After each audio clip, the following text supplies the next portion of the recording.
Okay.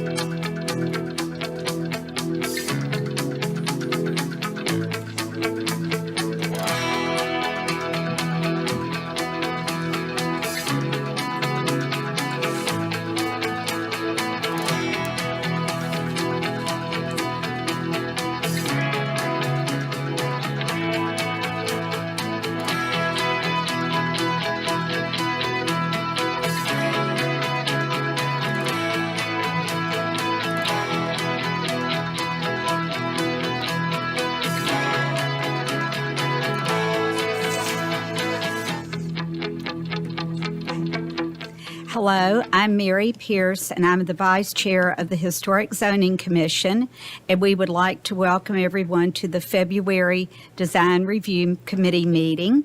The DRC is a subcommittee of the Historic Zoning Commission.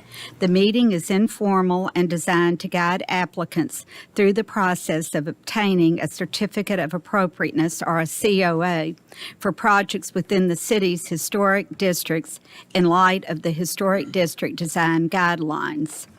Applicant participation in the DRC meetings is voluntary but highly recommended. Changes made or suggestions taken by the applicant based on the decisions with the DRC are the applicant's choice, but the DRC makes no representation as to whether any changes or suggestions made during this meeting will be approved by the voting body. We are simply trying to say if we think it complies with the guidelines or not. And we have 9 items on this afternoon's agenda. So as your project is called, if you will come and join us at the table, and if everyone will turn on their microphone when they speak, that will be helpful, including the applicants. And we are going to try, I'm going to try my best to keep discussions within a 10, 15, or 20-minute period, depending on the complication of the project being considered. So our first item is discussion of alterations to previously approved new construction at 725 West Main Street, and Mike Hathaway is the applicant, and Emily Huffer is the staff project leader. So if you, Emily, want to just go ahead and start with Mike. Okay, Mike, you've got it. Sorry, she just said that and I wasn't listening. Yeah. Good evening, Mike Hathaway with 906 Studio Architects. Thank you guys for letting us be here. As you know, we have been in the process of building this building on West Main for a couple of years and are making a lot of progress and trying to accommodate individual building owners or condo owners' requests. And one of the requests was to include the porch square footage of Unit 2C and 1C into the building, into their space. And that was going to become part of their master bedroom space, a sort of a solarium within, a sitting area within their master bedroom. So the space was built. 6 windows in that space, and I've got images to show you what that looks like from the inside.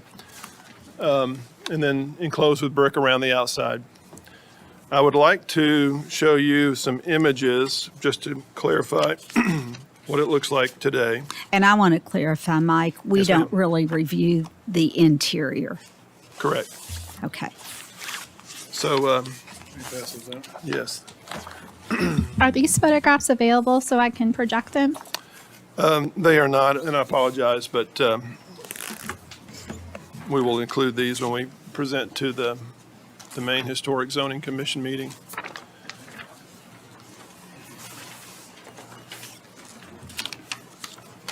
This is just additional photographs of the existing conditions beyond what we submitted in the original packet. As was stated in the previous meeting, this porch section that we're talking about is over 180 feet back from the street edge. And then there's a large evergreen tree, as you can see, one of the few that survived the freeze that we just had. That is in the image you can see on the front page, bottom right. You can see how that engages that space. So this enclosed porch area really is perceived behind that tree when you look at it from the street. I also wanted to share, and again, I don't have images for you to present, Amanda, and I apologize, but these are photographs from the inside of the space. And I know that you don't see that, but I want to give you a sense about the transparency that the windows are creating in that space. I don't know that it's appropriate to pass those out from the interior, but we're happy Yeah. to see the exterior ones. Thank you. Sure. So, first of all, we have two porches that are in the front of the space, in the front of the building, on the sides. Those we're keeping. We asked for those to be enclosed, and it was discussed, and you guys rightly said that's probably not right, not appropriate, because it's so close to the front. And we want to keep that not so solid. So we've left those open, and those will remain as open porches. As we get to the back, and then there's another set of porches there that's being circled. Those are remaining as well, so we're not taking that out. By the time you get back to the area where we have enclosed, again, you're 180 feet back. We've maximized the windows as much as we can in there. There's 6 windows in that small space. So it's a lot of glass, and it also has transoms, so it's vertical as well. It goes from floor to ceiling. Very little brick that's on either side of that. So in our perception, in our view, when you look down that alleyway to see that area, that glass reads stronger than the brick. And that's part of why we did what we did. Now, let me clarify, when I say we, when I get involved in a project, I feel like I'm part of it. I was not the architect of record. Our firm did the interior build out for these different projects. And of course, part of our interior build out was to encapsulate that space to create that, those sitting rooms. So I am looking at it from a different perspective, not being the architect of record. And I'm looking at it, having been on the commission before, and what I felt like was appropriate. I felt like with the amount of glass that we're showing and the minimal amount of brick, this was an appropriate response to creating space that our clients have asked for. We've got a lot of glass along that wall all the way back.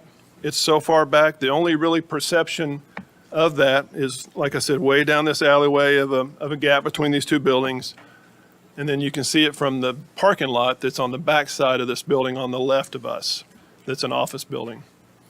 But the building was approved with those open. It was approved with those open. Yeah, So now it's been built out, and now you're saying, can it just stay the way it is? That is our Yeah. request, that we would like for it to remain as is. And, should we have come to this board and got it approved? I don't think there's any question. Yes, we should have. I should take that back. And you weren't at the last meeting, but No. I basically enclosed that porch at the request of the owners because it was a couple hundred feet back and it wasn't seen, and I was trying to just blend it in with the building so that it was the same. So I didn't think it would be like a big thing, but obviously. So anyway, I was the one that did that, Mary, and You're right, I wasn't here to hear that. So anyway, thank so you. I just wanted you to know. Thank you. It wasn't Mike or. Yeah.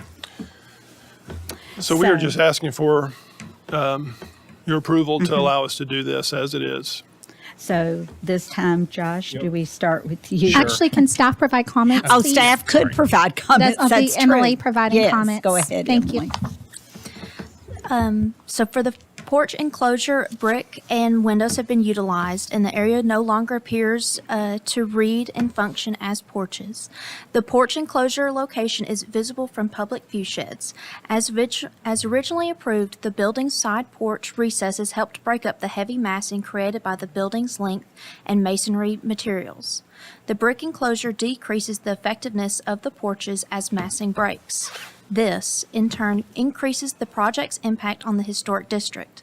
The guidelines for alterations to non-historic residential buildings recommend that details and ornamentation be designed to minimize the impact on the historic district. As such, the porch enclosure does not meet the intent of the guidelines. If the enclosure were to be altered by removing the brick and instead introducing glass within a configuration that matches the approved originally with minimal horizontal and vertical framing members, it would blend more seamlessly with the existing architecture and lessen the impact of the alteration to the building itself and the overall historic district. Thank you. Oh, thank you, Emily, and I'm sorry I skipped that. Now me? Yes. Okay. Emily, would you mind or would one of y'all mind to put up the photos? And I'll be very quick. I just want to make sure for my benefit I'm looking at the right spot. The photos from January 27, they're part of the packet. If you can do that, if you can, it's okay. Yes, just a moment. I closed it incorrectly. Let's see. Is this what you're looking Yep. for? Mhm. Okay, great. And if you can just maybe go to this image number 2 and just kind of run your cursor around the area. Okay, that's what I thought it was. I guess my reaction is I don't think it reads like a porch or a porch that was enclosed. That's my take on it. It does look like it's just a room with windows in it. So if the goal was to make it look like an enclosed porch, I think that reads a lot heavier. So I just have similar concerns to when we were asked to approve enclosure of the other porches. So that's my comment. Do I need to respond, or? You can if you Okay. wish. Josh, I understand that, appreciate that. I don't think our intent was to create the look of an enclosed porch. We were just enclosing a porch. In this scenario, we were enclosing an existing porch that our owners had requested to create that space. So we weren't trying to make it look like an enclosed porch at this time. It was just a brick. And you probably have seen this in Chicago and New York and other urban spaces where they do that. That was the idea here, not to create the look of an enclosed porch. I'd start my comment just by saying, I know when the applicant came to us on the front porches about enclosing those and what the board's decision was, it'd been nice to have a chance to actually weigh in on this in the beginning. So that, you get that right out of the way. and say We that. agree, I understand. And other than that, my comment would relate more towards what staff is suggesting, and I would support more staff in this manner. And to clarify, that is that enclosure could be appropriate if it reads more like an enclosed porch. It could. I'm just holding that out as an Okay. option. Can I make one other comment, Brian? And again, I'm not trying to rebuttal everything. That's not my intent here. When you look at that image and you see how far that is back, you really can't even see the side of that porch. So it's a perception from only the front side. And there's another porch behind it that we haven't enclosed that I don't think you're ever going to see it. So I just wanted to clarify that. And on that, so helping me understand this a little bit better, if I were to see that view from West Main Street, and I Right. look back and the porch had been there, would I actually see, instead of those windows that I see that prominently, would I've seen like railing for a porch? That's You what would. I would have seen. That's right. Okay, That's right. thank you. Yeah, this is tough. I mean, I'm not going to berate you anymore on the not coming earlier. I think is what it is. I probably have more of an issue with kind of what it looks like now, which is kind of halfway between we closed in a porch and if you're coming to ask for like an addition. Right. because what's peculiar to me is there's still this like porch rack and mid cornice, all the parts of the porch, except there's no columns, has been infilled with brick. And so it's like it caught in this in between of, well, we're saying it's not a porch that's been infilled, it's just space now. I'm like, well, it sure has some porch parts. And you say, well, maybe it is a porch and it's just glassed in a little bit. I'm like, well, you're halfway between here. I think that's the issue. Is it's like, I'm not sure how everybody else would feel, but if you showed up and said, we're going to take all the cornice out, we're going to do a brick wall that matches some of the other brick walls, would we be upset about that, or we'd say, well, they need the extra space and it's that far back? It's hard for me to tell if we're more offended by the fact that it's after the fact, or if this is something we would have actually considered. But like I said, the detailing's an issue for me right now. Not that I'm in charge of designing anything here, but Right. there's obviously some old porch parts, and then there's some like brick walls in between the porch parts, which makes it kind of not jive in my mind. And I don't know what I think about voting one way or the other. I'm still thinking, so. Understood. Lisa. So a question for staff. If we were to approve this, wouldn't it be sending a message, a precedent that we previously approved something and then due to some client request of the architect or company in charge simply decided to go forward with what the client wanted without returning to Historic Zoning Commission? Would we not be setting a precedent? I believe this is a situation where if the applicant had come forward to request the change prior to, it would have been considered the same way that staff would request that you consider this now in light of the guidelines for alterations to non-historic residential buildings.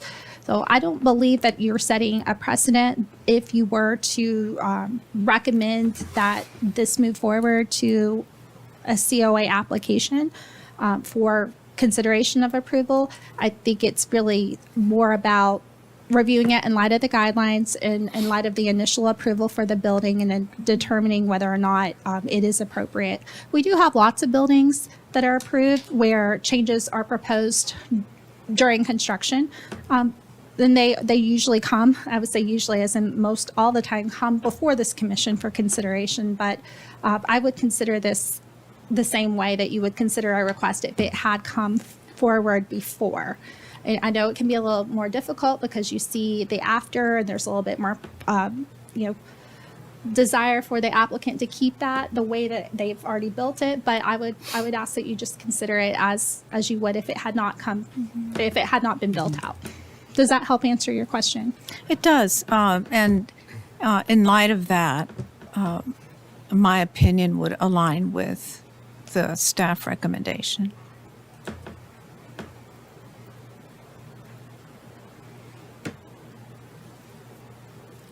Great, if she was taking notes, sorry. I guess I'll be going out on a limb here. I look at this building and I look at the setbacks and I look at the distance from West Main going back towards Columbia Avenue. There is really nothing but behind it but commercial space and an old log cabin, I think, behind there. There's nothing back to the north that would be seen. And I think I think as you drive by this as a normal person, you're not looking at every little building when you walk by. Nobody's ever going to notice this. We're not going to get into when it was done. But I would support this because I think it creates a great feature to those units. And it's not like you're coming back and asking to do close in every balcony on the project. And you're over 200 feet back. The little bit that it sticks out off the side facade is really going to be hidden by the porches in front of it, I think, to some degree, looking at this picture. And I don't think it'll be noticeable, and I don't have any problem with them doing it or keeping it. I would be supportive of this. I did go look at it, walked around it, ran into one of your workmen.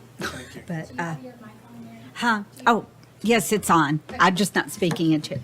I did go look at it. I guess the question I would have of the applicant is the part you're going to see is the part that sticks out facing Main Street. Correct. The rest of it, it's actually not a log cabin there. It's a little frame house Frame house, that yes. we moved off Columbia Avenue years ago to save it. But that is the only point I think that it's, in my mind, going to make a difference. So my question would be, is there something that could be done just to those two openings to make it read? It looks heavier than the rest of the building right now. Is there something that could be done to those two openings would be my question. So just the two front windows that you see. Well, the point of the guidelines turn that around the is corner, but- the historic district. Right. And that, to me, is the part you see from West Main Street, from Hinchyville, one of our main showcases. So that would be my question. I mean, can it be done? Sure.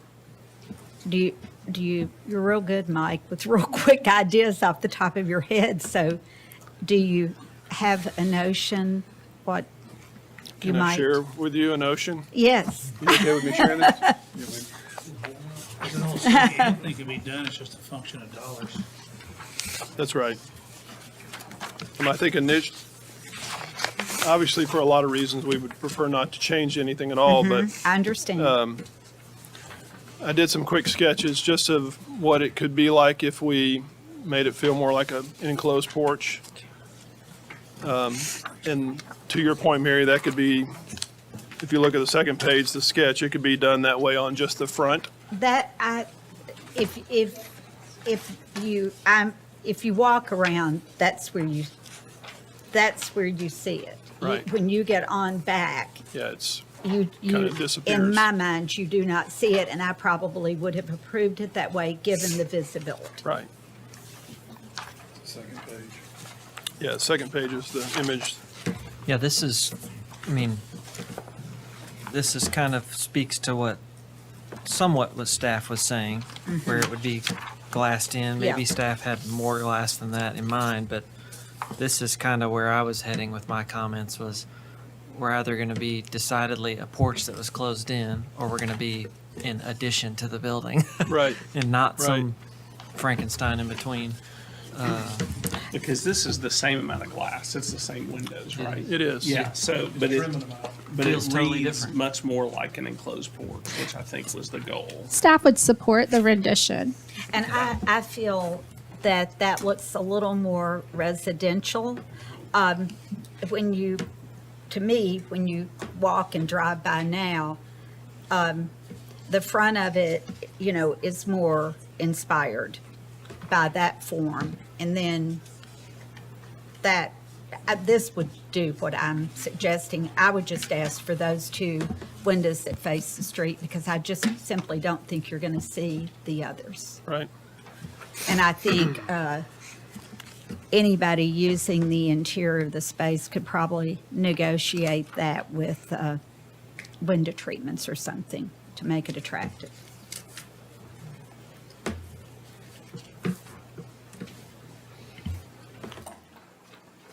So would you just trim out the brick? Is that what you would just do? To achieve that look? That's basically what we're talking about doing, yes. Because I noticed like on the initial drawings, it looks like that the second story porch had round columns and the lower porch had more of the square. And on the sketch, you see both the square. Is Yeah, it I was- still that way on all the other porches, that they're round at the top and on the second story and square at the bottom? I don't know. I believe they are, Brian. Square.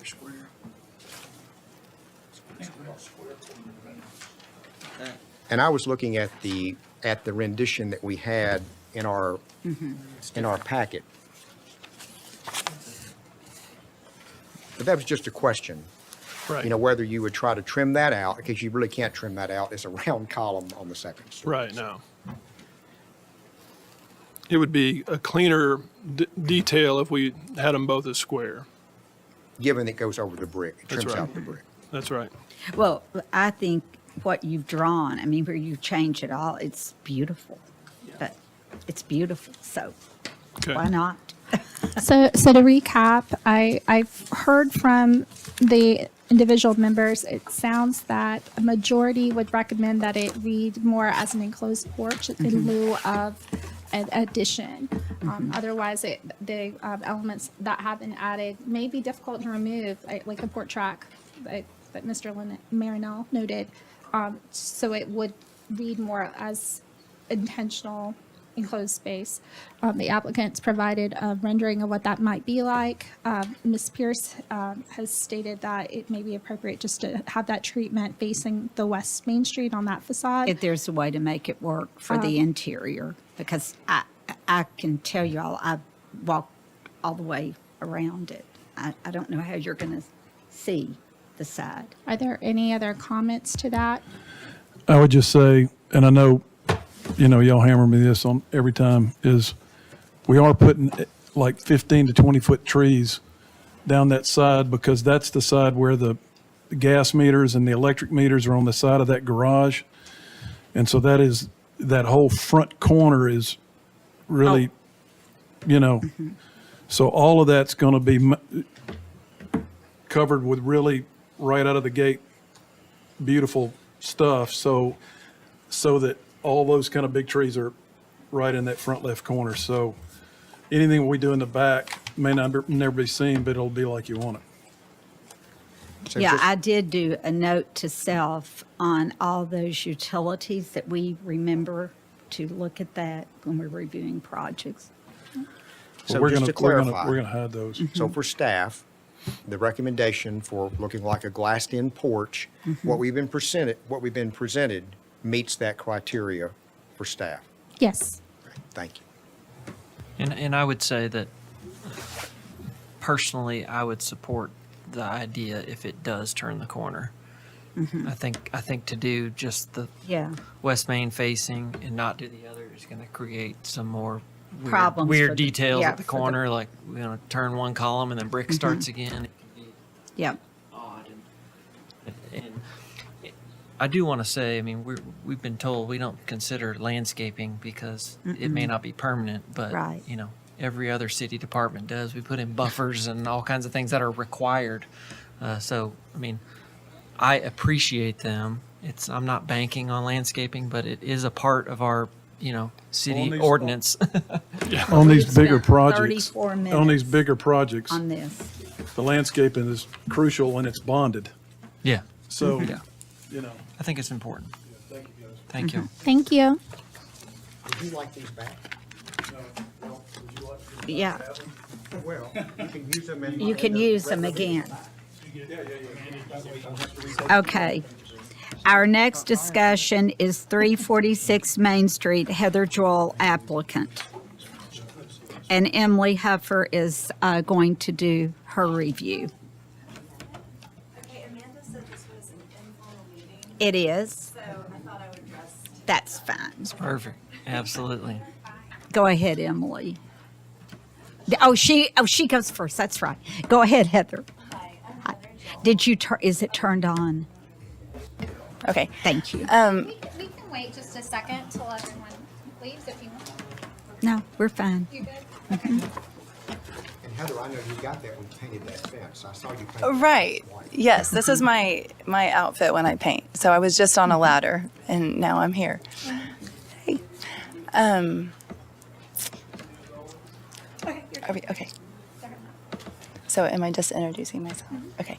Do you want to explain your project? Yes. Okay. So we just today we got our keys for 346 Main Street, which is the old Pyology, and we just wanted to come and get your guys' thoughts on the exterior because you know we're wanting to do something fun and fresh, and I had a couple of ideas and.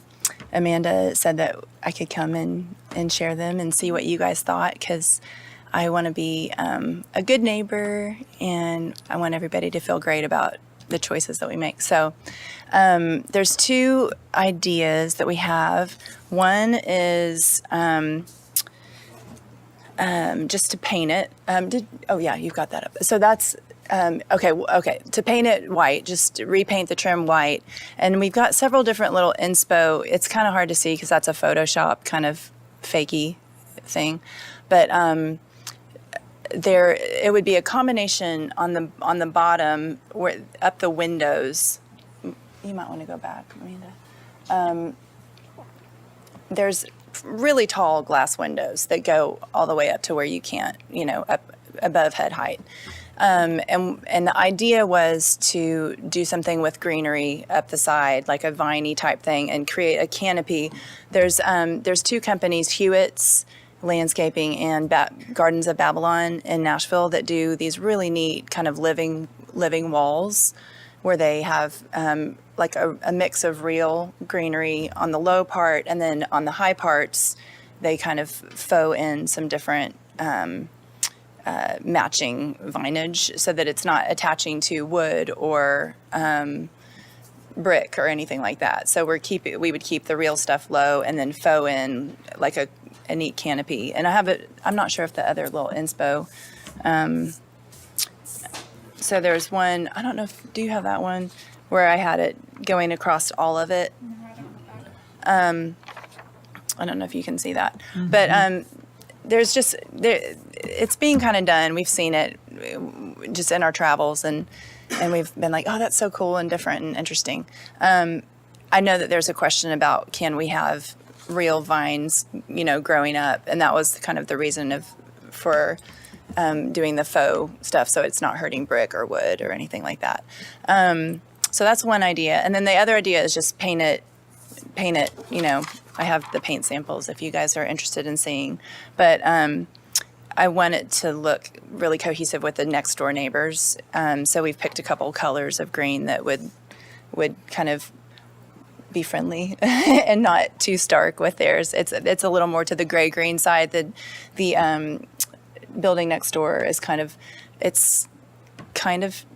like a grayish green. So anyway, that was kind of the idea. Oh, and then also, sorry, the lettering. Up top, we had a couple little inspo ideas of just doing just lettering right up against the top trim. Or the idea was there's a little inspo piece. Oh, this is another kind of fun one with the vines, as you can see what that looks like, if that's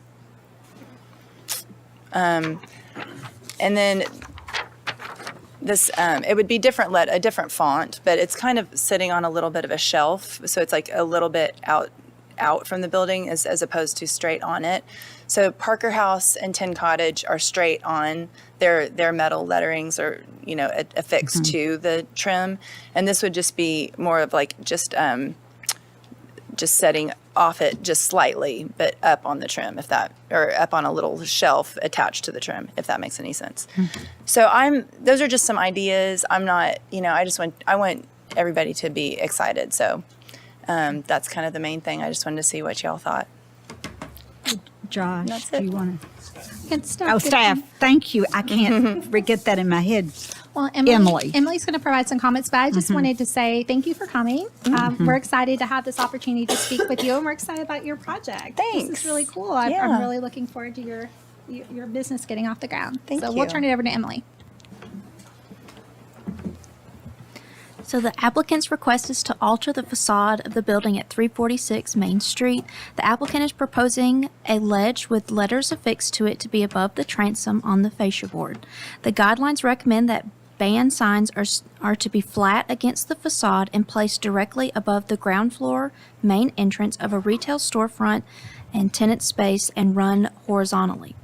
The placement of band signs is to be placed within the flat fascia above the entrance, vertically aligned with the center of the architectural elements such as retail storefront and tenant space entrance, or centered over the overall space occupied by the business.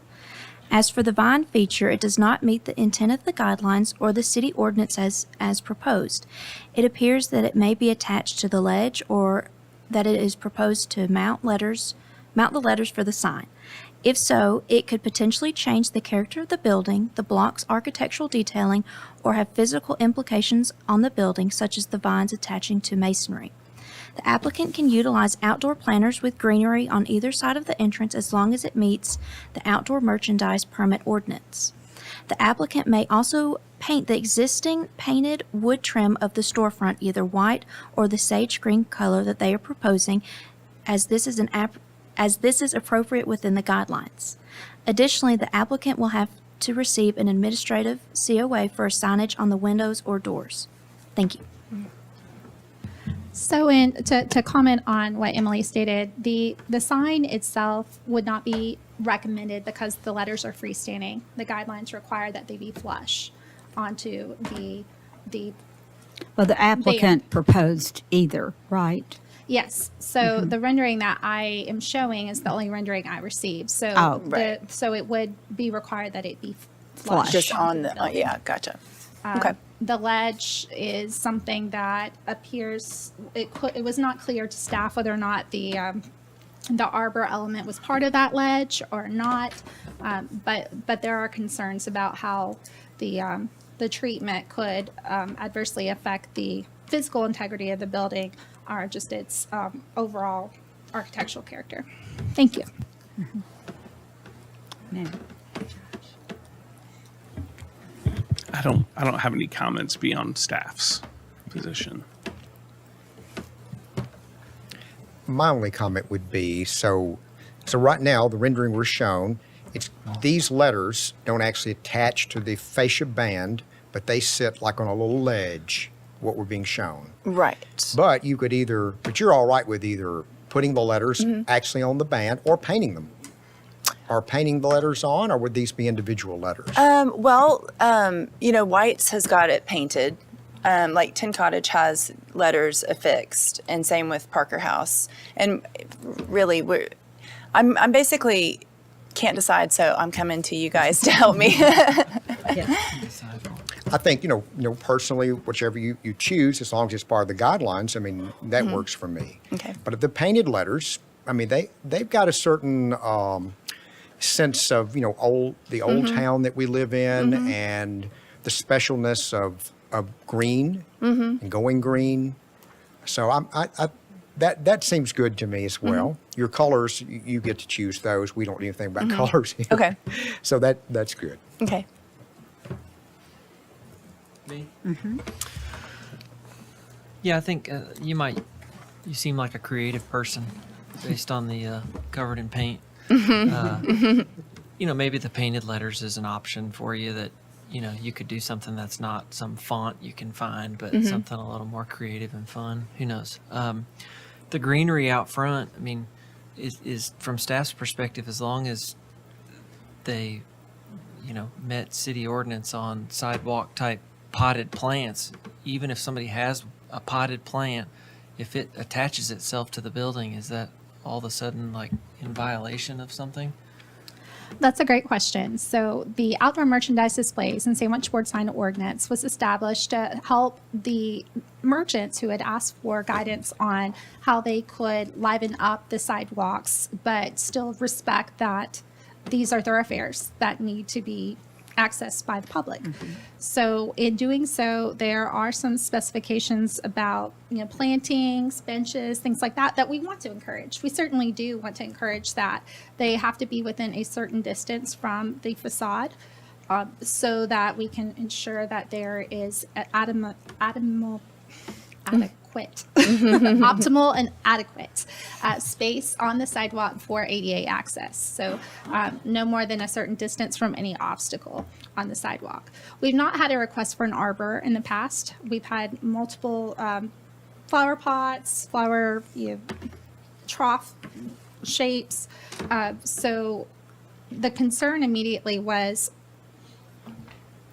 how this could be done in a way that would not adversely impact the building itself, but also maintain the sense of character and streetscape that has been established on Main Street. So we look to the site and setting sections of our guidelines as well as alterations to historic commercial buildings. And feel that the guidance that we've provided is the best that we can provide you at this time without more information.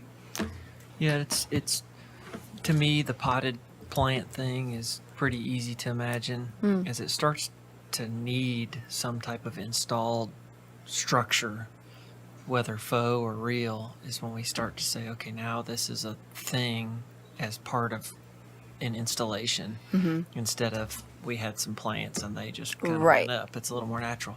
But at the same time, there's this fine line of, people string garland up at Christmas and it's all over downtown, including, city light poles and all kinds of things. So, there's got to be some fine line there that's, I don't have a problem with it. The only comment I was really going to say was if there ends up being some faux greenery, I don't know who needs to see that or not, but if I had to decide whether that was okay or not, I'd really want to see a sample of that because Yeah. what does that look like? I've been to Hobby Lobby and some Oh, are better yeah. than others. Well, no, yeah, and the Gardens of Babylon people, they do this stuff all the time. They I don't know if you know them at all, but they're pretty like high end, and it looks, you can't tell the difference if you saw it next to the vine, but and it would be on like a little structure, so it's not attached to the building. It's just a freestanding kind of. Yeah, it's just maybe like it's like anchored but not attached. But if it's, I don't want to do anything that's like. No, and that yeah. makes me feel more comfortable with it, that it's not attached, things that are easily removable, like need to come down today, it just could.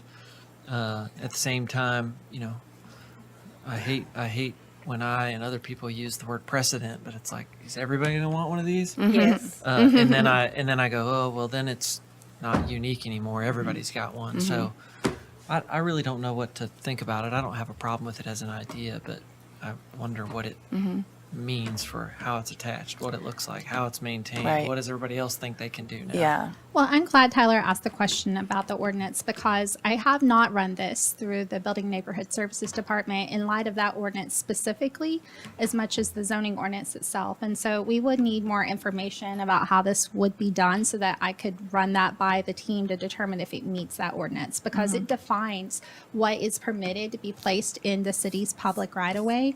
And it allows for some flexibility, but a lot of it has to do with where it's placed and how tall it is, making sure that it's not going to fall over onto someone or something.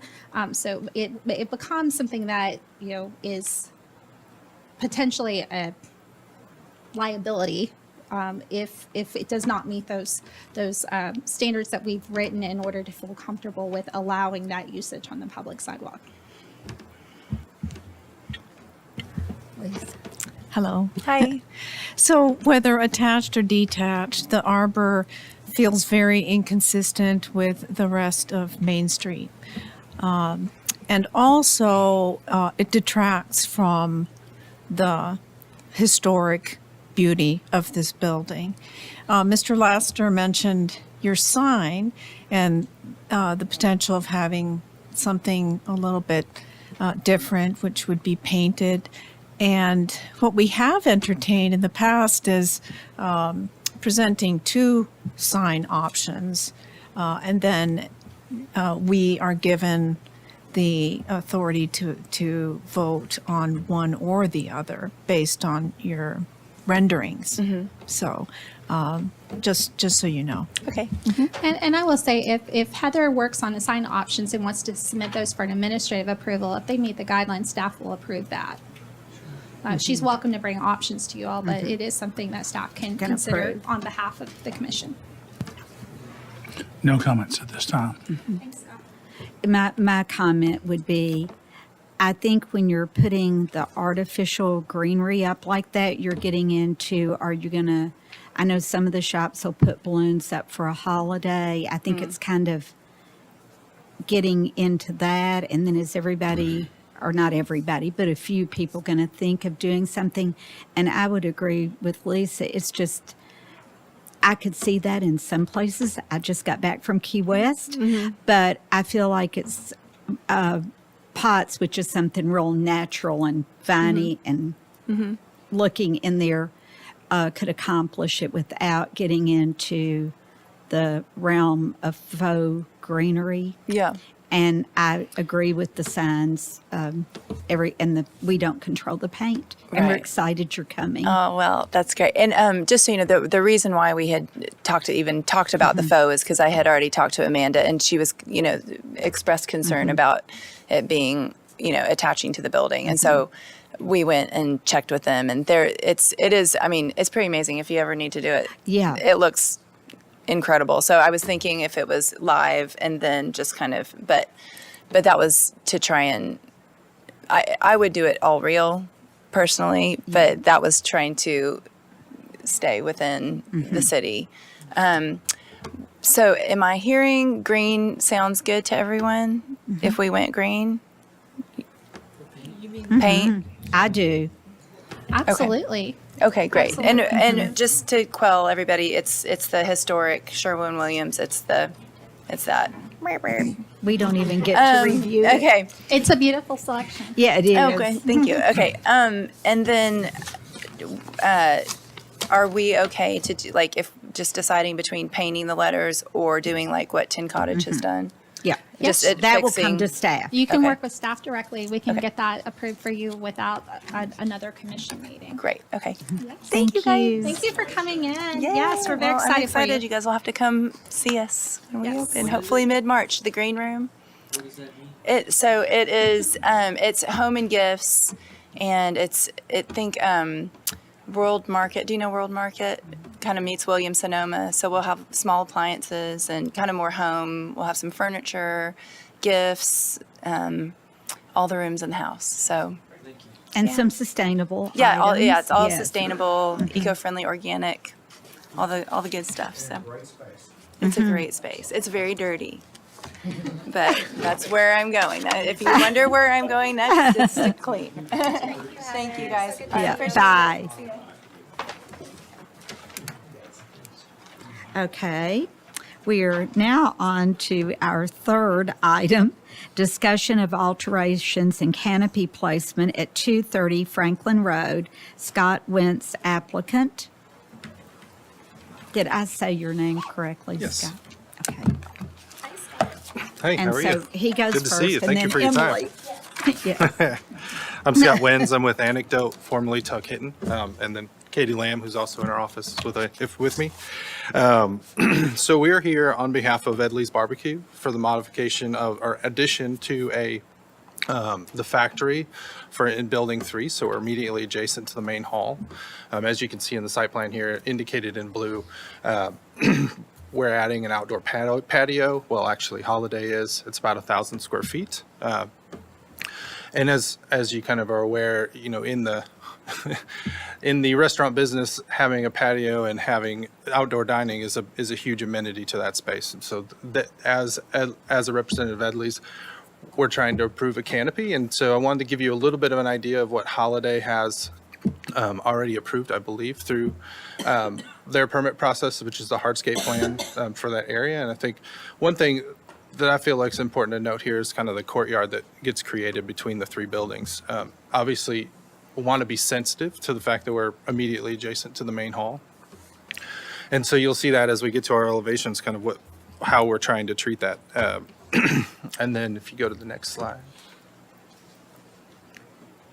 Here's kind of a quick, floor plan here. We're representing a 40 by 17 covered patio. It's roughly a little over 700 square feet of that 1,000 square feet patio. And then if you go to the next section, one thing, when we look at this and working through Holiday, we wanted something that was really low profile, that kind of was indicative of the other canopies that are around the campus. We're looking at steel, metal building, or metal roof, and then painting everything out to try to be as transparent as possible. One thing that Holiday was really sensitive of, and we're trying to be as well, as the tenants that are also internal to that courtyard. And so we want to make it as low profile so you can kind of see through it, and then also try to avoid having the covered umbrella and the tables outside. And then in the next section, one thing that we feel is pretty important is, given that it is a historic structure, we'd like to stay independent of it, but we also want to protect the occupants from the weather. And so we're looking at having a canopy that kind of comes right underneath the, pre-finished metal gutter that they have as the existing. So we won't touch any of the gutter system. We won't attach to the building. We'll just have an independent form here, so that if for some reason it were to need to be removed, it could be without harming the existing building as it exists.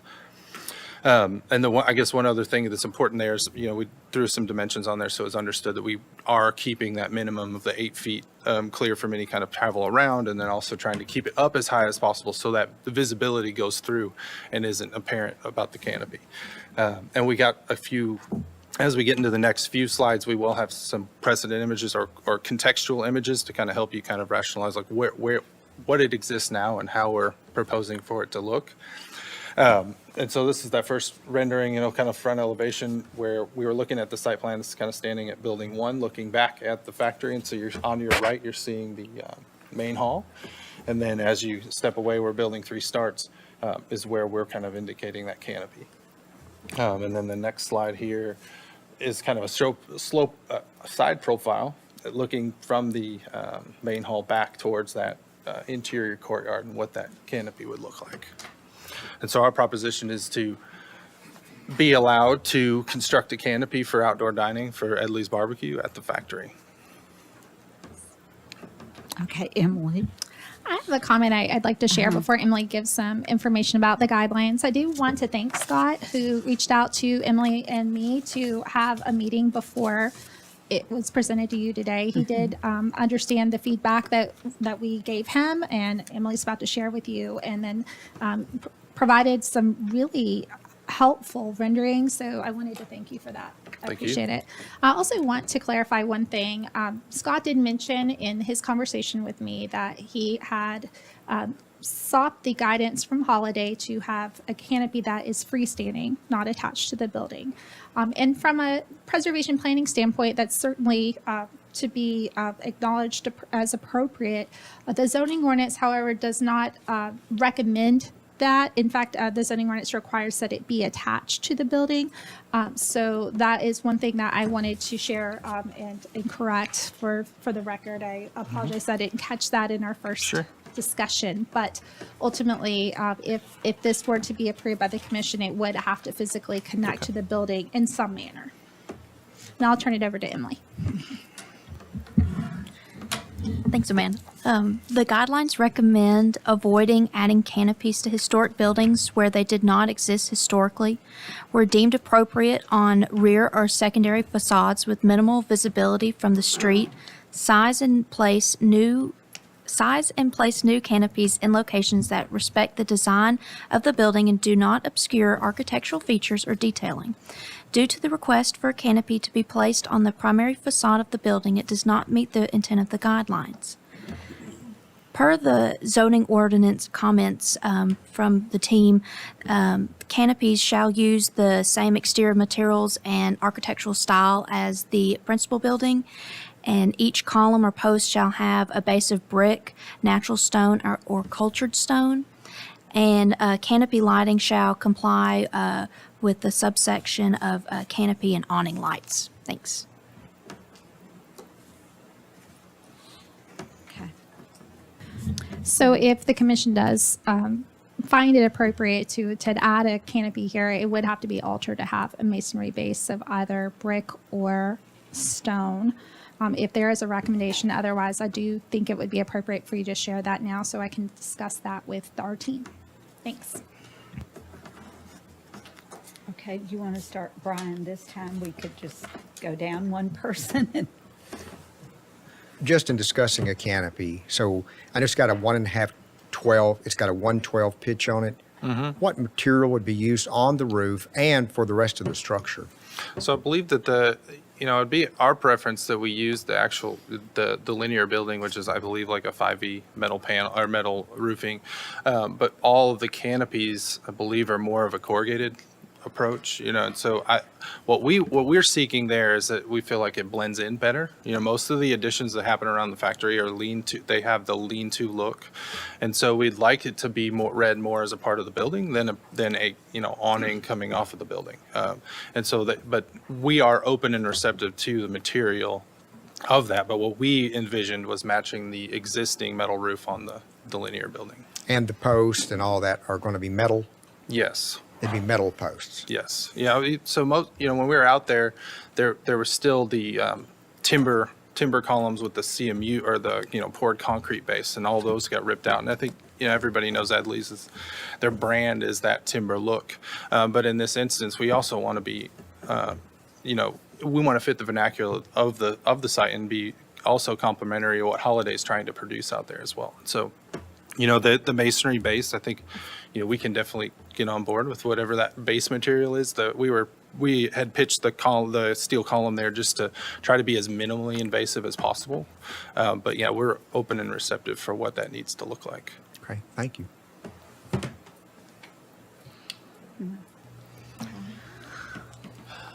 This is kind of hard for me to get behind in its location. I think there may be, obviously that's Italy's suite there. This being in the front, I mean, even the rendering just looks dense to me. Part of that's the way the fence is around it, and that may be attached to things like liquor license and things like that we don't review, but you're required to keep it enclosed. But even the design of it makes it look a little dense to me. Yeah, I have a hard time getting behind that. Don't have a problem with the materiality. Like I said, if it were somewhere else, maybe there's an option for. Is there a provision for a rolling canopy, like a cloth one, in our guidelines? But would it even be allowed on the front of a building in that? I think that's a great question. We have been asked to entertain something similar to that for rooftops. We have not had that request for the buildings at a lower level. I do think that is something that we could investigate to consider if that's something that you want to propose that we research. I think it could be less invasive and it can be put away. It doesn't have any support underneath necessarily. Again, these are things that may have to be some product. It may not be what they want, but right now it just looks bottom heavy with that rail across the bottom, and I personally don't feel good about its location. Lisa. As to location, agreed. It is the main view shed of the factory. It's quite the interruption to the eye to see that, and to find out that it would actually have to be attached to the building. To me, would not be something I could endorse. And even the rolling awning, I understand that it's less visible and less of an eyesore, but I shouldn't have used the word eyesore. I would say less of a distraction from the historicity of the building. But even that, I think would be something that we might see repeated over and over again with other applications. So we, as a body, I don't think would want to see that many awnings all around. I understand as a restaurant why you want this and why it certainly helps the business. And I'm not a fan of the umbrella tables either. But it seems like those tables you can put away and then everything returns to its original historic profile. So. Scott? I'm struggling with this one because I see the benefits of both of them, what you're requesting to do and how important it is to the restaurant business. Excuse me, I'm losing my voice. But I also see what the board is saying as far as proximity to Franklin Road on this, being on the front of the building. I think even if you did a canopy, you would still have to do the fencing around the bottom to maintain within the property of the restaurant as required by the zoning ordinance. So I'm kind of stuck in a rock and a hard place on this one, so. So just as a quick response to that, so this proposal will just be for the canopy structure itself. I believe that Holiday already has approval on the outdoor patio as an addition to the building. So the railing not system, the- we need to meet code, but, again, that, I don't want that to play a part in, we are showing a heavy rail system here. It's, the conversation of, Edley's likes to showcase their, the wood that they use in their smokers and things like that. And I feel like it's a nice texture against the brick building here. If it's not the right application, which, it sounds that is the kind of the opinion of the staff, we're willing to kind of concede on all of that to say, we try to do a thin line rail. This isn't more than 30 inches above grade, so we can do a thin guardrail system where there's not pickets in between. It's just more of a streamlined rail to kind of fade that away. I think we struggled with this ourselves as far as like where the placement of the canopy wanted to be. And obviously you've got to hold it up. So in this instance, the reason that we expanded it over the entire patio was we were trying to hit the center lines of most of the architectural elements of the existing building. And so we don't come in and put a column in front of or in the middle of a window. And so the reason that the patio or the canopy is that large is because we're trying to hit the outside of the windows and then be centered between them, so it felt more incorporated.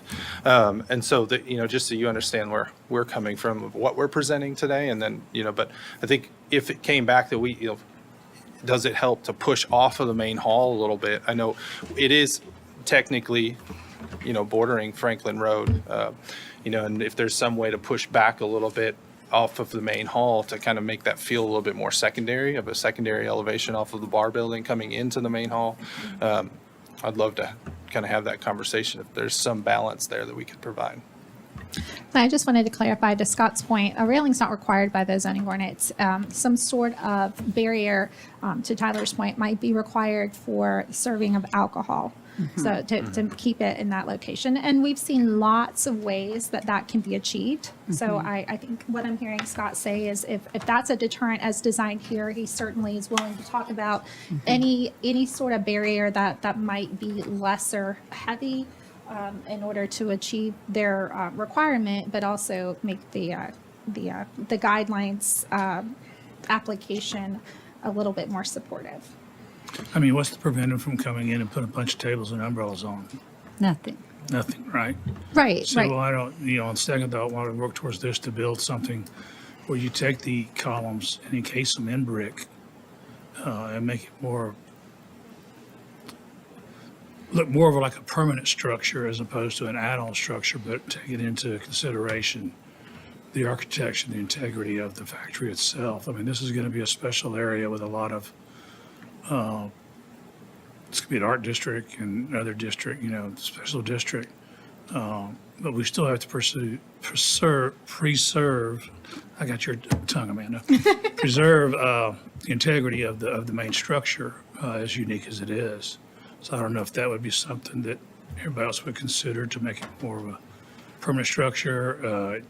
You could possibly go before Planning Commission and ask for a modification of standards for attaching the canopy to the building and see if they would work with you there. You can go to planning and staff for that as another option. And Or Amanda could probably help you with that. Well, my understanding is it has to have some sort of minimal attachment. There are a lot of reasons for that I won't necessarily get into here, but ultimately it doesn't have to be attached to the point that if it were to be removed, that it would impair the building in any way. So you could lag bolt. Well, I mean, I would need there's to gonna talk be to roof zoning staff, flashing but that's that my goes behind the understanding. guy. Okay. It just needs to be a minimal attachment. Josh hasn't had a chance to speak. That's okay. I'm going to keep my comments really brief because I think you're starting to hear the same themes. I think from my perspective, the challenge is it's a great sight from the restaurant because it's right up front, and then that's the equal challenge. The one thing that could potentially help is all the viewpoints we've gotten are kind of back once you're already in the site. So remember, Franklin Road, the Mafioso's building hides a lot of this, but I'm not saying that's going to turn the tide for anybody, but I would just say remember that from the view shed from the road. There is, at least for a portion of this, an intervening building there, which could be helpful. But I think, making it permanent, all those things, I think that all becomes a real double-edged sword. And Amanda, I think we may have dealt with a rollout awning on the right down the road here where they were trying to put the bike rental shop.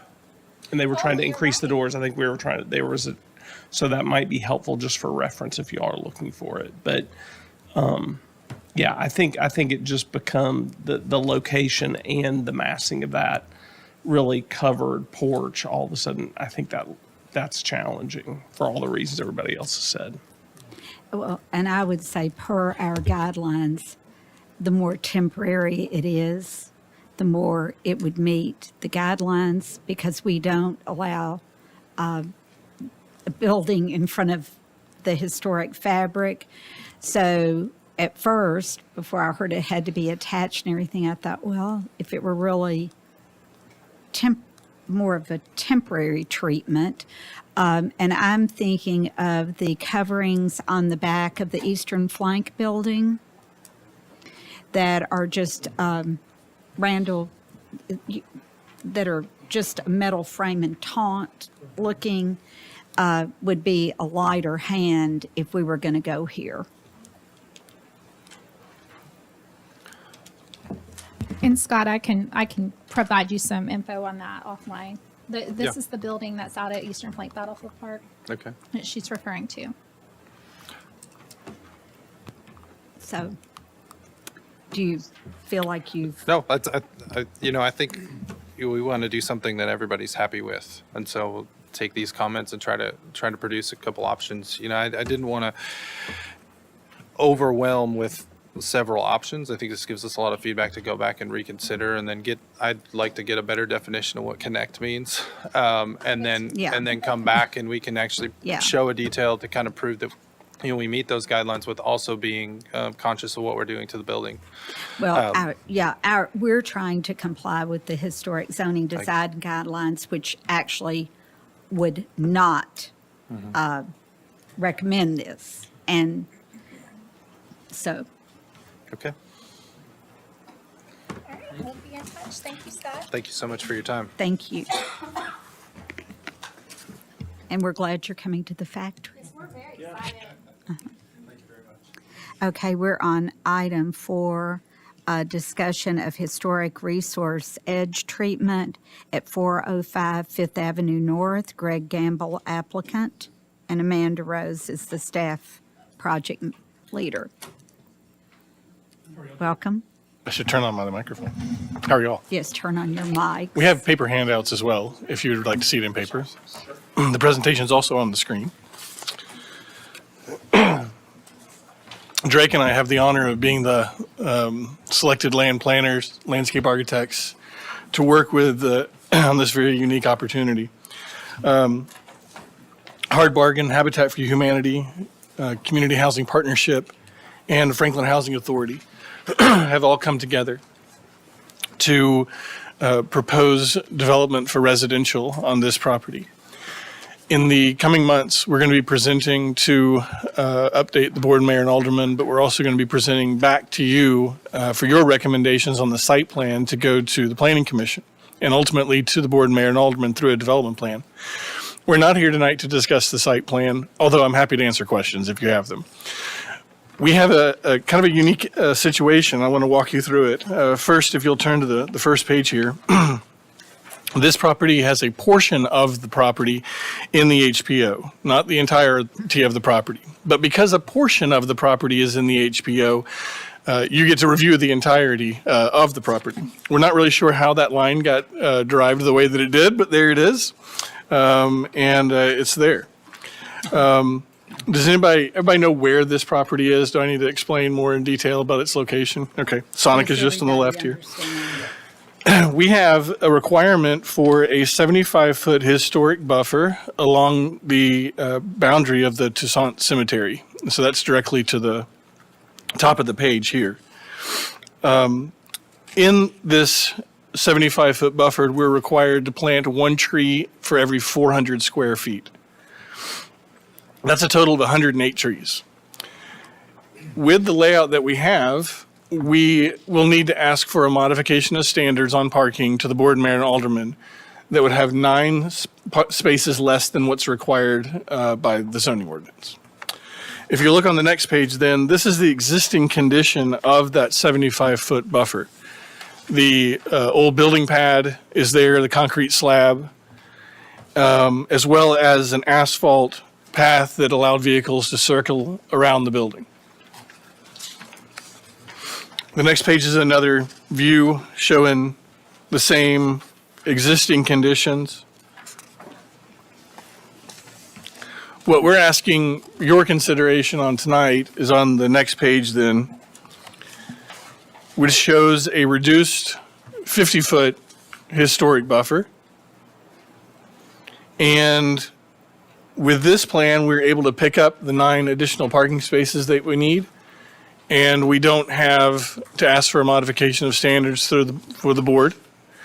We're also showing that we can locate all 108 trees within that 50-foot area. So we're not proposing to reduce the quantity of landscape. We can still meet that requirement. We would just like to do it in a smaller, reduced area. That 25 feet that we're talking about is at the limit of where the concrete is for the building, and not the asphalt for the drive that went behind the building. To me, that's significant because there is more compaction of the ground underneath where the building was in the concrete pad than where the trucks drove on top of the asphalt. Obviously, both of them have compaction. We're going to have to do soil remediation for both areas if we keep the 75 feet. So we're about to proceed forward with our design documents for the development plan.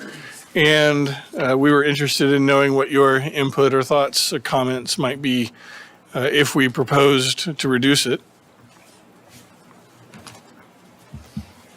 Thank you, Greg. And I want to say that I'm very excited about this project. And I know this will be coming forward to the commission, as Greg said, for a preliminary recommendation to the FMPC in BOMA because of its location within the historic preservation overlay. But the reason that the buffer is being discussed today is because it is a requirement of the zoning ordinance because of its adjacency to a National Register property. So the property behind this one, as seen on the screen here, is the Toussaint L'Ouverture African American Cemetery. It's listed on the National Register for its significance in the local community, for its importance to the African American community. It is very much a sister cemetery to Rest Haven Cemetery, which is just south of the screen here. The requirement in the zoning ordinance is in Chapter 18. It requires that 1 of 4 edge treatments be utilized. The edge treatments are to be selected by staff. If the applicant finds that they would like to appeal that edge treatment, they can select a different edge treatment to discuss with historic zoning and get a recommendation from historic zoning to take to the planning commission. So under another ordinance, there were options where an applicant can ask to reduce a buffer. It is not my understanding from the reading of the ordinance today that a buffer reduction can be requested. It's just more of the edge treatment being discussed. So I can talk about the edge treatments. This one's a naturalistic screen. It creates an opaque, physical, tree-lined buffer, a mix of deciduous and existing trees between the historic resource and the property to be developed. One other edge treatment type is a farm field boundary, which is intended to mimic what you see between farms historically within Williamson County, where you have a farm fence with fewer trees. And then we also have options that would not necessarily be appropriate to this, like an integrated edge treatment where it's intended to have the resource integrated into the new development, which is not appropriate here. So staff's recommendation is that the buffer remain as the naturalistic screening edge treatment and that remain the 75 feet. It would recommend that the applicant consider seeking a modification of standards from the Board of Mayor and Aldermen for the parking in lieu of reducing the buffer. Thank you. Okay.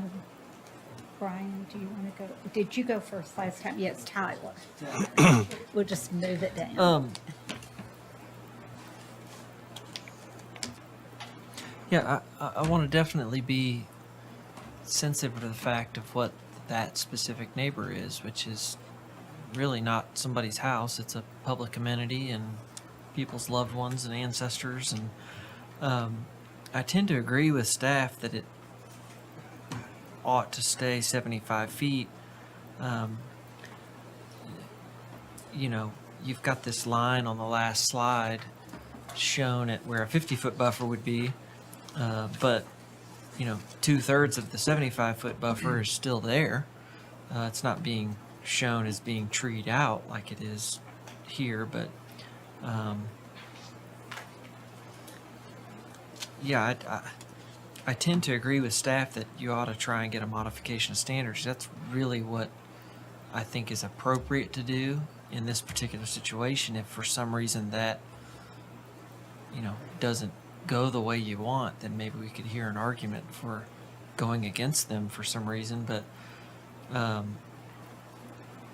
I know there's more facets to this that maybe we're not aware of, like, you know, bioretention and the density on site, which we don't review, but are things that take up space that you need for parking. No, we can address that. Okay. I'm not concerned about the stormwater. This is maybe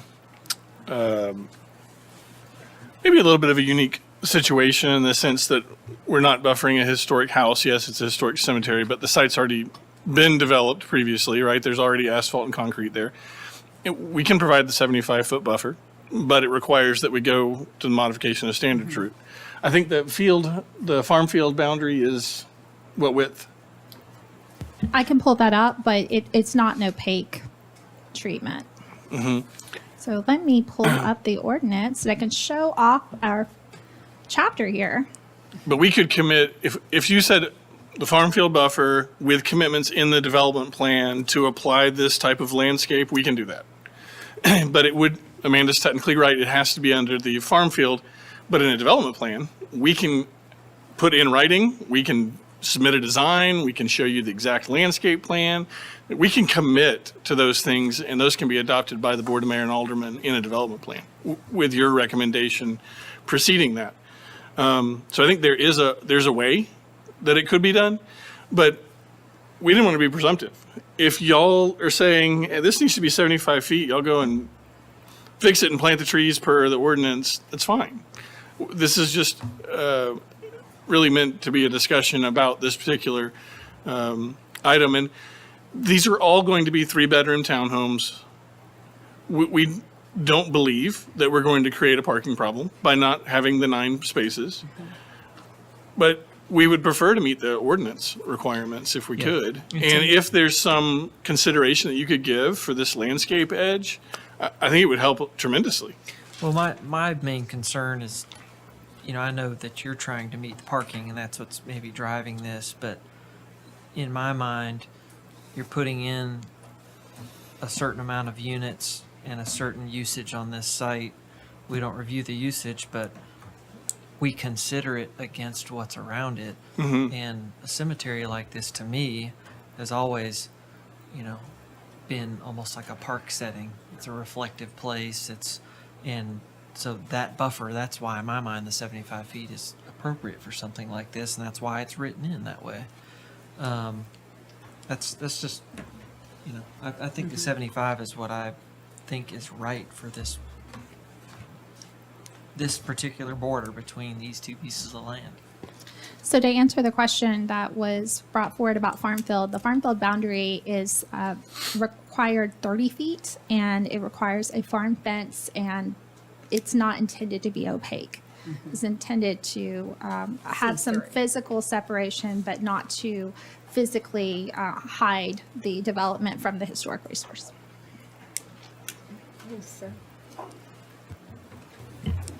So looking at the top page, I guess you'd call it the cover page, I can see the other cemetery, and does that have a boundary of a certain size, do we know, or? So the ordinance as written is to protect National Register listed historic resources from adjacent new development. So there was no need at the time that there hasn't been any sort of requirement in more of a urban setting to have that type of edge treatment employed in relation to the Rest Haven Cemetery. I think I'm answering your question. Well, it seems minimal in comparison Well, to. yes, because this was done before there was ever historic zoning. Right. So that was done, and there was no buffering. And at one point, the Heritage Foundation got a grant from the state to plant what little bit is there, Right. to answer that. And I know the city has worked to supplement that tree line, and we do have a plan for the preservation and maintenance plan for that cemetery to eventually have some sort of a physical barrier added to that, in the form of some So type of a fence. that is not an application of any Right, type of yeah. buffering ordinance. Yeah, no, just as a point of comparison. And then the farm barrier, as you, I think, called it, requires a fence in contrast to the, More like an equestrian A style. farm fence. Farm fence. Yeah, Not yeah. a solid fence of yeah, three. right. Horse fence. yeah. Thank you. The Yeah. intent of a farm field boundary is to replicate the tree line properties, the boundaries historically prevalent through the county for these farms, which generally evolved as leftover vegetation grew along those borders. We've all seen it. You have like a minimal fence, and then you have some leftover vegetation, whether it's animals bringing seeds over or what have you, things just naturally grow. But it's accomplished by providing a physical barrier, but not trying to do anything more than that. It's just define the properties. You could see over the fence to the neighboring farm or neighboring property very easily. It seems that there would be some advantages to that physical barrier. I know it's not a barrier that would actually function as a means to keep people out, but it sends a message that it should not be trespassed, that the cemetery should not be entered from that particular property. So I see the farm barrier as suitable. The managers of the cemetery are actually looking at this development as an opportunity to provide some guest parking that doesn't exist today. They would love to have pedestrian connection to the cemetery because it just gets more eyes on it, gets more people on it. I don't believe it. I mean, we can even have a pedestrian like sidewalk that goes over to the property through the buffer. We can, as Okay. long as it's not parallel to the buffer, it's perpendicular. So we can do perpendicular. So they're actually encouraging that instead of trying to keep people out. They want this to be an opportunity to invite people in. Scott? So the main purpose on this on the front end is you're trying to add about 14 spaces of parking. 9. 9. I counted more, but I can't count. I guess one. We're short 9 parking spaces You're right short now. 9. But I think I agree too. If you went with the farm buffer, that would give you a lot more flexibility, as well as create the pedestrian access between the cemetery and this project, along with other. Sounds like it projects. treats it more like a park. Right. As Tyler had mentioned as well. So I'd be in favor of the farmstead, not farmstead, but the farm buffer.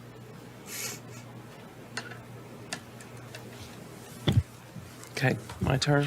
All right, so just to be clear, is it either or? It's either the 75-foot buffer with the opaque screening or the 30-foot farm fence buffer?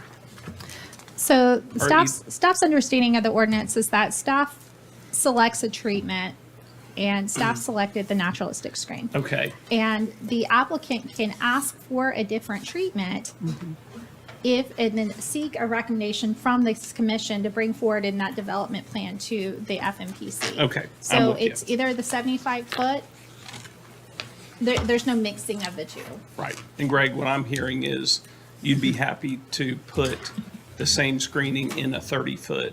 50-foot, but yes, In the I thought it was 30 feet on the farm. that's required by Yes. code, but we can Yeah. always provide more. That's right. That's right.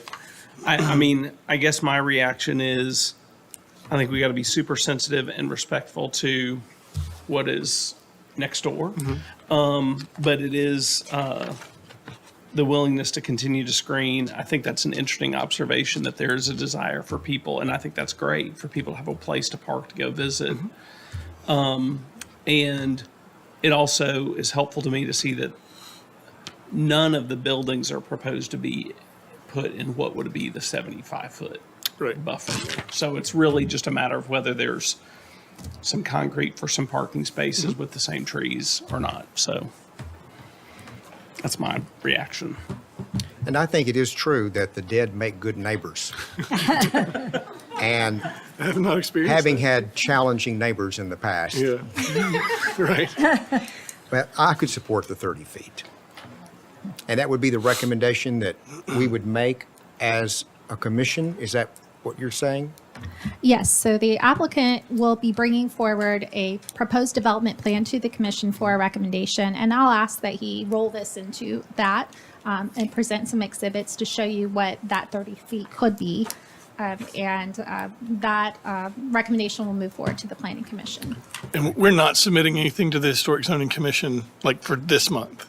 We wanted to come and have this discussion with you so we could get some input, so we had some direction. So we'll take this and move forward with our development plan, and you'll see it again before it goes any further. And Yes. yeah, and I would want to see also the fence that you're proposing. Okay, When you come. okay.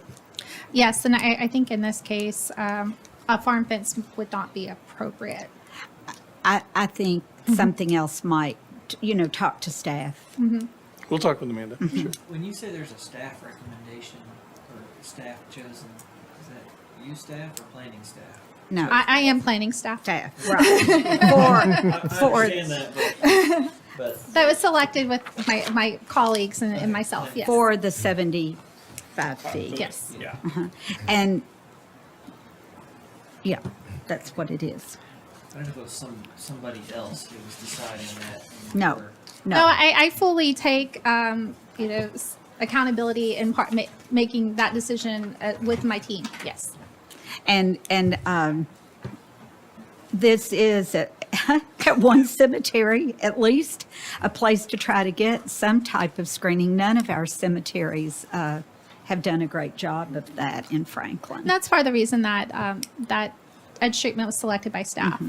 That this is a resource that needs some protection. We are excited about what's going next door.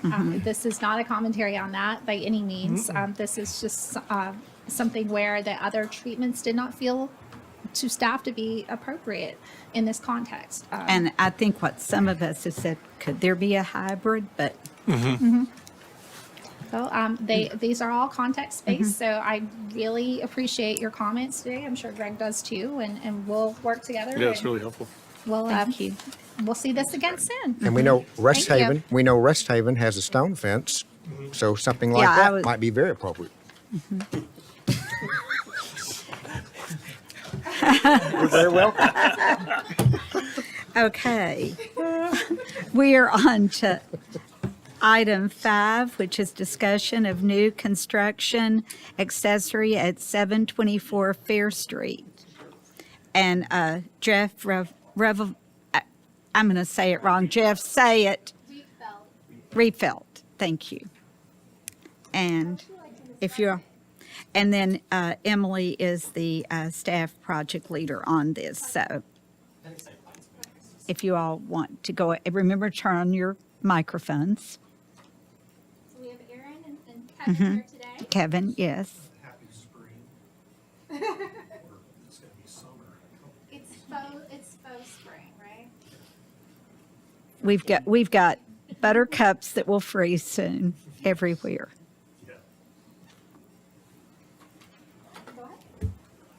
So we wanted to start by, I guess, with the site plan, going over the projected footprint of the new accessory structure, which would be a proper garage for the property in replacement of the structure that was approved for demolition as of last week. And so the plan would show here the size, which does fit within the guidelines of the 50% of the first floor of the main structure. And as well as we've taken into consideration, which you'll see in the elevations, the height of it as well as not being taller than the ordinance also states.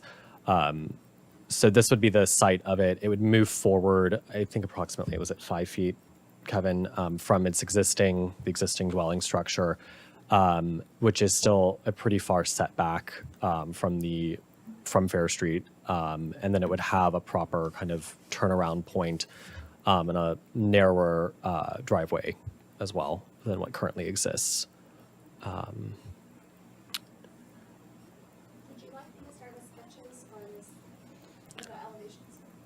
So I think kind of what we were thinking is more or less it's a discussion of what the board would want to see in the structure more than we're relatively flexible, I would say, in terms of aesthetics. We definitely want to keep within the historic integrity of the house. We did take feedback from our last meeting in October, which was that the initial renderings were a bit too ornate. So we've tried to scale this back to a simpler vernacular that still is complementary of a federal Greek revival building within Franklin that would kind of mimic something you would have seen in the mid-19th century, as well as being sensitive to the fact that there were proper barns and larger structures on this property, as it was kind of an urban farm at one point. So with that in mind, we came up with some ideas that brought in a more casual approach, but also kept it historic, and we removed details such as the cupola and some of those kind of fancier details that were kind of not seen as appropriate for this structure. And we kind of have 4 sketches and iterations shown, just showing different ways of interpreting this structure. I'm wondering if just go ahead and let staff throw their feedback out there and then start Yeah, the of course. conversation. Does that make sense? Definitely. Okay. Well, before that, I would like to move ahead. There are a couple of different roof forms. So this is the first proposal, which is a hip, sort of. It's more of this is a gabled roof. Yeah, it's a gabled Right. roof, but it doesn't have that's right. I'm looking at it wrong. So this is the gable form, and what you're seeing is the back of it. I thought this was the side for a second, and I know it's not the side, and that's why hips. So here's the front, and then here's the back, and here's the gable. That's why I was thrown for a loop. And then there is another version that is a hip that you see from the front, and here's the This is a 2-car version versus a 3-car. yes. And then here is the side. I'm sorry, the back. I keep saying that.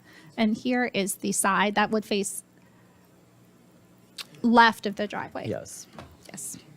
And here's the side that faces the neighbor that's on the right. So I'll go ahead and turn it to Emily, but I did want to show you that so you would be able to better understand her comments. So the placement and orientation of the proposed new accessory structure meets the intent of the guidelines as it is situated behind the rear plane of the principal building, is parallel with the principal building's front facade, and does not block the view of the principal buildings from public view sheds. The building form of the proposed new accessory structure should be compatible with and visually subordinate in size, mass, and height to the principal building they support. Additionally, new accessory structures are to be compatible in proportions with adjacent structures, and if they are larger than historically typical accessory structures, then their mass should be broken into smaller portions to reflect more traditional sizing and form. In the Hinchyville Historic District, the accessory structures are small, with 1 to 2 bay garages that are typically single-story or 1.5 stories. It would be helpful for the applicant to provide a rendering of the proposed structure in relation to the house to better understand the size and building form, and also to include the proposed measurements of the structure.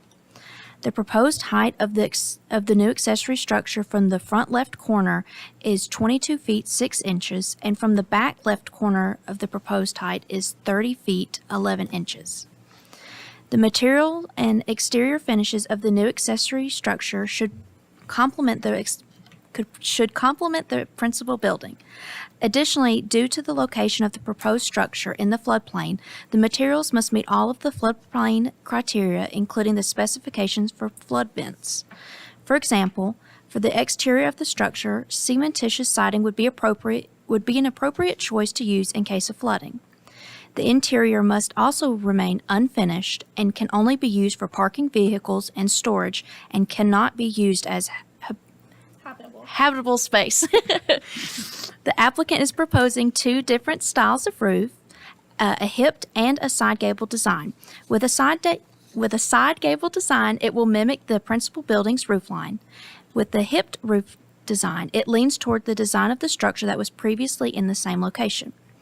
Both of the roof shapes meet the intent of the guidelines, as they do not compete with but complement the principal building's roof. The porch design on the left facade will be hidden by the principal building. Additionally, on the site plan, the applicant is proposing a new stone wall to be constructed to the right front corner of the structure, connecting to the existing stone wall. One cannot add walls in the floodplain due to the wall that can potentially impede and divert water. Windows should relate to the architectural style of the structure or those found on nearby historic buildings. Windows should be placed to create similar solid to void ratios and should avoid blank walls. Additionally, one should use traditional rhythm and spacing and avoid placing windows that abut fascia directly.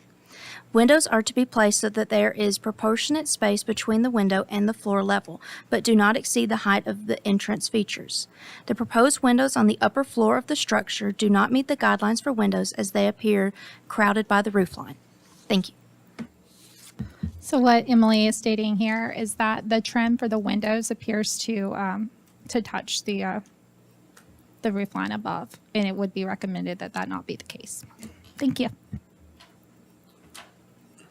I do have, like everybody else tonight, I have an extra handout. I only have 4 of each of these, though, so. We can somebody will share. have to be nice and share.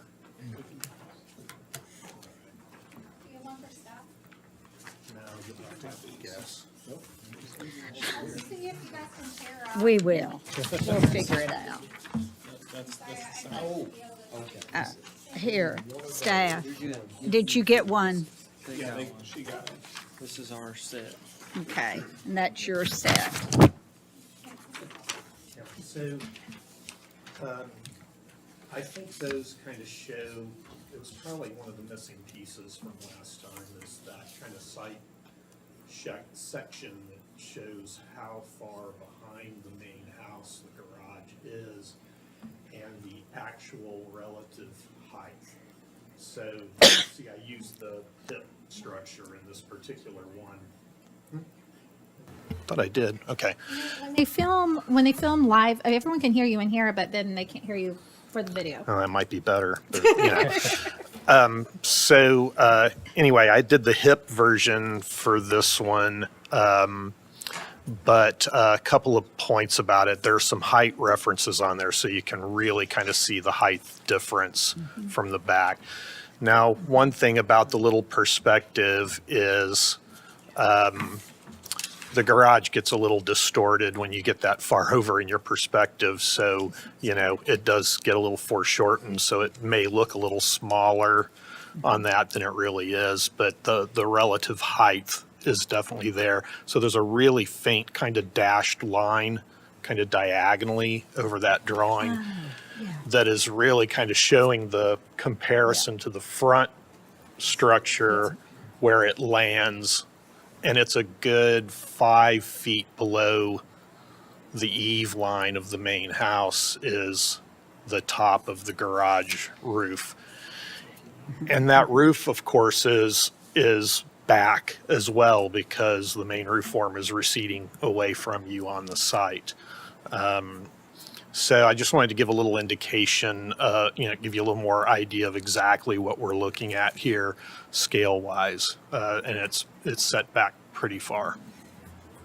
So Kevin, I have a quick question before we move forward. On the rendering, and I've always been very impressed with your drawing skills.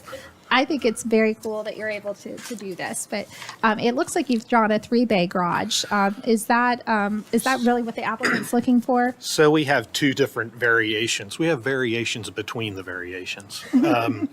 So one is the 2 bays with, more of the person doors on each side, like one's a potting shed and the other side storage.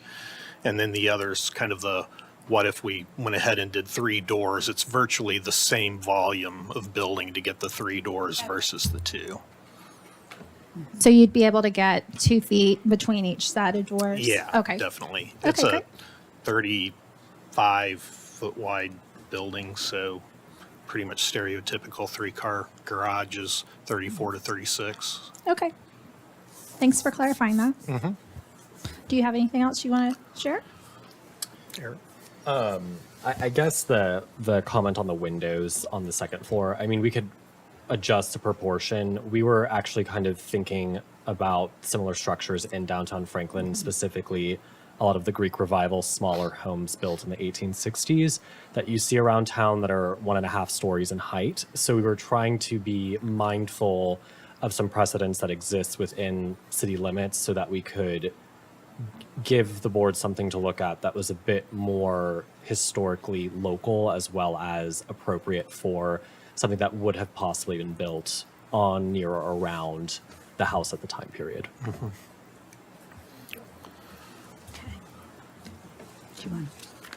Do you all have any other comments before?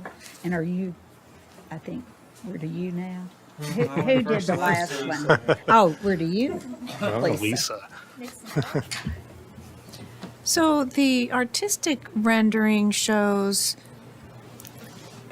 3 garage doors, correct? And then 3 small windows versus the 4. Right. That's a couple of the variations that we were trying.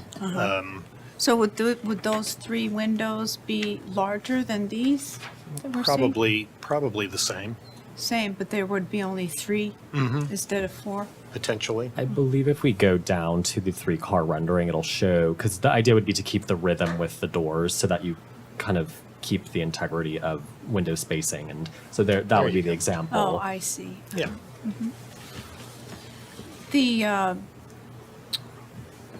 To me, the difference between the 3 garage doors versus the 2 with the doors for entrance left and right is a toss-up in my mind. What I find curious, and maybe this is just an aesthetic opinion, but the porch looks like it should be attached to a building that you can actually enter and use that space for living.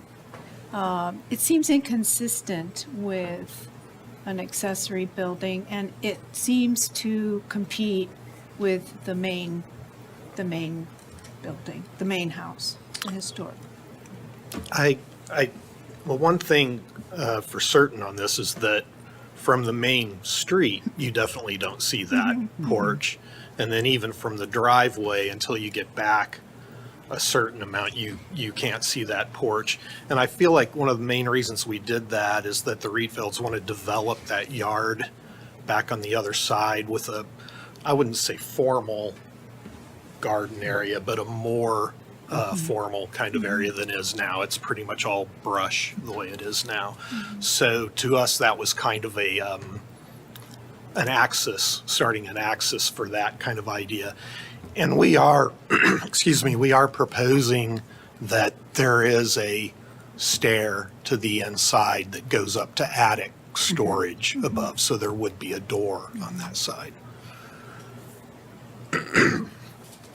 Those were just my comments. Thank you. Okay. Scott? Yeah, I'm looking back at your site plan, and then, I do. I just have no voice. I think this overall looks good. I think that your positioning on Fair Street, I'm not sure what, use some elevation feet here. This, it's not going to be so exposed from Fair Street. I think it's going to be pushed back far enough, and the elevation's probably got a little bit of rise between Fair Street, where the house is, and to the lower backside to where the garage will be. I think just with some minor tweaking and deciding which route y'all want to go with, which elevation you want to go, and the finishes that go along with that, where that would be accessible to the commission or not. That's just really all I have right now. Okay. Yeah, I think my comment kind of goes to part of the guidelines staff gave, which is in this area, we should be looking traditionally to 1 and 2 bay garages. I think what's forgiving about this site is it's so big, and that helps. And obviously, you've got that gap between this area and the next door to in the Bethard. So, yeah, I mean, I don't think I have anything else to add other than that. Making sure staff's comfortable with even if we meet the ratio, the feel of this for this part of town in the district. Well, thank you for that. I do want to know with that staff would recommend the 3-car garage instead of the 2-car garage with the 2 pedestrians, because it does actually appear to make the facade feel less massive. It almost feels shorter with the 3-car garage, which might seem counterintuitive, but it just seems to lengthen it because there's 4 different areas to look at as opposed to 3. And then Lisa's comment on the windows asking, well, will you have 4 or 3? It just kind of shrinks it up a little bit without actually doing so.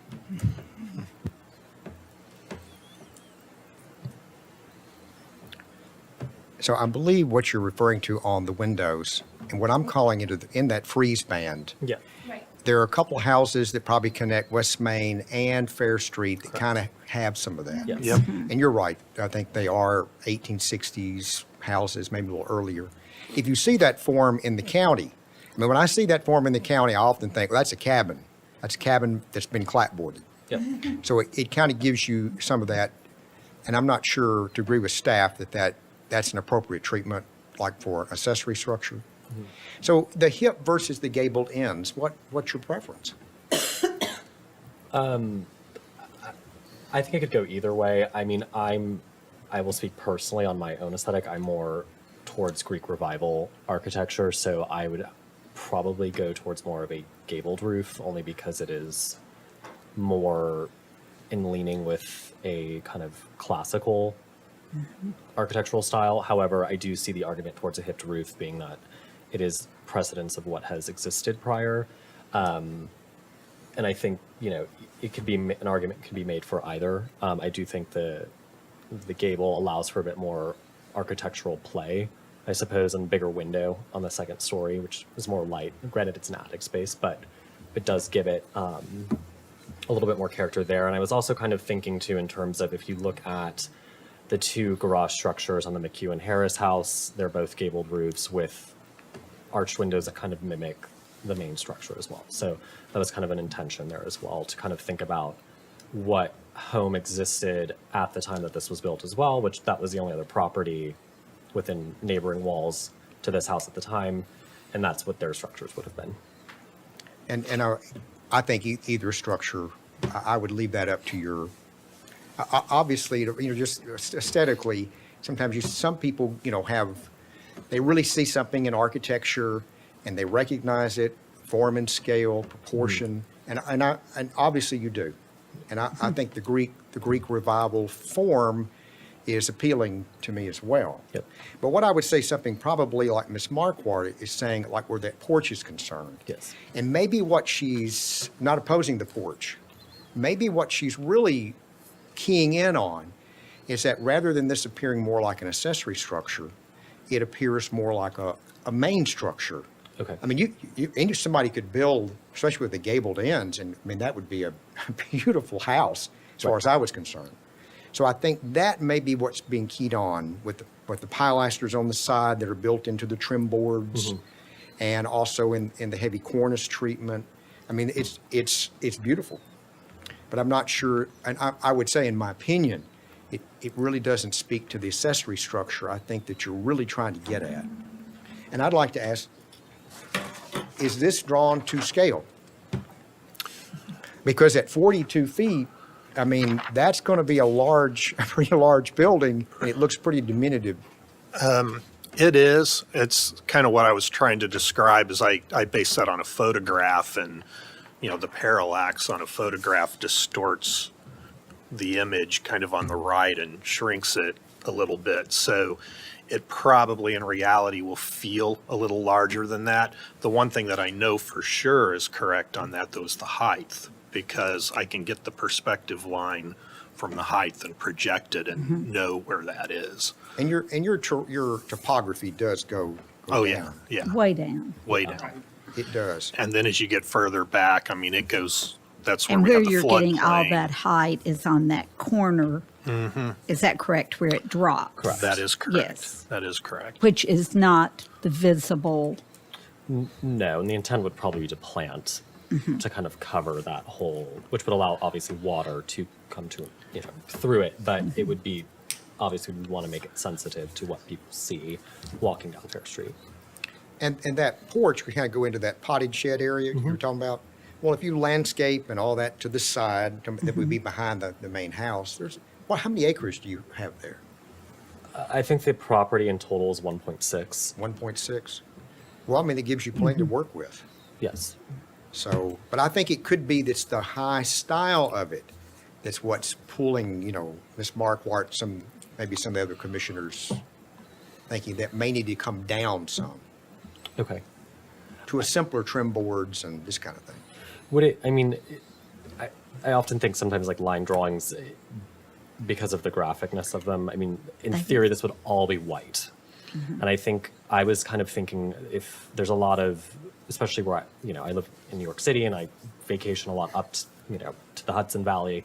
And those are, I know, some of the most high style Greek revivals in America, but there are some simpler structures that often, once they're all painted white, they do kind of take on a much more country aesthetic, that they will have these kind of nuances and their trims will be quite ornate in a rustic way, but they won't be overdone. I think the idea, and I'm sure Kevin could speak to this, would be that there'd be a lot of like kind of flat planar trims. It's not going to be a lot of OGs and crowns and coves and these sorts of very fancy high style trims. It's going to be a lot of kind of geometric step backs, kind of what you would see like on the our transom on the front door. It's a lot of very angular flat moldings, but when they're all conjoined, it looks a little high style, but it's going to be a little bit plainer in terms of getting so crazy. And I'm thinking, very minimal square columns with a very small capital, not an order for the capital, but something that's definitely more subservient to that. And I get it. I mean, Mid-Atlantic, New England states, I get it, from there. I don't want to sound bad. This is Tennessee. Oh, no, of course. And I understand that. I mean, I do. But I've but I got to appreciate say, it. But I appreciate Brian, we have torn down the Greek revival town of Franklin.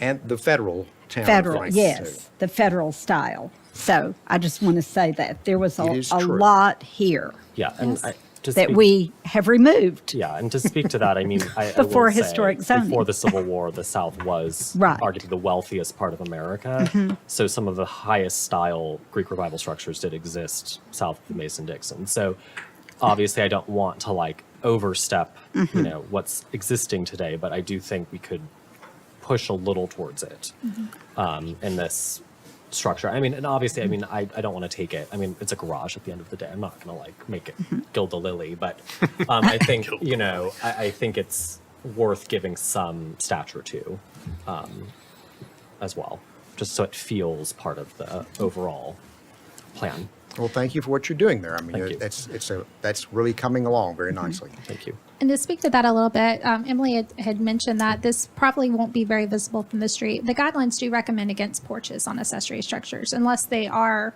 designed so they aren't visible from the street. So if it would be helpful to you, the applicant can provide some additional information to show you if that's the case. This is, in my opinion, it's an interpretation of what may have been on the site. We know what was on the site. So we want to be very careful not to falsify history to a degree.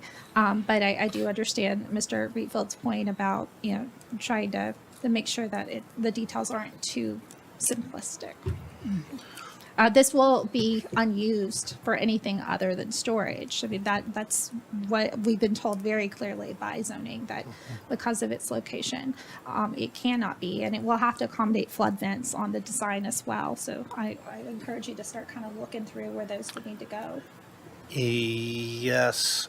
I don't think that I will be required above the slab for the flood vents on this, but we'll check. Okay. That's still That's kind certainly of not in something the I- air where that actual flood line Exactly. is.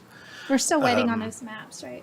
Yes, and then below, you're really talking about solid, and where I did the cutouts underneath was really for that idea to let water kind of flow through that Right. corner potentially, so that's And I think that was really helpful for the massing as well. yeah, that's another issue, but we'll get through that one too. So. Thanks. Me? I think the last time we looked at this, I had a similar feel that, and we've seen some other outbuildings that are of this kind of story and a half variety, in terms of a certain story height, and then there's a knee wall that's significant enough that it's, there's real Right. space up there. My preference would be that the height come down just a little bit, and, at the expense of some of those windows probably, but, when we talk about hip roof and gable roof, it has a lot to do with the stair. The stair's not going up one of the short sides if it's hipped, because you won't get it up. And so the gable might help you in that regard to make a stair work. I have in the file some other sketches too. There are. Okay. You have one on the very last page that's Oh, I a forgot about gambrel those. roof. I gravitate much more towards this massing. The gambrel is a sort of maybe fancy next to that house, but not really. A lot of barns for gambrels. I like the height of the eave on this a little better, and some traditional dormers up top. I think it feels a little better scale, and feels a little more agrarian, like it was a outbuilding on an old Tennessee house. So this kind of fits in the timeline kind of argument that you had the 1830s to 1850s main structure, and then you had this kind of revival structure that came in a few years later that somebody built in the back, and it's kind of fun to think about that, but it would have been an appropriate style regardless if it was ever there before. And Aaron and I haven't really talked about where you land on this one. We just kind of Sorry about that. no. I just did it as kind of we're trying everything to see what kind of hits. Yeah, you know? it's not a classical revival style, but it's a historic form. Yeah. The canopies coming out over the garage door, we've heard some different things about that. This is actually at least integrated into the pitch of the roof with a sweep. We've had some other garages come through that had canopies sort of in that story and a half wall, and I think we try to refrain from those as much as possible. But this, from a scale perspective, feels a little closer to the ground to me, and I don't know why that makes me feel more comfortable, but the other one with the short windows just proportionally feels weird to me. I don't think you need all the corner column details and all that. I think it could be so much more simple and be just as elegant. You could do, you know, some simple mitered corner siding or something that just looks like a really simple structure, because the more detail you add to it, the house is pretty decidedly simple. The brick detailing on it is very simple, and I wouldn't want that to be too fancy. Right. I do feel like on these corner pilasters, they're really more like a 2x12. You know, it's a corner board. They're a Yes. corner, Yeah. you know, And what is articulated this- corner board. What is this band above the siding? What is that material? So with that, and I think it's hard in CAD to distinguish between like a traditional laid siding and then something that's like a lap, essentially. In these kind of Greek revival structures, they would often butt the sidings together so it looked a bit flatter. Flatter. It's like which- a butt jointed shiplap. Yeah. Exactly. Kind of And then, siding. so you would still you would see some lines through the paint, but it wouldn't be as like fanciful, I think. It would still have I wouldn't say rustic, but it will have a less kind of austere quality to it once it's And actually. that would likely miter at the corner just to Yes. get that to be Exactly. clean. Okay, so this would not be like a hardy smoothboard panel through No. here. Okay, that's No. what my understanding yeah. was. Okay, so that would help calm those windows down. Yeah, for sure. yeah. It's just again kind of going to this line weight, and Mm-hmm. you know, it's hard to kind of transcribe this sometimes, especially given that it'll be an all white structure. It'll be, you know. I would recommend it when you submit for a COA that you just kind of explain that a little Yep. bit to the side. I think that would be helpful. And does anyone need a photo to kind of show that? Wouldn't hurt. Yeah, something that might help illustrate that for folks who aren't understanding that vision. Okay. So you're saying that's more of a lap? I mean, like a lap board? Exactly. So it has a flush front, but you see the Right. divisions of a lap Exactly. board. Right. Yep. Shiplap. Yep. Yeah. Which the house actually historically inside has. So I'd kind of like to bring that detail as part of something that exists within the property out. But yeah, I mean, in conclusion, my comments, I don't have a problem with the scale in terms of the width or the depth or any of that. Obviously, you have some floodplain things to work out between you and the floodplain administrators, which I think you can do. But the height thing and that much wall space above a garage door is always like what happens there? Your sketch is more successful because at least you have some lights Yeah, in that's what between the that wall. filler, And those little the things lights, yeah. help absorb some blank wall space and that, Sure. that we don't see here. So, and I You encourage you spec to those already, show right? some of those things if you know what they are, because Yes. they Yeah. help. We, they really do. Yeah, we would. The residents will have, the main residence has historic blackened copper bevel lanterns going throughout that is proper to the time period. And so the idea would be to take a version of this and put it along the face in a historically accurate form of like a flush lantern. Please. I wonder, have we provided enough clear direction here? Because it seems like there's actually 3 different proposals or different ideas on the table. The more I think about it, the 3 garage doors with the 3 windows, as Amanda articulated, are what I would endorse. Okay. Okay.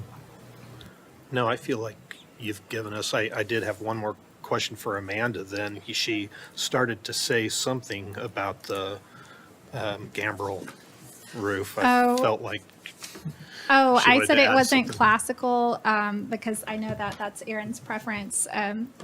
Gambrels can be, we just don't have many in Franklin. We have 2 that I can think of, one in the historic district, one along Hillsborough Road. I'm sorry.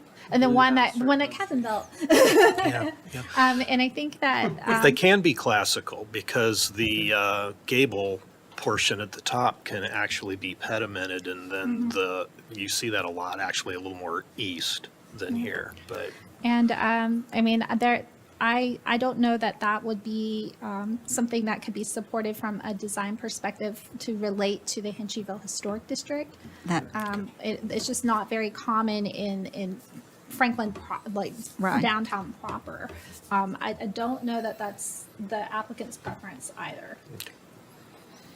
I just wanted to know personally. Yeah, I think more or less we were kind of based off of the last meeting where we kind of came in with a structure and it was very much put down quickly. I think we wanted to kind of come in with options in the sense of Right. things that showed precedence towards other accessory structures, buildings in Franklin, and then kind of some other architectural styles that we both liked to kind of get a gauge of what was going to gain more approval one way or another. And I think to Lisa's point, what I've heard is that commissioners, the ones that have spoken so far, could go with either style and simplify the porch is what I heard. So But- yes, what I've heard is that the porch may need to be more simplified. That either the gable or the hipped roof form could be appropriate.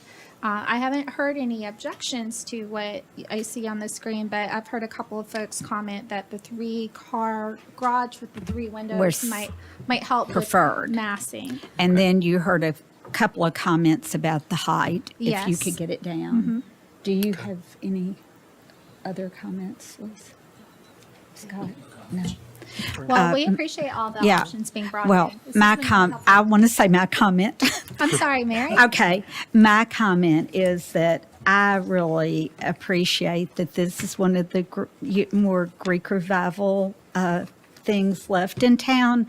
So I really love the idea of doing the outbuilding to feed off of that because there's such a scarcity of it left. And if it were simplified, I think if the porch were just a simple shed, but that would be my feedback. Okay. We appreciate your all's responsiveness to the design review meeting before, and this is such a Franklin treasure, so.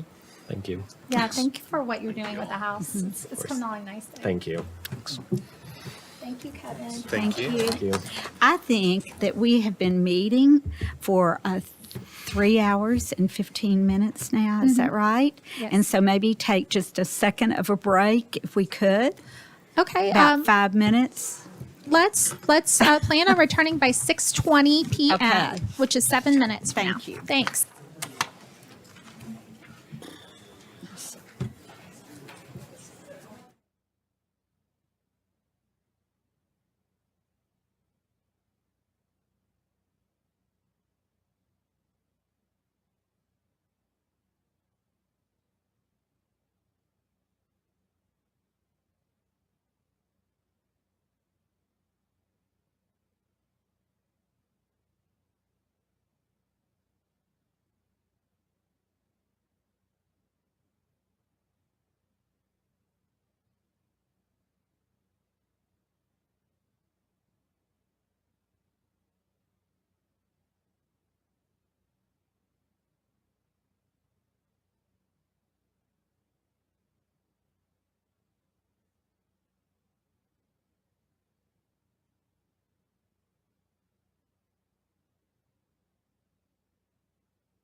musician and his clan over in Europe, and he goes about once every couple of years for shows, and she said the last time, she was like, I'm not getting left behind, so she said, you're going this year, and I'm going, and he was like, yeah, that doesn't work. Right. He was like, I can't, and she was crying, I made us going, I was like, okay.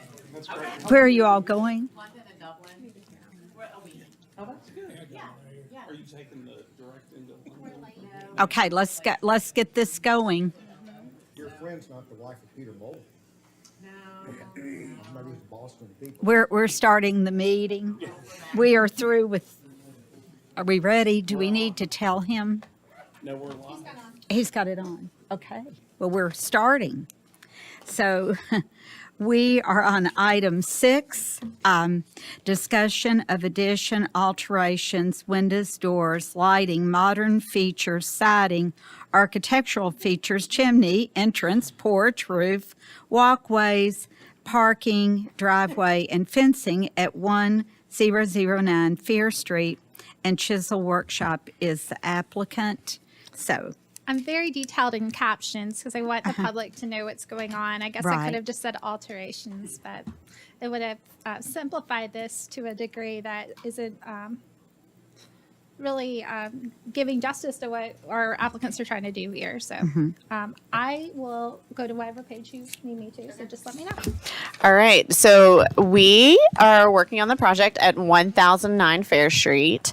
It has quite a bit of deferred maintenance. So we're going to be addressing that. That's why there are so many items on the list that Amanda Rose wrote out for us. So we have a lot of deferred maintenance. We have some things that we would like to alter and change to the structure. And we also have a garage and changes in site plan. So we're coming at one fell swoop. I don't know if it's easier to tackle this too in pieces if we want to talk about the main house first. Sure, I think that'd be great. Yeah, because that's how it's organized. Okay, so from the first page, we have our site plan. I won't get into this too much because I think the other pages are very helpful. I think the pictures are probably more helpful than most. So you can go to the second page, and I'll breeze past this pretty quickly. So there is an addition that's existing off the back. You'll be able to see that back right corner. You'll be able to see that more in some of the images ahead, but we are proposing to take that off and put in a new addition to the back corner and change some of the windows around on what's the existing rear elevation. And I know the ones that are going to be more of the talking points are the windows that are on the right side. So let's go to, you can scroll through that. Okay, so this is our house. This page here is really to show kind of the overall of what we're doing for the entire house. I happened to go out the morning of our ice storm, which was very helpful because we started to see where the ice was pooling and made us realize exactly how bad that roof structure is. So we already knew ahead of time that we've got to replace the roof, but we also have to replace some of the sheathing and some of the structural members underneath it.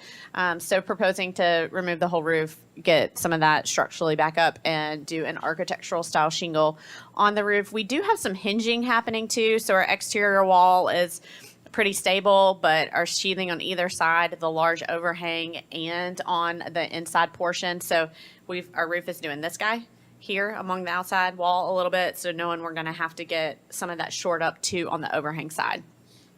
So it has asbestos siding on it currently, so we're going to be removing the asbestos siding and looking to replace that siding with lap siding and then shake in the gable ends. We do have an existing front porch, and we have an existing side porch, and I do have more details on that if you want to go to. This page? Sure, we'll just go in order. Okay, so this is about the front door. It's difficult for me to age this front door. It does appear of newer materials. It is a beveled full glass front door, which I know is an acceptable door style for this style of house per the guidelines. It has been broken into by the fire department.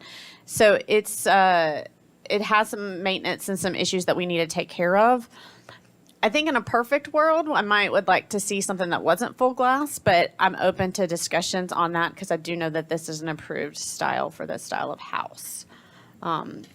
Everything else we fleshed out pretty well, but this is the one thing that I just would rather have some discussions and talk about. Oops, sorry. Oh, that's okay. If It's finicky today. Okay, so the front porch, it's currently made from modern materials. We have some Simpson ties coming in for our post. Even our columns have wheat poles at the bottom, and they're made by One By, as you can see the corner bores. So we know that they're not original. The overhangs on the porch are exposed OSB. So we know that that's also not original.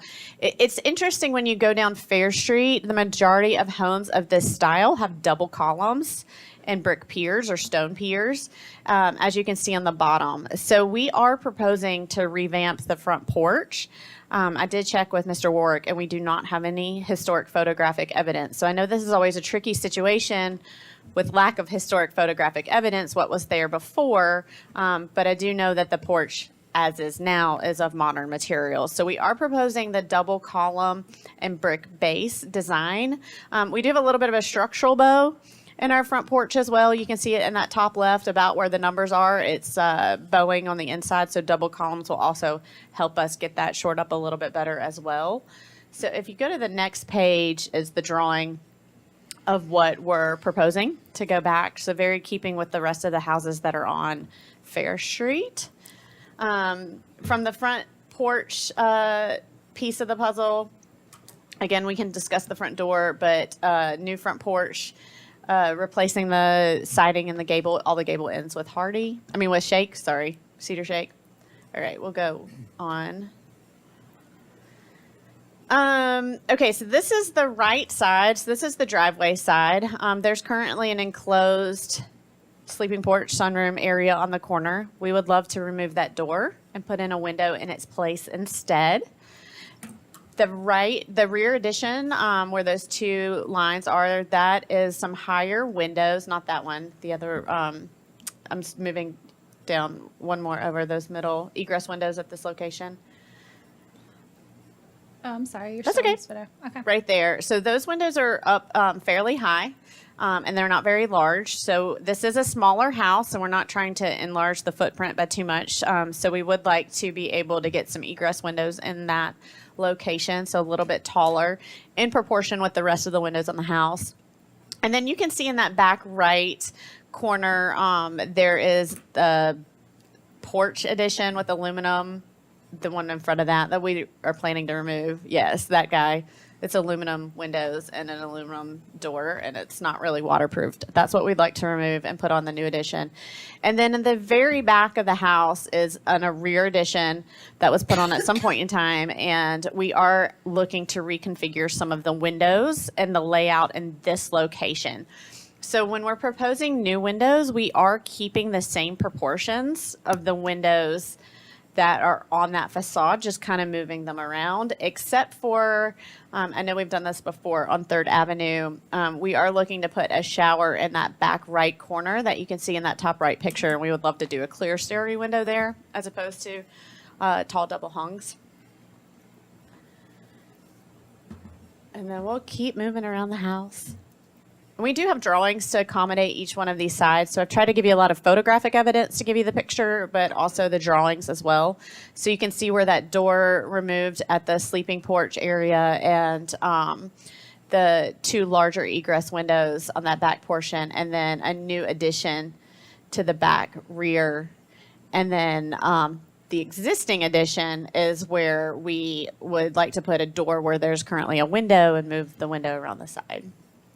So Amanda, you note here that is the board open to replacement of the siding? Is that what you're talking about there? Yeah, so that Okay. one is so what we'd like to do is take off the asbestos siding, do shake in the gables, and do clapboard on the walls. That one does have existing clapboard on it. I don't know the age of it. We definitely have a water issue.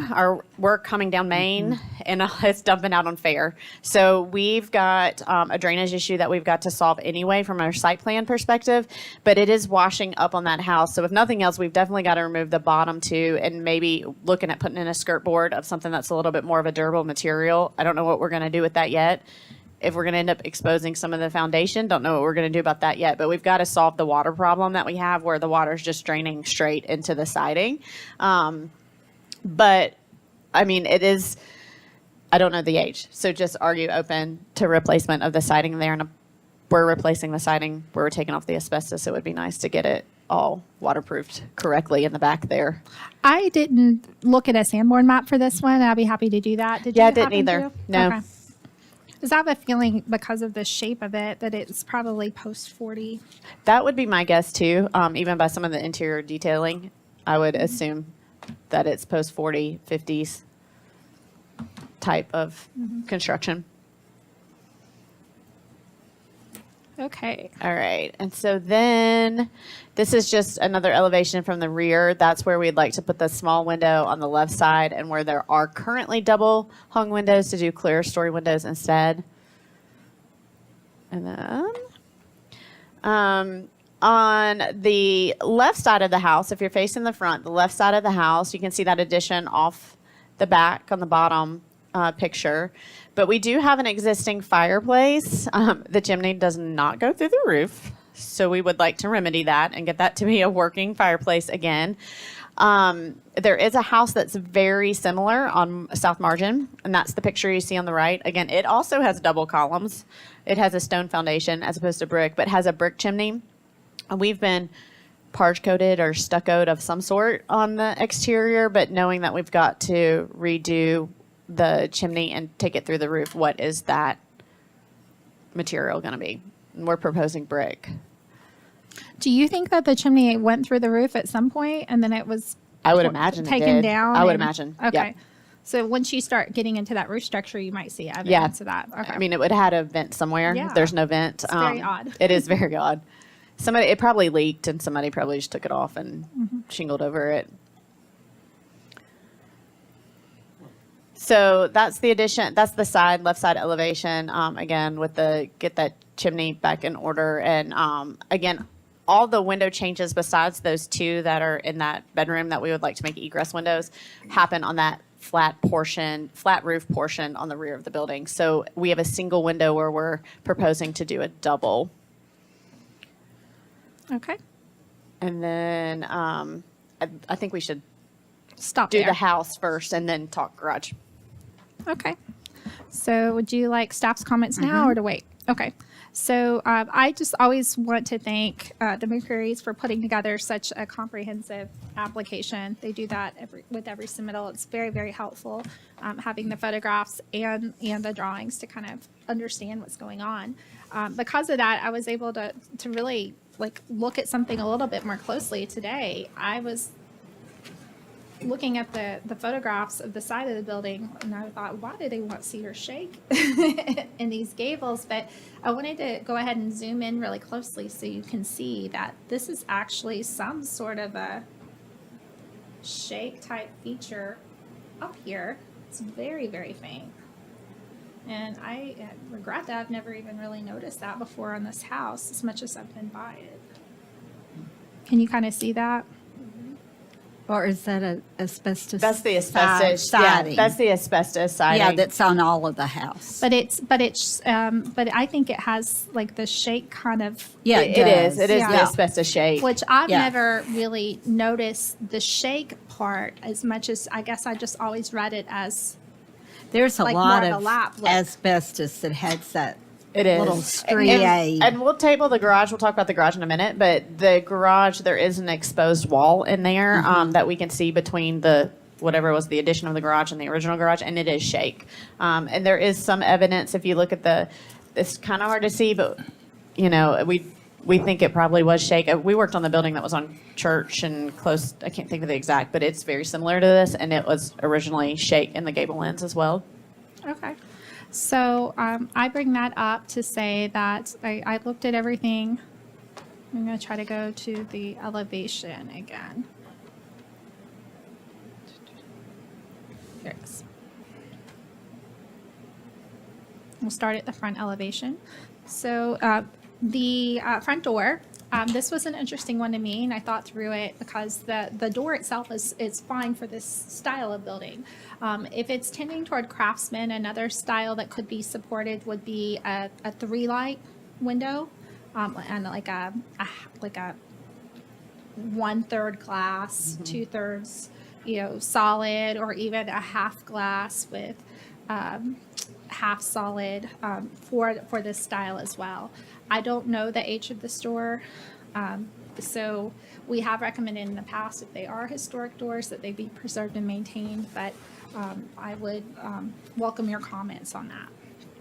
The next with the siding, asbestos siding is an interesting one. I have a very soft spot for mid-century styles and know that changes over time can gain significance in their own right. But the siding has taken a lot of what we would imagine to have been the reveal of the original siding out of this building.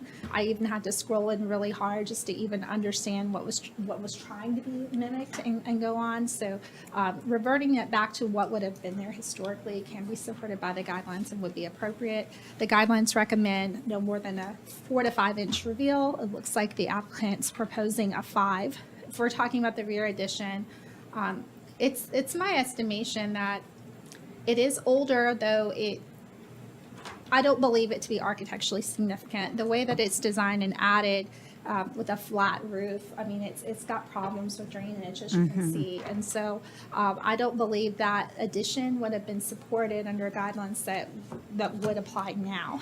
So it's supposed to stay, but asked to be corrected in terms of, they'll probably need to look at adding a little bit more pitch to that roof. Potentially. The roof seems to drain at the moment. We're gonna, Michael Lee is working with us on this project, and we are gonna do some exploratory work. So right now, we're proposing to keep the roof pitched, but we've got water coming from Main Street down, hitting our siding. So we want to waterproof from the ground up. So we want to make sure we're waterproofed through the building envelope is why we would love to, in a perfect world, be able to remove that siding. Well, thank you. I do think that removing it would be appropriate because I do not believe as staff that addition has any historic or architectural significance to the building. And so going with a more cohesive look to, be consistent with what they're proposing on the rest of the building would be fine. As for the cedar shakes, having shake in gables is very common. I don't know if the intent was to do like a raw cedar or a stained cedar or a painted so that it's the same color as the siding. Do you have? I think we're probably leaning towards a painted cedar. Maybe, yeah, I don't. Are you the new owner? This is Patrick. Yeah, I've talked to his wife too. So I do think we can clarify that a little bit more for next time. But I don't know if raw was the direction we were going. But I like a good painted cedar look because it does have that cohesiveness of the same color as the siding, but you get the texture from the gable ends. And that is what we can see from the wall that's exposed in the garage. It's a painted cedar. It just has a really good texture to it. And I think that would be recommended here because it would be going with what would have been historically appropriate, but not really changing the vernacular so much. Right. You don't see a lot of stained cedar in this area. Frankly, when people introduce it now, it's more of a falsifying kind of effect, and so a painted cohesive look would be appropriate and not draw so much attention to the fact that the siding is all being redone. The porch, I have a little heartburn over because we can't determine if the guidelines are met. Without historical documentation, it would be difficult to support changing the porch style, although rebuilding the porch with newer materials could be supported because the materials there are not historic. So I would welcome the committee members to give feedback on that. Now, the style that has been shown on the screen is certainly an appropriate style if it were to be proposed for any sort of new build for a craftsman, and it certainly would be appropriate to this house if the commission finds the guidelines for that. As far as the chimney, it certainly needs to be rebuilt out. I did have a question for the applicant. Is the intent to put a brick veneer on the outside, or are you going to try to get off the parging? I think it's always difficult to get off the parging. So I don't know if we would look at just veneering what's there, or again, we know we have water problems. I would love to, in a perfect world, be able to just re-brick it using a historically appropriate brick, just so we can make sure we get, if we're working on the siding, getting everything waterproof, that is also addressed. Now, are you I can confident in explore less that. brick underneath it? Nope. Honestly, no. It's just using some historic evidence of other buildings in the city of Franklin. So I think what I would suggest is if there is a way to, like on the back side, to try to see what's underneath it. And I feel that if it's clear that it was brick, that staff could support a veneer, a fit veneer that has an appropriate historic brick profile. And we can do that for sure. I can get with Michael and his mason and take a look at that. And then moving forward to the windows, I'm going to go to the sides. They're really, really helpful. So the guidelines recommend only adding windows and doors to areas that aren't as visible from the street. I don't know that I feel strongly that these will be highly visible from the street. And they're not removing existing windows. They're really just adding them to fill in an area. Is that correct? It is. There's 2 windows there now, and they don't meet the egress requirements for a So bedroom. there are windows. So yeah, they there are removing. 2 windows there. We would just like to make them taller to meet the requirements for egress for a bedroom. Okay, so the guidelines would not recommend altering existing window dimensions in any way. I would welcome your feedback on that, but I do not think that these will call as much attention to themselves as, say, what you see on the main format. And it is set back. It's got a natural setback to it. Okay. That portion of the facade is set back. That's helpful. This window, I'm trying to remind myself what's going on here. There's a door there now. Right here? Mm-hmm. Okay. I swear I did look at this. There's just a lot of parts. It is a lot of parts. Okay. And the side porch. I Yeah. see. Mhm. Okay. Staff would have to recommend against this unless there's some evidence that it was changed over time, because the guidelines wouldn't support altering window openings or entrance openings on highly visible portions of the elevation.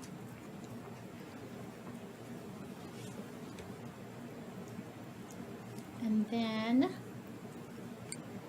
here at the rear, it's entirely appropriate to change the existing facade here to add a door. This will not be visible from the street. In fact, this is kind of pushed back even further from this, which is pushed back from all this. So that would be fine and appropriate and a nice way for the owner to access the house from the garage area. Okay. Finally, all the window alterations proposed on the rear can be supported by staff because they are of an appropriate dimension in relation to what's currently there, and they will not be visible from the street view. And I don't believe that there were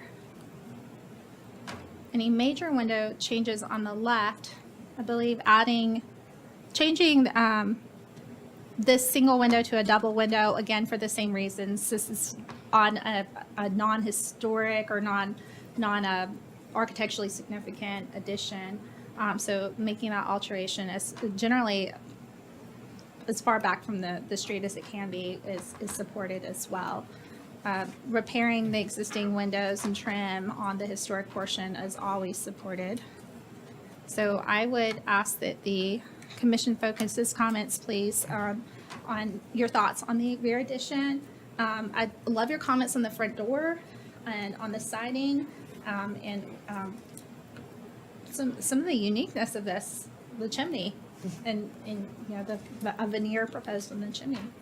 Okay, thank you. Do you want to go ahead? Scott, Scott, do you want to go ahead, Scott? Then Yeah. we'll try to change it up tonight. Keep me guessing. Yeah. I like what you've done overall, and unlike Amanda said, I would support redoing the front porch to make it more compatible with what we know is more historic in the area, whereas we don't know where this came from that's there. We just know it's not original. And I think to try to put it back to historic nature would be a positive thing. The same goes with the structure you want to remove. That was not part of the original structure, and it's not made of period materials at the same time either. And I think some work to make it more blend in and fit in as it was a historic piece. It will never look original, I don't think, but it will look more of the historical part of it. Those are my comments. Thank you. Thank you. Okay. I think the side porch gives me some heartburn, and the changing of that door, because I'm assuming that's all for an interior configuration preference, and that concerns me. The front porch,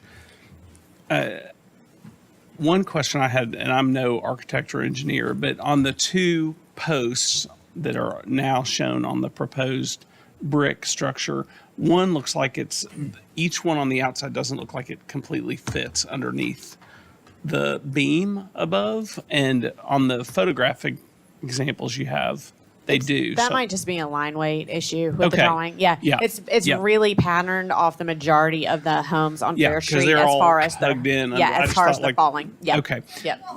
Well, I don't know about I that. know. Like random It random does- things We sometimes. have I don't know what you'd call them. Ben's gonna be better about the terminology, but the like beam extension brackets coming out, and I think that's what's reading a little bit funky. Yeah. That's different from ours than others, but Okay.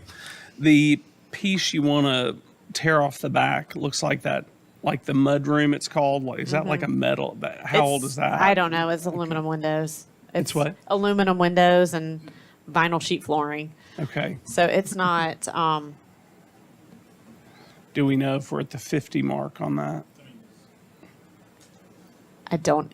I would guess not. I would guess that other piece is because the windows that are in there are completely different than the back flat roof addition. Does that make sense? Yep. So for me, if I had to guess, you've got your main house and the piece that comes off the back, and then we've got our rear flat addition. I would assume that aluminum clad window storm door scenario, given by the finishes in there and the stuff that it looks like, it was probably more of the 70s, 80s style. Okay. But that would be my gut. Okay.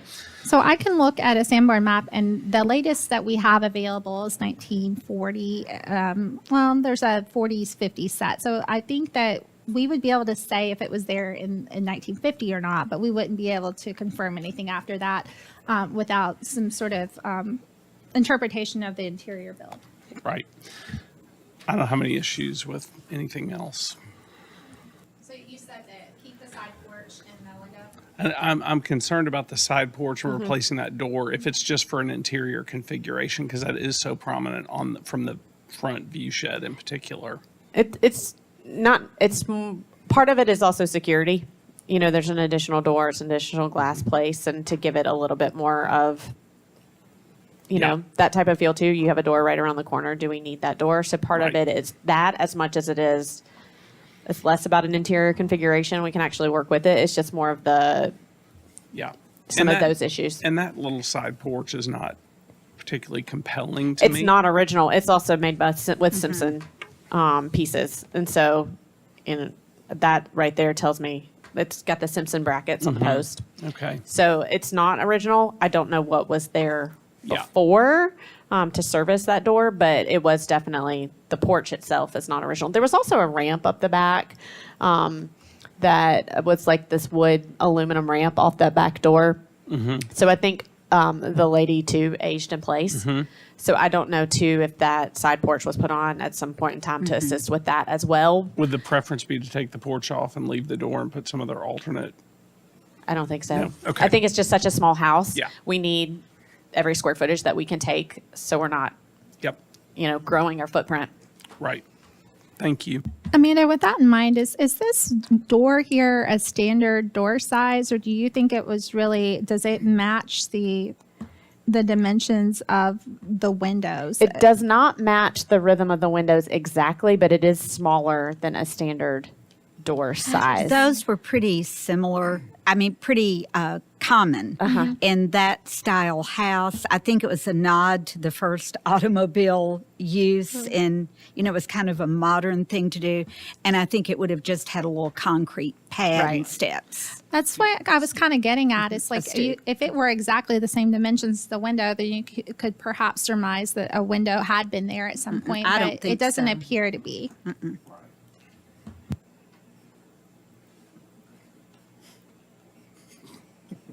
So I did look at least the 1928 Sanborn maps. Oh, thanks. At least the one from 28. So the ones from like 1948, they're pasted over. But it looks like there are 5 lots from 10th Avenue is where this house is located on Fair Street. It does show a structure in that location. the footprint doesn't seem to be the same to me, so it could be that that house was demolished, burned, whatever, and this was built in its place sometimes after. But I'll check the 1948 one and see what's on that one. Because I think the tax records show 1930 for On this this house. house? Well, if that's the case, there was something there before.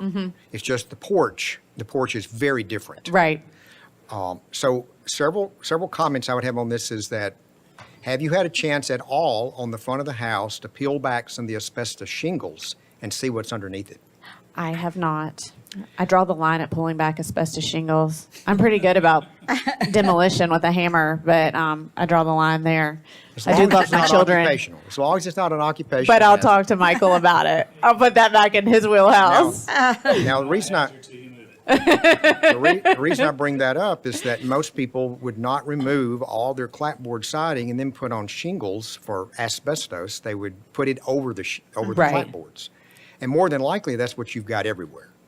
So I would like, whenever you start removing it, if they're going to ask to replace all the siding, I'd like to have photographic evidence that the original clapboard's not underneath it, personally.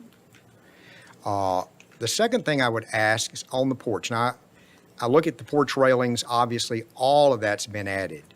But when we talk about the porch columns, when I look at those columns, and even how they don't quite sit flush into that header beam, I mean, architecturally, they should stick out a little bit from that header beam to be right on those capitals. Right. So, I mean, just visually looking at them, they look like they've been there for a long time. They are not. They have weep holes at the bottom. So like they've got the drainage weep holes and the Simpson piece. And you then don't think that was added in a no, modern time? because it's you might be able to see it in one of the large pictures. It's a box beam. And so you can see the edge of the one by on one side and the one by on the other side, and it is crystal clear clean. Well, I'd like to see photographic evidence of Yeah, that too. because we went and looked at that, and it's very crisp and clean. Scroll over to the right if you don't mind. Because we're talking about if this has been completely, redone in recent times. So that far right picture, see the edge where they've created a box beam? Where? I don't see what you're talking about. Yeah, you'll have to zoom in on it. So it's very clean and crisp. But and you don't, they would have created a box beam. They would have, but usually it's more warped and covered in paint and lots of Well, damage. This I would one's like to perfectly see- square. I'd like to see photographic evidence that that Okay. is the case. Okay. Because I've seen even the fluted columns in downtown Franklin, they're boxed. They're all Yes, they boxed. are. It's just not usually this crisp and clean Well, and it's good perfect. material. I mean, they're using old growth poplar to build those more than likely. But anyway, that's what I'd Yes, like to yes. see on that. And I think if there was evidence, so either this entire porch base with its slab has completely been rebuilt in recent times. I think if there'd been a half brick column of some kind and this was original, that you would see an outline of where that brick had been. I think the concrete's new. It's a very much a broom finish concrete. So See the tooling at the edge too. yeah. And you can see, and like I said, there's OSB on the overhang. They didn't even bother to finish the underside of the overhang. I think the entire front porch portion has been rebuilt So when you say OSB, you mean on the roof? on the roof. So if you look at the overhangs on the historic structure of the house, they have the butt board underneath it or any kind of the old historic underlayment, and this one's not. It's just roof sheathing. You think you think the entire porch is brand I think new? the entire porch is brand new. Even in the gable where the siding is.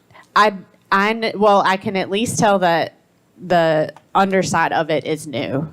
So if that's the only portion we don't know about, but if I had to guess by the tooling of the broom finish on the concrete and all those Simpson pieces and how perfect it is, I would assume that it's all new from the house out. And I would say if you had a lot of rot on those eaves, Right. I mean, someone may not have put back the beadboard look, that would actually, you would see from underneath, and they may have gone back with OSB. So, I mean, I'd like to see more Mm-hmm. Okay. evidence that, this is a brand-new porch roof, because then that's going to support whether or not shingles were actually in those gables. Mm-hmm. Because the front suggests that they weren't, but that it was clapboard. So then let's go to the door. Okay. So you think that door is original to the house? I don't know if that door is original. It does not have wavy glass. The windows do. It is a beveled glass door. So the glass is beveled. I do know that that is supported from a style of a craftsman style house. Because there's, again, door looks very clean and crisp and there's no wavy glass to it, I would assume that the door is not original. And what would you envision going back with? I don't know. Because you said something more solid. I would like, than yes, just I glass. think we'd like to consider something that's not a full glass door. Just again, for a sense of privacy and security and those type of aspects. I noticed in the photographs you provided of other nearby homes, some just have a different light profile. They do. But they all seem to be very similar. They are. There's one that's a 2/3 light. I think it's that left one, that yellow one. I think that one might be a 2/3 light. This was a hard time of day when we took the photos because all the front porches are in shadow. And That one too, the green one, is a half light, I think. I know there are Yeah. a lot of pieces to this. There are a lot so of I'm gonna- pieces. I'm I going to let appreciate those this. be my comments and let other Yeah, I commissioners appreciate get to that. other things. I always appreciate your comments, Brian. You're always very thoughtful. I don't have a huge preference on the front door thing. I can see why that might not be original. Same with the front porch. I think in the reconstruction of the front porch, I think I kind of take issue with the brick piers. I don't have a problem with double columns necessarily. I think that is pretty typical. I don't know that this configuration of brick piers, there may be some examples in the neighborhood. Usually when we see them, the brick goes to the ground and doesn't sit on top of the porch. So all of those That are one brick does. piers on Fair Street. Yeah. It's a little. Let me look at those again. Yeah, and the one on the other end too. The far left side does too. Yeah, so the first green one on the left, Mm-hmm. the brick piers go all the way to the ground. The middle one stops at the porch. Does that have plastic Yep. railing? 101 and 101 and 103. The other one's both. covered in ivy, which is lovely. Anyways, it's not on this house. Right. And to Brian's point, we have no evidence of what it was necessarily. So I don't know, that seems a little forced to me. The chimney, maybe if anybody's been in the attic, is the chimney exposed in the attic? I have not been in the attic. You can't get in the attic? Oh. Well, We'll do some selective demolition. Should tear some big holes. and No. what's the chimney inside? Is it stone? It's stone. Stone. It's very. It's obviously masonry of some sort. It is, and It's- we did a house on. It's not in the historic district. It's right outside of it on Church, and it has the exact same interior, fireplace, and the exterior on that one is brick. Yeah. So that was part of the reason. Again, trying to use some neighborhood historic evidence. Yeah, I think, I don't know if they can just work with staff as demo happens to figure out what to do with that. I think in theory, putting the chimney back is a great idea. It's just, we don't know what's in behind that. And if, once they start demoing and figuring out what it is, I would guess it's masonry of some sort, but you may figure out it's some weird masonry unit that needs to be covered back up. And in that Right. case, Then we'll it needs to parch be coat covered it. back up. Yeah. If it's brick, then Right. great, do brick. I don't have a problem with any of the window and door changes except for that one side door. I'd be surprised if under that deck there's not a stoop of some sort, maybe. And that's would have been pretty typical of that time period to have a little side stoop. So I'd look and see if there's something there for that. If not, maybe that's what needs to go back. I don't know. But yeah, I think the door ought to stay on that side. That's all my comments.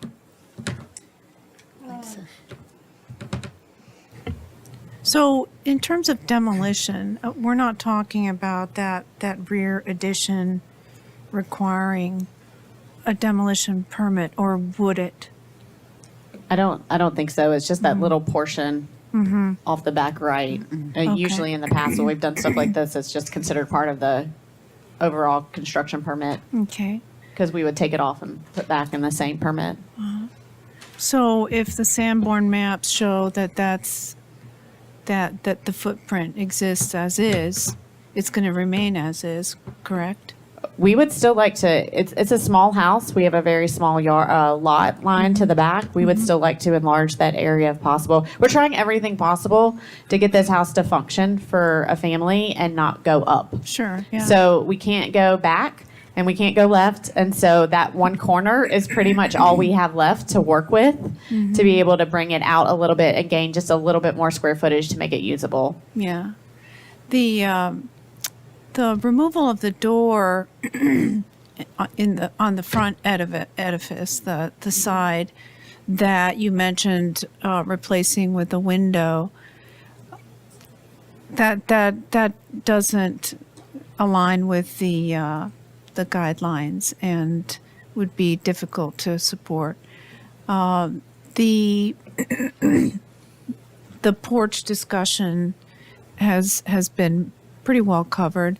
I think to Brian's point about seeing what's under the shingles and then replicating that for the historic value of the house is a great idea.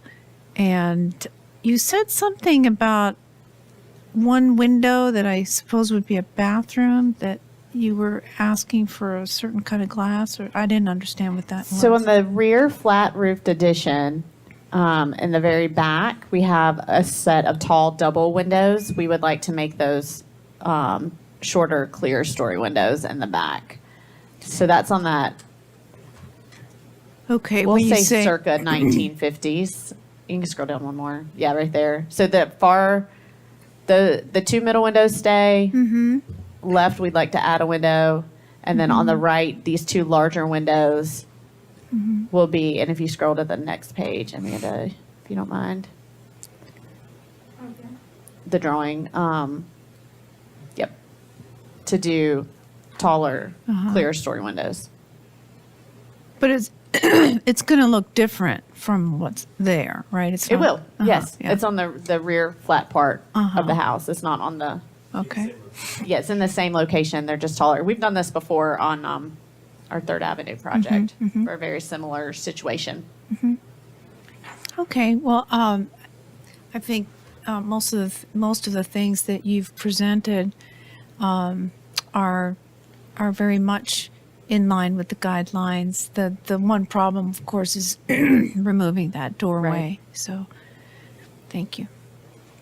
I would say that I was glad Brian thought to talk about taking the asbestos off and seeing if the siding's there and maybe if it gives you some direction and if you would work with staff on that for your presentation to the Historic Zoning Commission. I'm a fan of leaving the side door because I just think it's one of the unique features and kind of tells the story. The front porch, I would say if we don't know what's there to keep when it goes back to make it simple. So I wouldn't be a big fan of the brick. The front door, there have been so many faux bungalow doors installed in America that I agreed. would hate that for the investment this agree. family is making in Yes. this house. So if that door doesn't work, and if you could find a replacement door that's historic to the period, I think I could go for that, but not otherwise, because I know I've been in this house about, I would like to tell the owner, maybe 30-something years ago when it needed a lot of work, 30-something. So it's a huge labor of love. It is. It And will be. yes, It will be. And yes, we will not be putting a faux bungalow door on the front of the Thank you. house. That's it. Trust me on that. I think Is that, I do you think have that's any it for other the house questions? then. Okay. That was all very helpful. So the next piece of this puzzle is we do have an existing garage. We are not proposing to change the footprint of the garage. Mr. Tosh, we are on the lot line. I know. So we will have some fire rating to contend with, and that's also if we propose any windows on those as well. Okay, that's what I thought. So we are not proposing to move it or enlarge the footprint.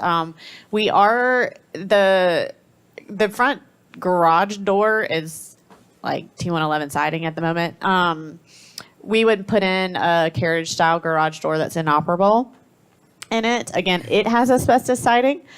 If you go in the left portion of the garage, you can see on the right wall, so what would have been the old wall of the old single garage, it is, and it's hard to tell in that photo, but it is shake.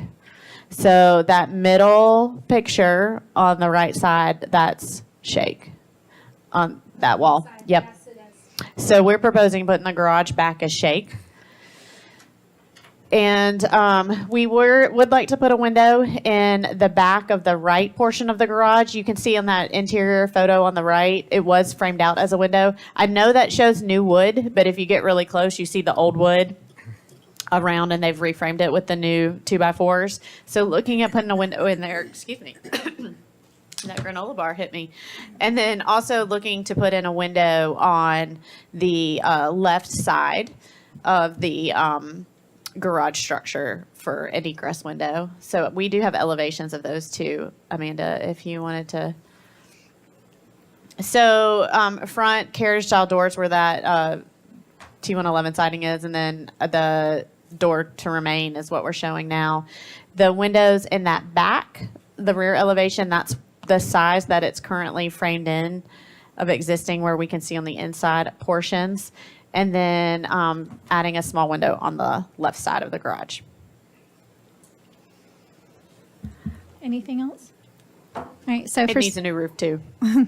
So for staff's comments, I do want to ask a little bit more about the door. It does seem to me on this street that there are a number of doors that have this style appearance, even if it's more historic materials.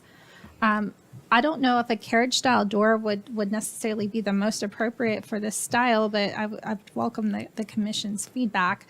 There is not a opposition by staff to replacing the door. It's just talking about what that style should be in light of what's there. The remainder can be supported. Thank you. Can we talk about that door for a minute? Yeah, Can you sure. go to the elevation? We are not, we are showing just a more simplified pattern with that door of the taller on the bottom and lights at the top, one to get some natural light into that space without poking in a whole bunch of windows. And knowing we picked the 2-panel design per door to fit the 2-panel design that's on the man door as well. So we did keep it simplified. It's not one with bucks or cross bucks or anything like that. And is this visible from the street view, or? Yes. It is, okay. But it's It's way back. Way It's back. almost, it is on the property line, essentially, the rear of the house, the rear. So at the rear where the new windows are proposed, they probably can't actually get much bigger than that if windows are Yeah. proposed. And so keeping with what was framed there originally would be a good idea. And the McCurrys will work with our Building and Neighborhood Services team to have to fire rate that. It's just that you can't have, being on the setback line or the property line right there, you can't have a lot of glazing. So the shape, based on it having already been framed and that requirement, I think is perfectly appropriate. And the reason for the lights over the door is to allow natural light in the building. Yes. Correct. We're proposing adding, like Amanda was saying, we are limited. We can't add Yeah. windows on our, as many windows on our Yeah. side. So we're proposing adding one window to that left side. So getting some light in through the garage be helpful and getting some natural light into the space. Yeah. Yeah. I mean, I think it's all appropriate, in my opinion. Thank you. Cute. Do you want to? Yeah, I have no problem with what you proposed. I think it's almost a necessity to have a door with some light in it. And that seems the most appropriate way to do that. And I even like the idea that you've got some kind of faux swinging hardware, and so it doesn't look like it's a. Well, overhead. and because ours is not operable, you won't even have the horizontal lines. Right. It's perfect. Okay. One more comment. So on the updated Sanborn maps, it's the exact same footprint Okay. as the 1928 one. And it does both show the little building right on the property line in the corner. Does it show the addition? It to does the, not. So it only shows the single bay. It just shows the single little rectangular building. But the building footprint is so much different. I'd be interested to see if there's been some kind of a change. You know how it goes around into that second door? There's actually a porch that looks like it went around into a second door. And I'm thinking maybe they did some major changes at some Yeah. point. But it's 1019 Fair Street on 1,000. Sanborn. 1,000. It's 1019 on the Sanborn. 1019. Okay. Is that the color set, Brian? Is that the Sanborn map set that's in color? That's right. These are. Okay. Do you have that one? I don't. I can send that to you. Okay. What page is that? This is page number 5. Thank you.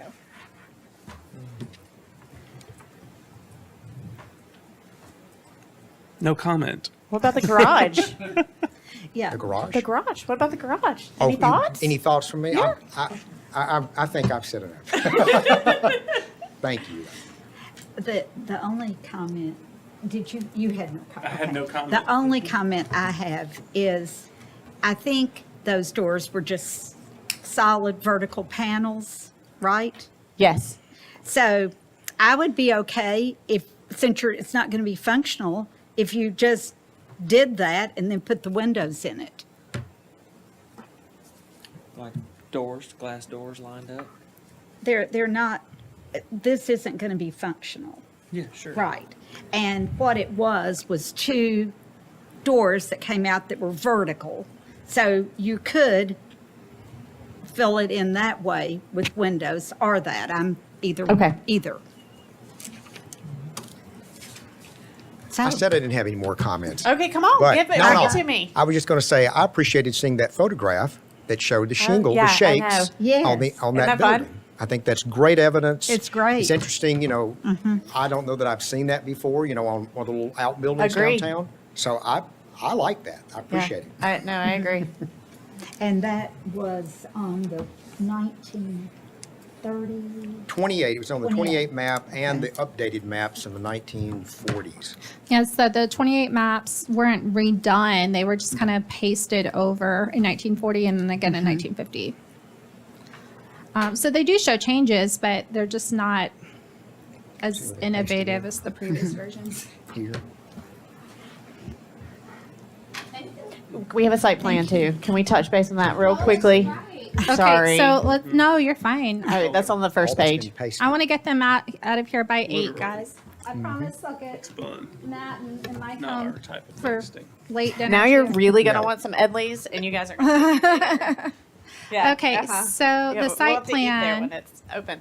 So you can see that the McCurrys are working with their client to propose extending the driveway parking area. I believe that the recommendation from the commission is to keep that side porch, and so I don't know if that would really work quite as well as it's shown here. Oh, I don't think we're saying keep the side porch. I think it's more the side door. Door. Yeah, the side Okay, door. well, and we I can just- integrate that too into an enlargement. We're, we've got cars are bigger these days, so we're trying to accommodate, a larger parking area too for this space since our garage is not large enough to house a car. So we're looking to enlarge the footprint of the driveway a little bit. We can be a little bit more sensitive to how that handles with the door if we're looking to keep that side door, and then also proposing a typical wood fence, but we're 20 foot back from the front elevation. And with that 20-foot rule, is that from the corner of the main house or corner from the porch? It's from the main house. Okay, that's what I thought. That's where we've drawn it in as. Okay, so we can review that administratively if Okay. that's the case, but So the biggest okay, thing is I'm the glad parkway. you clarified on the. So is there anyone here that would recommend keeping that side porch? Or is it just the door? Head nod for door. Okay, I just want to make sure because I think if the misunderstood. stoop is there and it's still there and it's Right. in a serviceable shape, that ought to stay. Okay. But that's just if it's there. Right. Okay, well then you guys can definitely look into that. and Okay, see. we will. Okay, so the driveway would be widened, and then there's a proposal to abandon this existing walkway. I think it's just a consideration. You know, it's the guidelines state that in new construction, your front sidewalk goes to the street. Majority of the homes on Fair Street do. Ours does not. I've dashed it in because we're just talking about it and considering it, you know, funds and budget and all that fun stuff that comes with projects. It just, Well, staff would support a walkway going to the street from the entry. That's entirely appropriate for that neighborhood. But if they're not changing what's there, is it required? Does it go to the side now? It goes to the side now. Yes. It's not required to add it to the street, but if Okay. they do want to add it, then we can review that and it would Oh, be supported okay. in light of the guidelines. Yeah. The materials would need to be looked at, Right. but certainly the configuration would be historically appropriate. It goes to the driveway near the house. The sidewalk goes up near to the driveway. Yeah, I know. But I thought we were saying, trying to act like we had to make it go to the street, and I don't. No. no, we're just considering it. We haven't made a Okay. final decision. Yeah. On our end. And, Okay. Any thoughts on that? all right. Thanks, guys. Thank you for your time. Thank you. Almost due for another break. No, I just thought, Know it. what are we saying? Okay. So we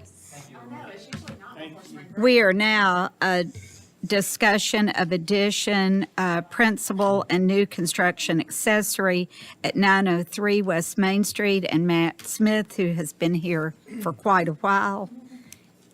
Well, the remainder of Is this the evening is with applicant. Mr. Smith. So I concentrated his so they would all be together. So thank you for your patience with us. I'll turn it over to you. Just tell me what slides you want to show. Okay, thank you. Thank you. By the way, I like this new arrangement. Oh, good, good. Well, I'll sit down here. Yeah, I do too. the house, the existing house is comprised of the original 19th century structure shown in gray. And if you could go back to that colored plan, there we go. From my understanding, a 1920s edition that's shown in lavender. And then the proposed edition is shown in yellow, the dark yellow being interior space and light yellow being the patio. And the addition is approximately 500, proposed to be at least approximately 500 square feet. Also in this, okay, and then also in the scope is a new detached garage. I did a little video montage in the upper left photo showing approximately what that garage would look like from the street. So And I'll just clarify here that this is a little bit of an error, a line error that Matt and I talked about. So there's nothing proposed here except the garage, and this is outlining a fence that's existing now that wasn't existing in this Google image. So you can see a little bit of that 1920s addition with that shed roof on the side there in the garage behind it. And there are some more SketchUp views. On the right side, the middle image, you can see the basic proposed form of the garage, which is designed to be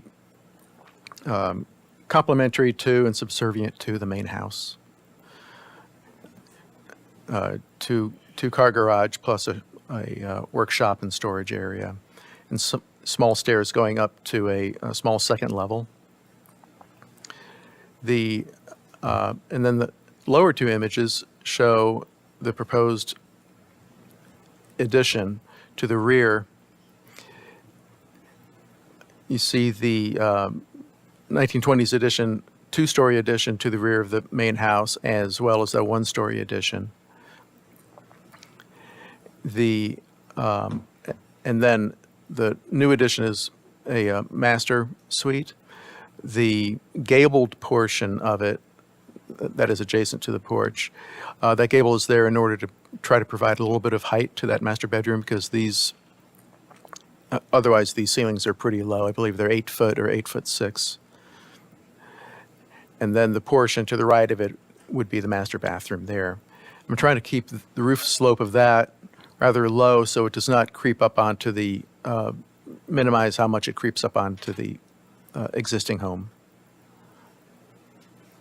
And in the upper right corner of that sheet, you can see what that corner looks like now. So you can see that second-story porch and that portion of the home that will be proposed to be infilled with the addition. So this area will not be visible from the street, correct? Correct. And the it will step back slightly. Do you have anything else that you'd like to share before we jump into comments? Just to review the elevation of the, okay, so there's the rear elevation sketch. What is at that sketch, before we leave that sketch? Sure. There we go.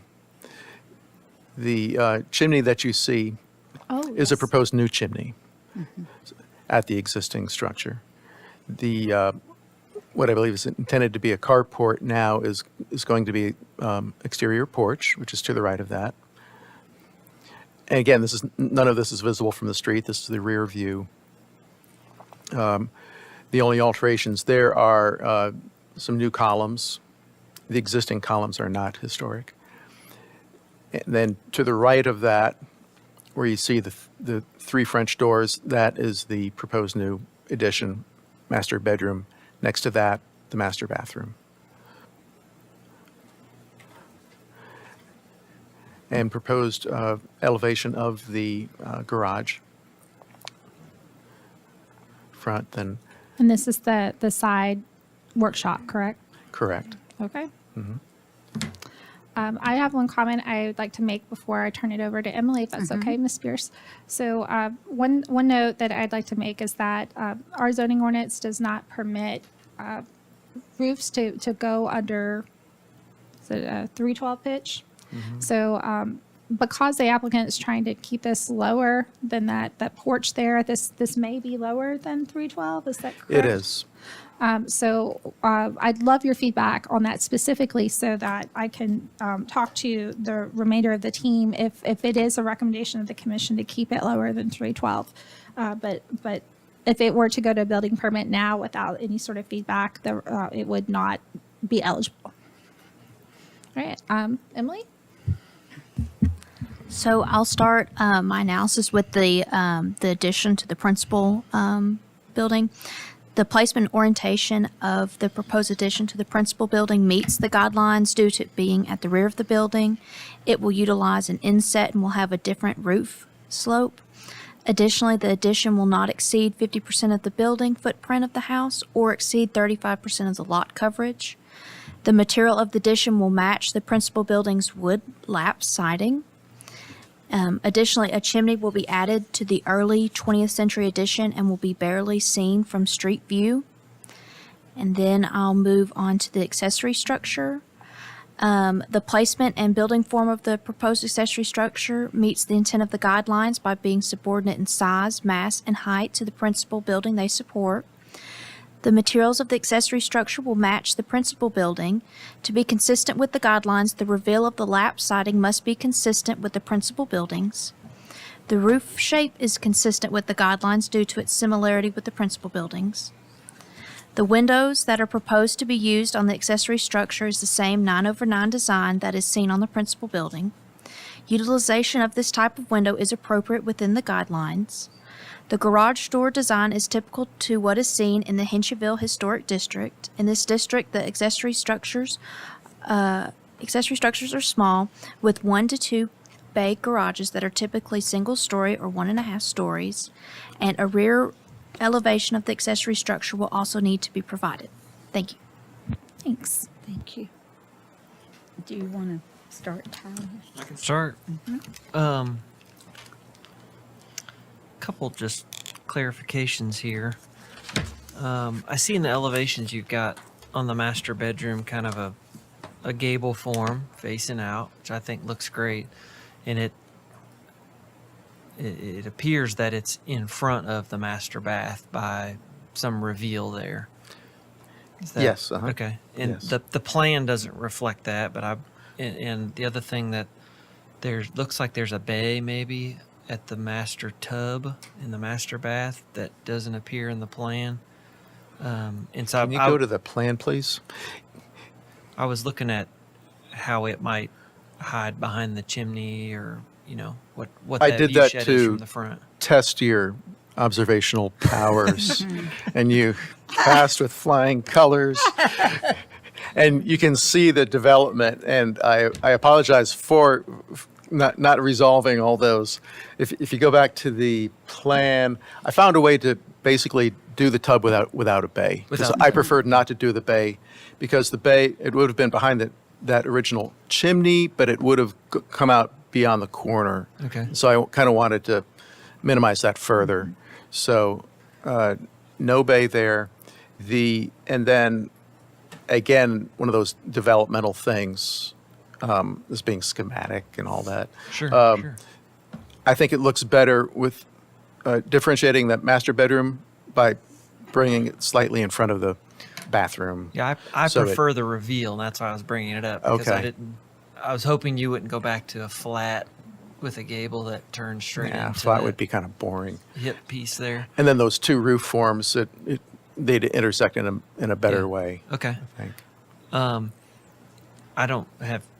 Can you support that roof form? Because Yeah, I mean, I know that's a rule, but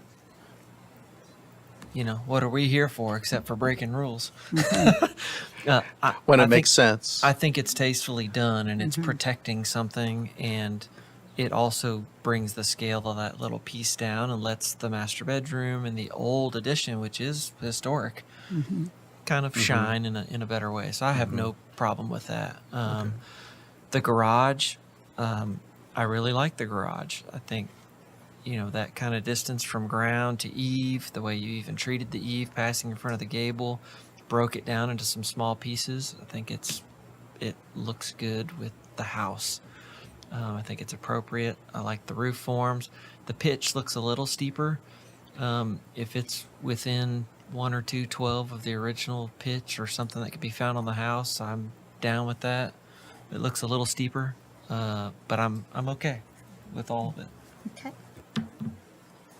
Brian, I'm going to say I agree with staff comments. okay. I'll echo that. My only question is on the, on the sketch, there is it looks like in that corner of the existing carport that there may have been a corner fireplace anticipated that's not there, but I can't really tell. It's on page 2. It's just the floor plan. Yeah. Again, the development. That's thing. okay. I just want to make sure that Because I talked to them about that. I said, "Are you sure you want 2 chimneys?" And we decided no. Okay. Fire bowls are so much cheaper too. So, Right. Okay. so that's now a fire bowl out on the patio. Okay, so Yeah. then that bleeds into question number 2 for me, which is, I guess, that new chimney on the back of the keeping room will be visible from the street. And so I just want to make sure staff's comfortable with whatever material is going to be used, because we have 2 prominent chimneys that are also seen from the street, and one's going to be right in line with the new one. I know it'll be not nearly as tall, obviously, but that jumps. Otherwise, no further comments from And me. I'd like to make that brick match as closely as possible the existing chimneys. So Matt, what I would recommend in your narrative, just explain that. Okay. That way you don't, there's nothing to render other than what Right. you've already done. Just, I think to Mr. Denton's point, just clarify that material intent. And staff is wanting direction on that roof for the applicant. So Brian and Josh, y'all might both state how you feel about I that. would support that. It has to be metal if it's less than Yeah. 312. Right. Or rubber 212. You're okay. I'm okay with it. I have no comments at this time. I would support the 312. The scale, as Tyler mentioned, lends itself for that lower pitch. And then also the chimney, Mr. Denton mentioned materials. We'd like to know what materials and also what exactly the visibility would be from the street. The chimney on the main house is beautiful, and the height of a new chimney is something that would be important for us to be able to comprehend within the context of. Oh, That's yeah. I mean, from just looking at it, glancing, you might think it's part of the garage, but that's rendered there. And I think I drew that to comply with code minimum height requirements. I usually do that, then add another foot or so, just to be on the safe side. So it's, and if we go to that rear elevation, you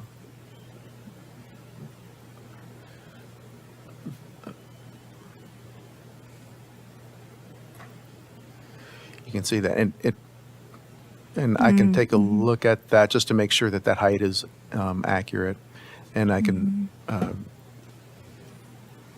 I would lower it to whatever the Yeah. requirement is. And I can verify how that taper works compared with the existing tapers to make sure that that's complementary, done in the same way. Good. Thank you for those. You do need to make sure it draws. Yeah. The what are those kits? I always forget the name, but they have masonry kits. They fit together like Legos, and so Isokern. Yeah, they're great. Right. Any other comments? Did you show, I mean, when you come back, if you didn't, the style of the garage doors, that's it for me. Okay. You know, the carriage style door is such an automatic choice.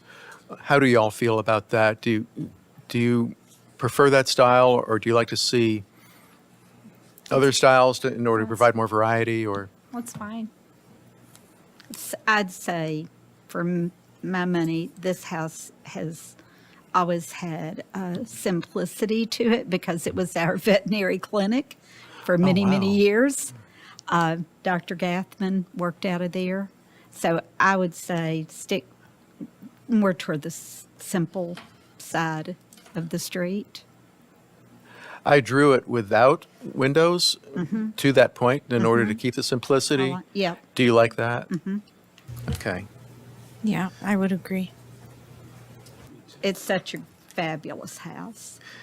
And the floors are gorgeous. I don't know if you remember those poplar floors, but they're really beautiful. Yeah. All right. Ready for next one? Thank you all. Okay, we are now at discussion of alterations and additions at 600 Boyd Mill Avenue, historic home, and it's Matt Smith is once again our applicant. All right. Once again, thank you. And I really wanted feedback tonight on the concept. As you know, this is it's kind of a scary house to add to because it's so important. It's so beautiful and historic. Built in 1840 in the Italianate style by, is it William Campbell, who immigrated from Ireland, started the bank, I guess, right? And Cited the first Heritage Ball, I think. okay. Or at least the first primary Heritage Foundation meeting for the preservation initiative in our town. Oh, okay. Cool. So what we pulled up here is the concept plan, just to refresh your memory. As you know, you'll be seeing all these houses at some point in time. This conversation right now, we'll have another conversation here momentarily about 6, 7, and 8, but we're going to talk about the historic home right now. Yes. Any questions about site plan, where it is in relation to anything else? Okay. Matt, would you like me to go to photos or schematic design? Let's go to the photos first, please. I love these historic photos. I wish there were more of them. The top left photo, very little has changed. Nothing that I can see has changed from today. The top right photo, obviously the picket fence, that's no longer there. As we scroll down, this is a view from the rear from, I suppose you'd be standing in the pond. It looks to be like a smokehouse. And then off to the left, there's a barn structure, which is no longer there. And the lower right photo, you can see it's a more recent historic photo. And to the extreme left of that photo, you can now see what is currently there as a stone, actually to the right there. Oh, okay. Stone garage. And you'll see in the photos that it looks to be early 20th century. It has cast concrete window sills and such. And its style is not complementary to the earlier style of the. And this structure is Of the no home. longer there, right? That structure that actually is the garage. I don't know the date of the garage, but I looked at the foundation. Okay, thank you. And that consistent, with what I saw with concrete block foundation. Okay, I'm sorry, I need to get my bearings on this one. So what angle are we viewing So- the house from? So that is the front/left side. Okay, that's what I thought. Okay. And back here would be the pond. This is glass. Okay. All right. Yes. My eyes are hurting a little bit, guys. It's been a Forgive me. long day. And then this is just some views I took from the road. Quite a long driveway. And some views around the house. I'm sure most of you have been in this house. It's a very lovely home. And it definitely needs some TLC. And there is the what I call the service wing in the lower right photo, and the front view. So you see the stone garage, and that's the lower right photo there. Okay, the stone garage. Next to that is what I call the guest house, which is attached to the kitchen, which is then attached to the main mansion. Some more shots of the garage. You can see it is in a state of disrepair right now. There's a bit of rot at the eaves. The three-side stone, the front side is siding. Looks like it used to be bays, a series of bays. That's been filled in. At some point, it was turned into something like a rec room or something. I'm assuming when they built the detached garage. So we had several walks and talks with the owners, Mr. and Mrs. Jones, and discussed, basically the issue with this very rigorous, it's a square plan bisected, 4 rooms, very wide hallway, 2 grand staircases. How do you modify it for the present needs in a way that is respectful to this structure? The top left room is the current master bedroom. And as you can see, the current master bathroom is something like 4 feet by 7 feet. The master closets are 2 small strip closets that are probably 20 inches deep. So obviously it needs it needs to be updated for today's needs. Early studies included adding a new garage and master wing off to the, I guess it would be the northwest side, that over there. Thought of possibility of elevator to the second floor for the master suite. Just ran through a lot of possibilities with the owners. But if you were to ask the house, the main mansion of the house, where you would want such an addition, it would say, well, off to the right at the service wing. So I took a fresh look at the service wing and thought of how we could possibly modify that in order to include the garage and the master suite. And so if you want to go to the next page. So what I did is I just prioritized. I said, well, the oldest part of the house and the mansion is the most valuable, followed by the kitchen wing, followed by the guest house, and then finally by what appears to be early 20th century garage. Next, so this is that's the second floor plan. Here is the existing front elevation, and you can see the grade change from the guest house down to the garage, and there's a retaining wall there. And there's the rear view. And back to that rear view, it's interesting that a portion of the original mansion appears to be unresolved or incompleted with the absence of those two windows, which would complete the symmetrical facade, and a lack of a porch. Talk about these pilasters too, please. Those pilasters are from the 1970s when they put the bathroom upstairs, and they are chases for the plumbing. And they're constructed out of plywood. So it's a pretty visible feature as seen from Highway 96, but they're basically very visible plumbing chases. And who all has been up into I call it the Widow's Walk? Has anybody been up there? I haven't been up there. I've been through the house several times, but not. I like to go up there every time I visit there. It's great. It's just a great view. It's awesome. And the elevation views of the garage. So all three secondary sides are stone, but Stone. the front facade has been altered. Okay. Yes. And when I say garage, I'm not talking about the detached garage off to the side. I'm talking about that stone garage that's next to the guest house. And this is just to help you understand the concept. I asked Matt to color code. I thought that would be helpful with this think type of it is. project. So Yeah, thank you for doing that. Sure thing. So existing to remain, you can see as that, on the screen it looks brown.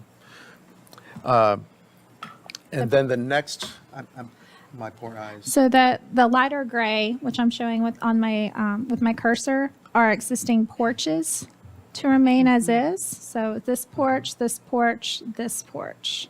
Is that correct? Correct, uh-huh. Okay, and then the purple, and the only reason I see it is because it's right in front of me. The purple here is just this section. That is existing porches that the applicant's seeking to have enclosed. And then the green areas are addition areas that are heated, cooled, new spaces that don't exist currently. Is that it? Correct, yes. Okay. Anything else you want to So- share on this page? Well, no, but you'll see that the concept, especially with that green area between the garage and the guest house, is conceived as a connector piece. So the concept was, after walking and talking, was, well, okay, in order to provide a pathway from the garage into the house, we would need a connector. Also, I'll agree, we can go to the next slide now. And that's going to stay as a garage? Yes, so Okay. the concept is to bring that back into use as a garage. Okay. It hasn't been used as a garage in decades, it looks like. It's very exciting that it'll get a facelift. And so the idea is to wherever possible, to reuse what is there and to the maximum. the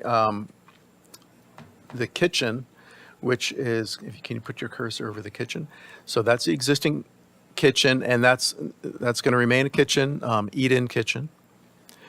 And the front porch, as we mentioned, is existing to remain. What I'm proposing is to have a pathway into the house, which, if you put your cursor into the garage, as you pass onto the porch, the new porch, do you see that new porch right there? That's exterior. I'm proposing that to be an exterior porch with columns. Go into the existing guest house. And then on into the existing guest house. And the rear portion of the guest house is the master bedroom. The front portion is mudroom, which includes the laundry. And that is through an existing window. So that doorway into that is through an existing opening in that side of the house. And you leave also through an existing opening, which is currently a window, which would be made into a door into the part of the porch that would be enclosed. So this porch is existing. I'm sure plenty of you are familiar with it. Yes. So the My computer's portion low. that would be visible from the front elevation would be that one bay, that one approximately 8 foot of width there of porch. From the rear, you would see that the entire, if you were able to see it, the entire rear porch would be enclosed. And you'll see, I have a concept sketch of what the enclosure would look like. So the columns would not alter, the roof would not alter. And then adding a porch in the same style as the side porch, only deeper. So similar style columns, roof slope, etc., as that side porch. This is a very helpful elevation, Matt. Thank you. Oh, you're welcome. In order to make that garage work, the wall height would have to be increased. And there'd be a couple of ways that we could work with the existing stone in order to make that happen. One would be to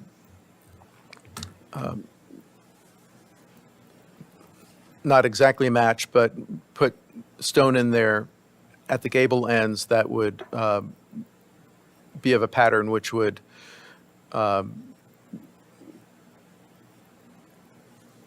complement the existing stone, but at the same time differentiate itself from it. I do not have a sketch showing what that would look like right now.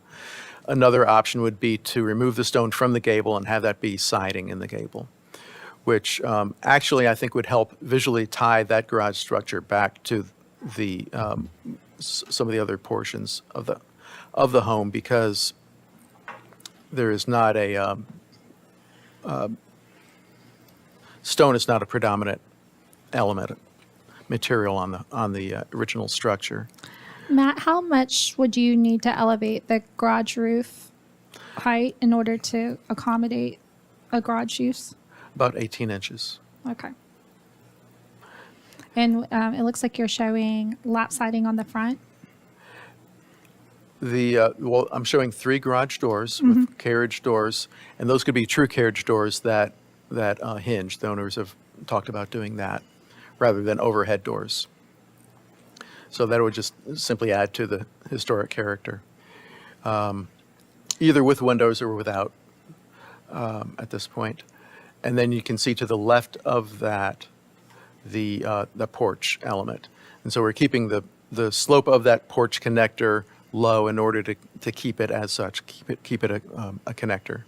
Although behind that porch is the master closet.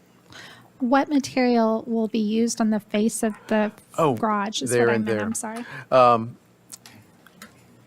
Siding. Okay. It would be a wood. It could possibly be, since there's no lap siding on the house, there's some stucco on the house actually above that second floor porch that you see there at the mansion. But There, I would either do siding, or I might propose shiplap, or maybe a tighter profile than the siding, perhaps shiplap, or even tongue and groove. Okay. Does anyone have any questions about how the proposed additions are situated? I really appreciate that you drew the grade in there to show that.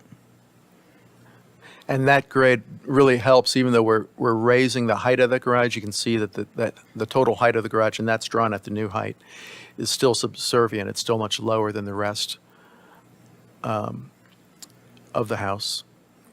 And it looks like an addition to the right side of the garage, right? Yeah, so I'm proposing a shed roof addition at that right side that faces Glass Lane, just for extra storage in the garage. And that's proposed to be lap as well? Yes. Okay. Any more on this side? Just last comment, trying to keep the slope of the roof the same as it is now.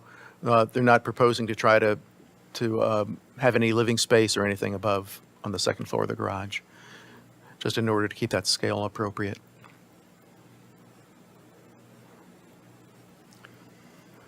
And just an enlarged elevation of that garage and connector porch on the top, and then a cross-section through the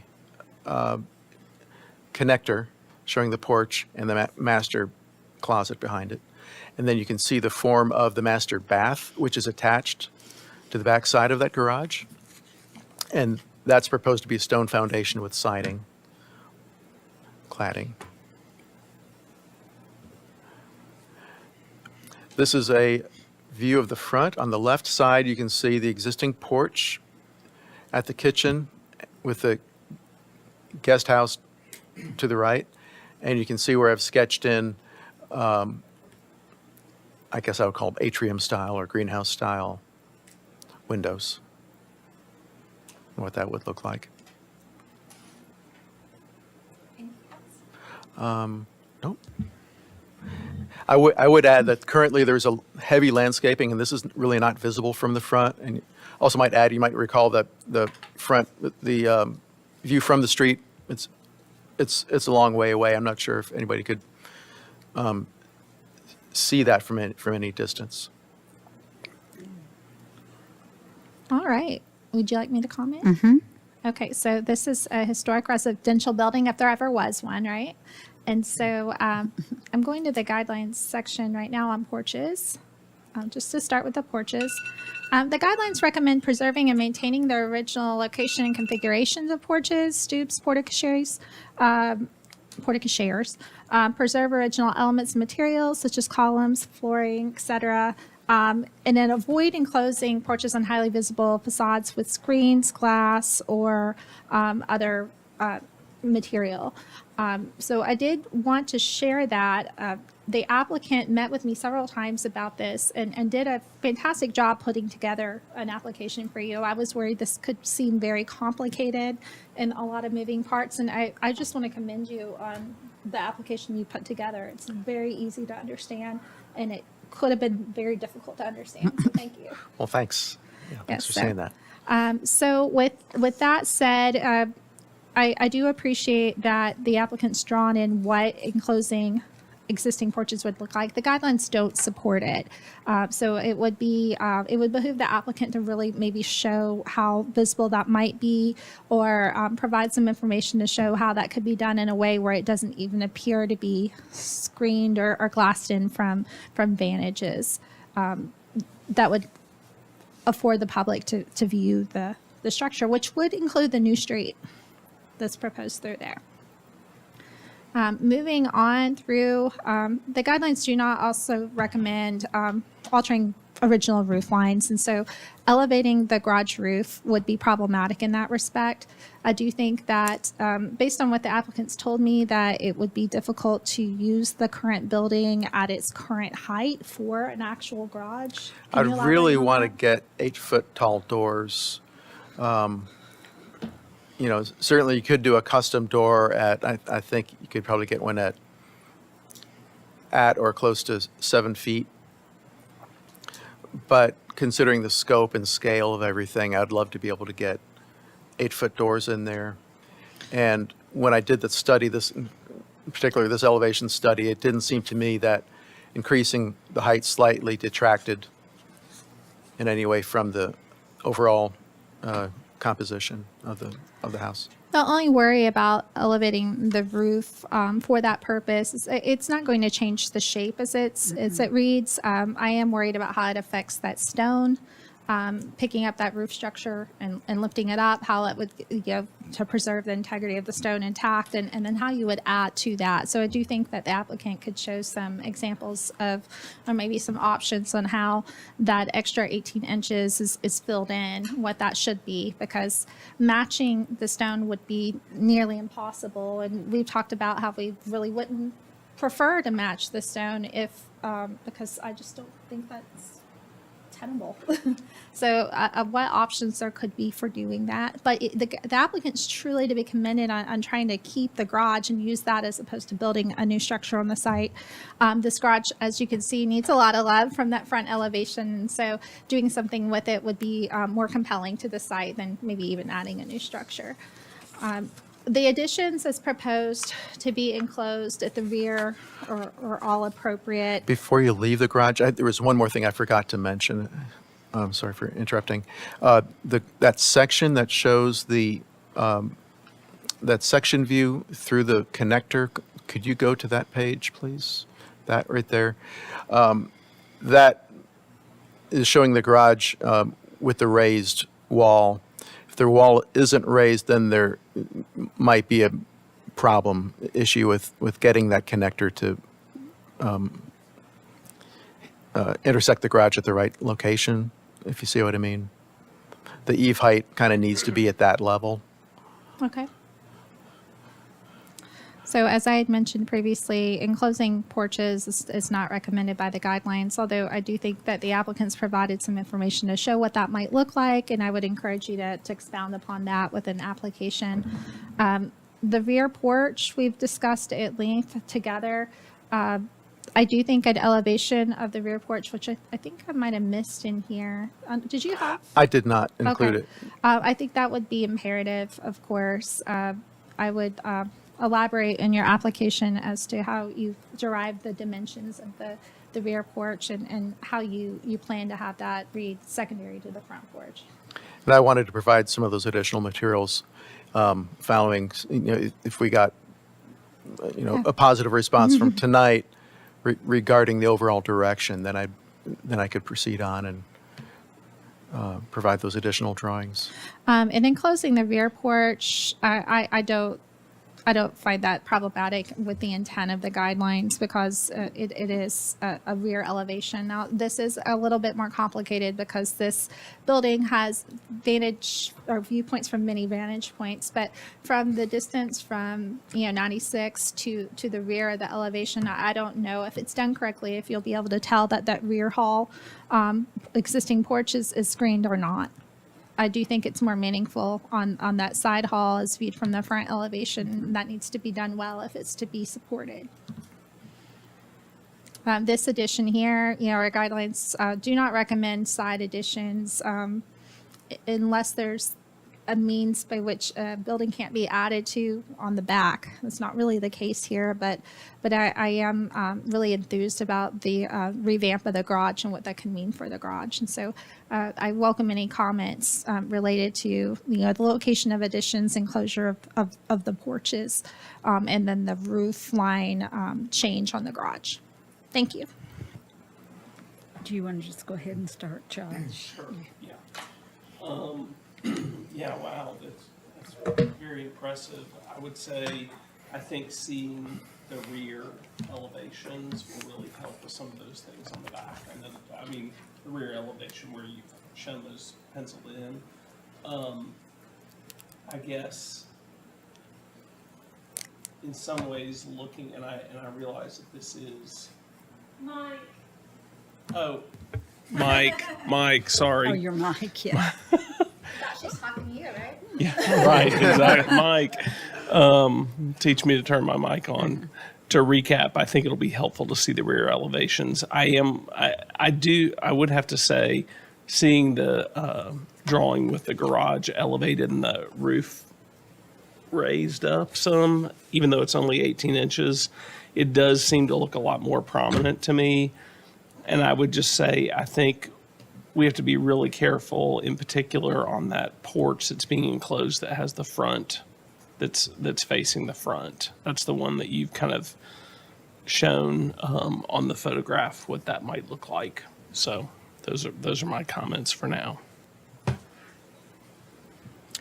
I would say I remember first driving into Franklin in 1981 on Highway 96 West coming this direction, and that is the first thing I saw of Franklin, Magnolia Hall. I mean, what a presence coming in on Highway 96 West. So I only say that to say there are many major vantage points for this historic home. And not only that, you know, when they first gave me the date when this house was probably built, I was like, there's no way an Italianate of this style was built in Franklin that early. But I really think that it was. And I really think it is prominent as being probably one of the first grand style Italianate homes built in the city of Franklin, which is, it's a remarkable architectural building. So having said that, another thing I know, you know, I think one of the reasons for the Historic Zoning Board is that when projects come before us, we say, hesitate. I mean, think about it. I mean, really give this time to really think about what's going on with this structure. So I want to come up, first of all, to the rear porch. So that the rear porch overwhelms any other porch on the structure. And I believe that's the side that can be seen from Highway 96 West.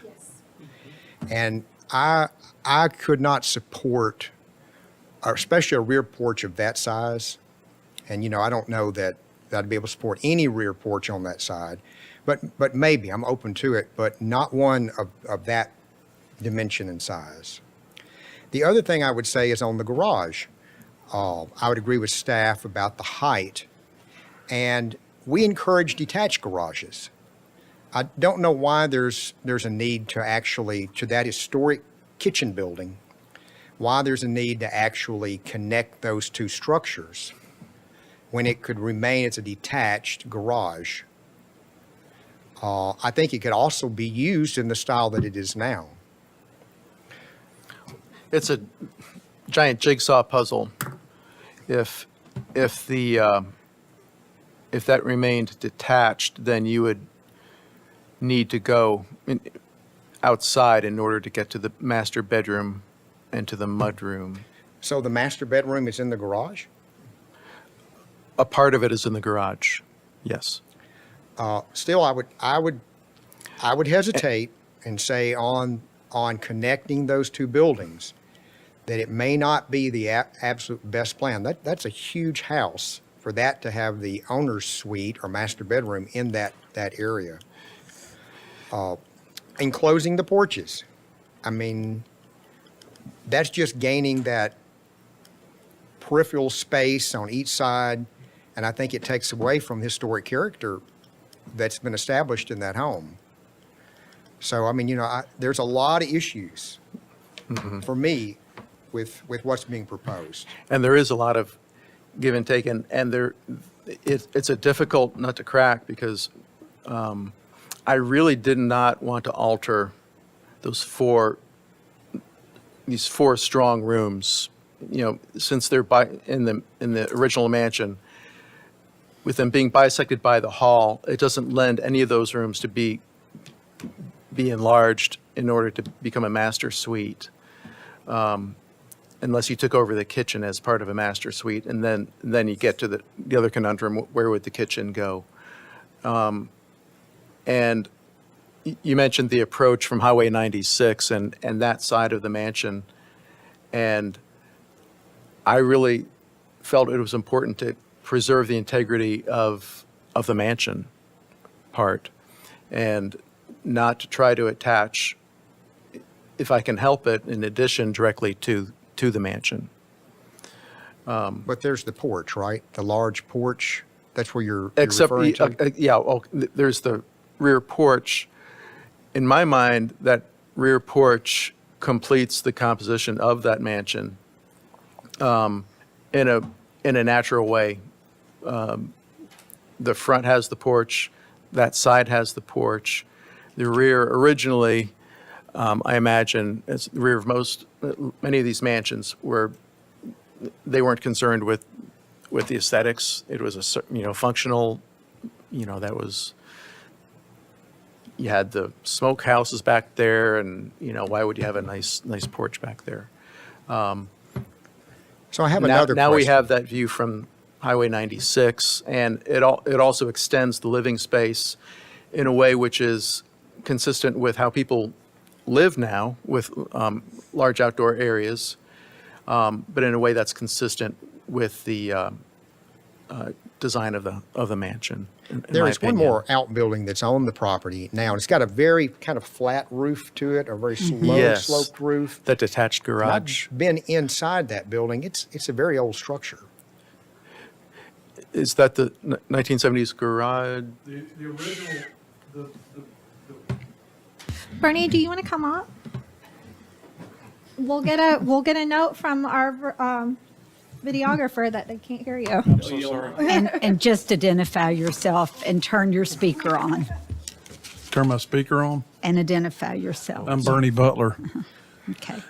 That garage was built in the 70s by Garrett, who originally, Mark. I'm sorry, who originally did the redo of the house. They took, in one of those pictures, you saw the old smokehouse. Yep. That's what I'm referring to, the Yeah. smokehouse. They took the smokehouse over. That's Yep. original to the original house, 1840. And then they just put additions around it. They I know just put- that's what I'm talking about. And that hadn't been brought up, so that's why I'm bringing that up. So we're gonna save the original smokehouse roof and structure and move it to over by the lake and make a gazebo out of it and save it. Okay, good. Because the other part is Yeah. crapo stuff, but we are saving that part of the structure. Well, So, it's a neat smokehouse and a great latch on it. and that weather vane is true 1840. Just the weather vane is probably worth $50,000 or something. It's some crazy thing. And so anyway, yeah, it's original. I just didn't want. Yeah, and I didn't want to get passed by. No. what we're talking about. You're exactly right, by the way. Okay, That solves the that's it. mystery I had of that garage because Matt and I have talked about it a lot. So I'll let that be the end of my comments. Like, why does it have this weird roof? That makes perfect sense. I have similar concerns to the other gentlemen who have spoken already. But at the same time, I sympathize in some regards because, we're kind of saying the front's sacred and the sides are sacred. And now because the back faces 96, it's sacred. And it's like, well, what are we going to do? So I think if there was an option to make a smaller porch on the back, might make that feel better. It's pretty big. It is a third of the size of the mansion footprint, the mansion proper. That's pretty big, even based on your furniture layout. It's pretty big. And that has ramifications on the outside we haven't seen yet. I mean, it's roof, it's column size, it's porch rack, it's a lot of things that start to cover up some of that fabric that is visible from 96. Now, the argument of, well, people can see it from 96. 96 was possibly a pig path of some sort back then, but this house was not designed and built with the idea that Highway 96 was going to have a Right. Kroger down the street. It just wasn't that thing. They lacked So- that foresight. yeah, so, but it is a fourth side. I think Brian's points are totally valid. We got to do our best to, and we haven't seen it yet, but we got to do our best to make sure that that's tastefully done and respects the house and scale, proportion, all of the above. The garage, raising the garage, I see the necessity, but I just don't know detail-wise how that's going to be pulled off. I was even going to say the little storage shed on the side, which is probably highly non-controversial. I wish it came off the corner just a little bit so that we'd see the stone turns the corner. These are just old school rules from the Department of Interior. They love to expose these historic corners, and that's easy to do. Raising it up, I do have a problem with that. There's not a pretty way to do the detailing on that in any version. Is a 7-foot garage door a deal breaker? No, we do them all the time. Garage doors are like kitchen cabinets. They come in 3-inch increments. So, you know, you can find a door that works. Connecting the garage to the house it's a hard sell. But if we're telling them they can't go out the sides and they can't go out the back, you know, we have to give them an option here. And if it is that it needs to connect to the garage, then we need y'all to make a pretty good hardship kind of argument. Right now, the only hardship we hear for breaking the rules is, well, this is what the owner might want. The best argument you made is we're really trying to keep the mansion proper intact as possible. That is pretty provocative to me. I don't know how everybody else feels about it, but I'm willing to give a little because you're keeping that pretty sacred, and I appreciate that. And there's a lot of this you're keeping sacred. The guest house is, you know, a lot of that intact. The garage, I'm asking you to keep intact. The kitchen building, pretty much intact. The mansion intact. So a lot good here. I'm right in the middle. I don't know how I'd feel one way or the other if we had to vote, and we will eventually. I don't think it's all the way there yet, whether I'm sold or not sold on something, but that's just some of my feedback. Thank you. Is there any information that the applicant can provide that would help clarify or give you more understanding of how that might work? Just specific to how I know you all work at your firm from what we've seen before, your all's 3D images tend to paint a really good picture, especially on something with this many corners and that's this sprawling. It could really help. I don't know if that's tied to client budgets and a lot of things that don't involve us, but the 2D elevations do a lot, but we're able to see a good bit more in the 3D in terms of what's in, what's out, how high things are, how things relate. And if that's not available, obviously the 2D versions of what we're not seeing, like the rear porch and some of those elevations, we'll need to see. I can do 3D. Sure. So quickly, I agree with what Tyler said regarding reducing the size of the rear porch. I think that's important because even though I don't consider 96 the main view shed, I think it's still pretty enormous compared to the main house. And moving to the right from there, the atrium connector, I think there might be a way to do that so that it does not detract from the historic house. I think there's a way to design that and to communicate the design so that that connector works. However, the connector between the garage and the kitchen, to me, in my view, I would agree with Brian that it does not preserve the historic value of the house from the front view shed. And in addition, I would say that trying to raise the height of the garage, even though it's not going to be raised by that much, it will still damage some of the historic property of it. That's about it.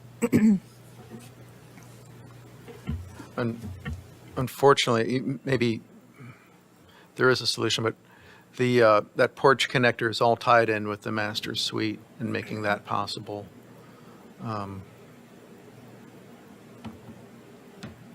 And I don't, the only other option would be to have a, that I can think of right now would be to go back to my first thought of adding on to the mansion itself with a master wing.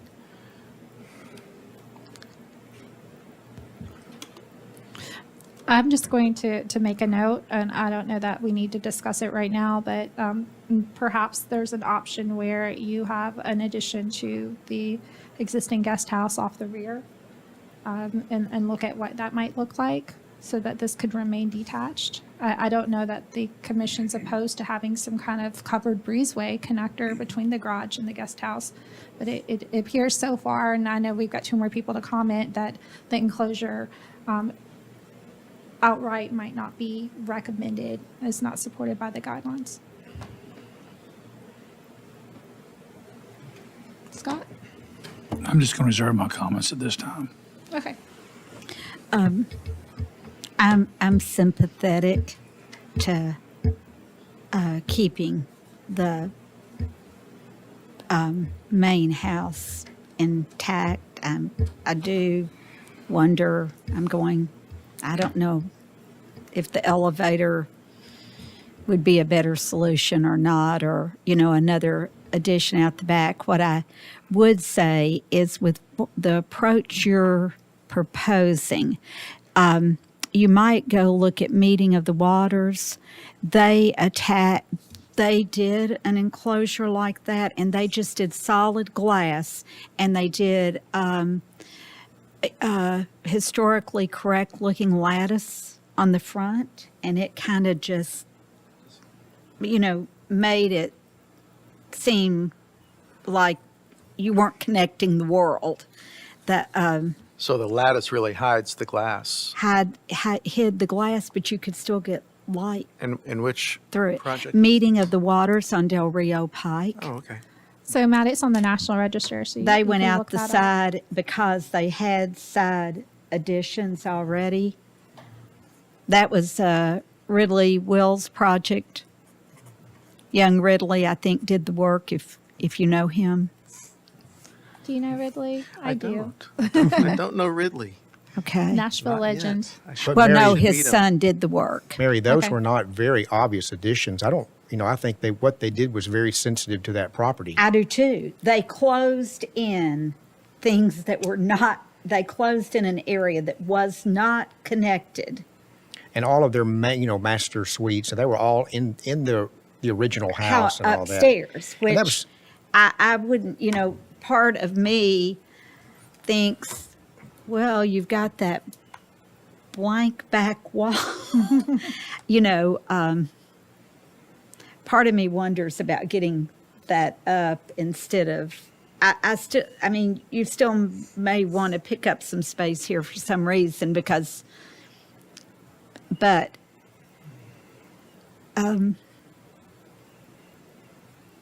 I'm real a fan of your thinking, but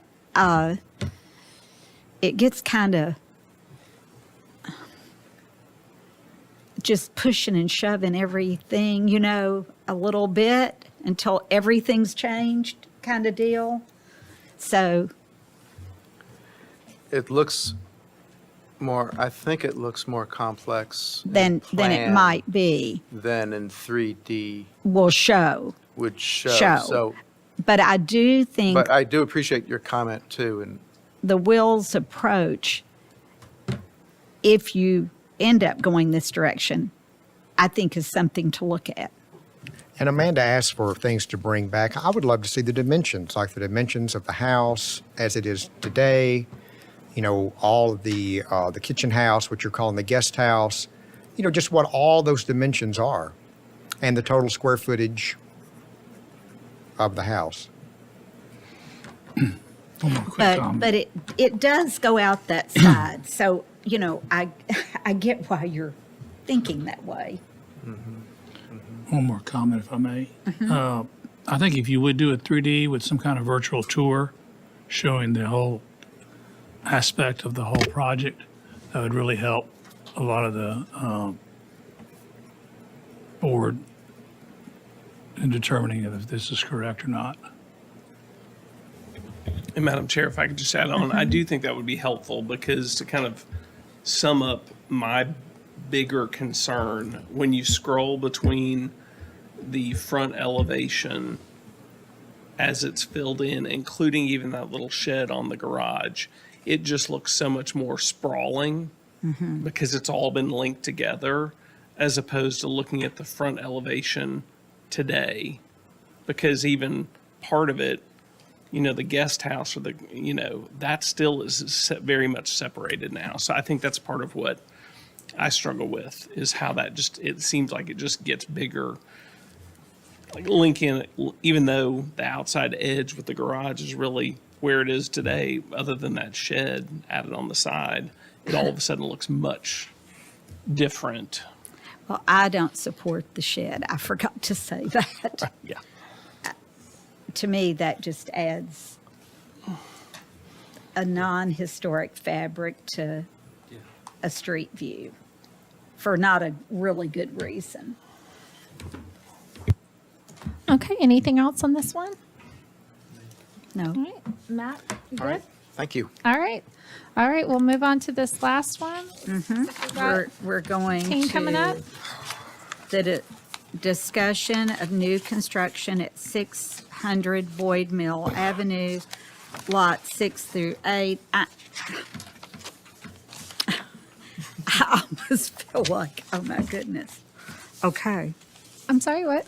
This is just a long meeting for something this important to be at the end. It concerns me for them and us. I understand. I work very hard to try to put the agenda together in the way that's most respectful to the applicants as I can. Okay. Because this client had 3, I thought it would make sense to group together. I appreciate you all being here. I'm sure the applicants do as well. So what you see on the screen is the concept again. Lots 6, 7, and 8 are for discussion today. I believe the applicant's going to show you a streetscape of what those would look like and ask for your feedback on the infill designs. All right. Anything you want to talk about on this page before I move on? Just to recap the last meeting, the first 4 were presented, lots 2, 3, 4, and 5, and then and now we're presenting the next 3 lots. Thank you. That's all. Has this, so you all have presented 2, 3, 4, 5? We came to the workshop. We came to the workshop and presented those first 4 Last time. last time. Okay. And so I was like, I part of our wouldn't thing remember with trying to manage the flow was breaking these 10 houses up into, and then work the workshops, just, you know, and then all the way through of trying to get to the whole thing, so. And may I ask for the board's sake, what input are you looking for? We just want to show you where we are, and, I mean, we love where we are, and we've obviously spent hundreds of hours on it, and trying to create something that's going to be respectful of the mansion, and yet still be so incredibly attractive that somebody wants to live there and help us, because what we're doing with these 10 houses is saving the mansion. So part of what y'all did on this conversation you just had was, I mean, this isn't Beechwood Hall. We're saving this house for a residence, and it's going to be incredible. And so all this work we've been doing for 3 or 4 years trying to get to this point culminates in that these 10 houses are incredibly well done. And so that's what we've been trying to do. And I know Mike and Matt's, we've all worked really hard to do that. So I mean, that's what we want. I mean, so we want it all to be, us all to be very proud of it when we're done. And just for clarification, is this something that will go in front of BOMA based on a recommendation from us? No. No. The development plan has already been approved, and they will be working toward the individual elevations individually with the commissioners. Okay. We Each worked of these will come hard. forward as Yeah, separate everything on is, the site plan. everything is completely entitled. Yeah. So this is purely us, all loving where we are from the elevation standpoint of the houses, so that, Right. 18 months So- to 2 years from now, we are all happy. So Amanda, why don't you go ahead and give your comments? And I think it will just make it more efficient for everyone. Certainly. So I did meet with Mike and Matt, was it, I guess, the week before last, and we talked a little bit about the DRC discussion previously. To me, it seemed that the DRC had some concern about the period of significance that's being pulled for the vocabulary for the infill houses. We have a context conundrum that you have an 1840s historic mansion on a property that is part of a historic district that has a little bit different period of significance, definitely much more 20th century in its approach. And so their idea to bridge the gap is to kind of fall into late 19th, early 20th century architecture. I did tell them I felt that what I was hearing from the DRC was that it might need to be closer to the vernacular of the house and not kind of inventing a new context. So what you see on the screen here, I think it is difficult to define that context. So I do think that these forms, especially lot 7, is inspired like a later 19th century, early 20th century style. I'm not really sure what the approach is for lot 8. I'm not opposed to that as far as the guidelines go, but I think that the color just is that intended to be a sort of an Italianate? I mean, what is the approach here? It's it would be more of a classic revival. Okay. And without having the first 4 lots in front of you, I think that it's fair to show that these have a little bit wider lots to them, and so they can afford a little bit more massing on the facade versus having it a little thinner like those first 4 lots are going backward. I did talk about the lot coverage, and I believe they're able to accommodate the lot coverage on these, or maybe not lot 6. Is that correct? Lot coverages on for the first 4 that were reviewed are in compliance. Okay. The It's lot these that coverage aren't. That's right. for the remainders are over based on, standard computation. I had know that how much? backward. Yes, and we, You can see that these lots are just taller as the road meanders. These get a little shorter. And I did ask Matt to kind of give some information on the current open space for the whole development that might be helpful And for I you think to this It's consider. 56% open space. So these 10 houses are sitting on 12 acres. So basically, and we had 15 originally, and so we reduced it to 10 to try to just So help the standing of the. do of we the know ma- how much they're over percentage? So it's like Yeah. 45%. you'll instead see, of 35%. 5. it's noted on 10. each lot Okay. when you receive Gotcha. it, what the percentage is.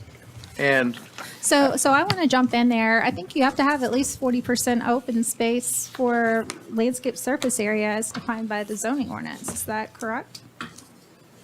On the individual lots or in total? On the individual lots. No. What are these? I mean, I know it's PD.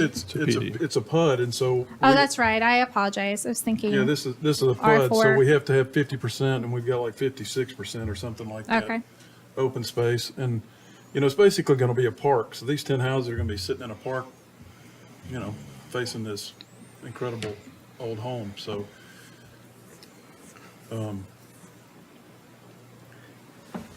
We're trying to make it all work. So on the sheet, we have in the lower right corner, I've listed the average building area coverage of 41.2%. And you'll notice the large open area, which I've defined with that hatch. And if you add that area to the total aggregate area of those lots, of the 10 lots, then you can see that the building area coverage comes down to 20.7%.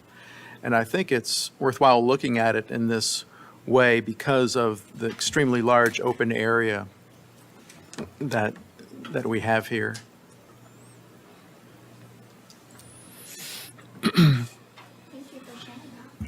Thank you for sharing that. I'm going to go back to the streets. My computer's fallen asleep. Sorry. It's tired too.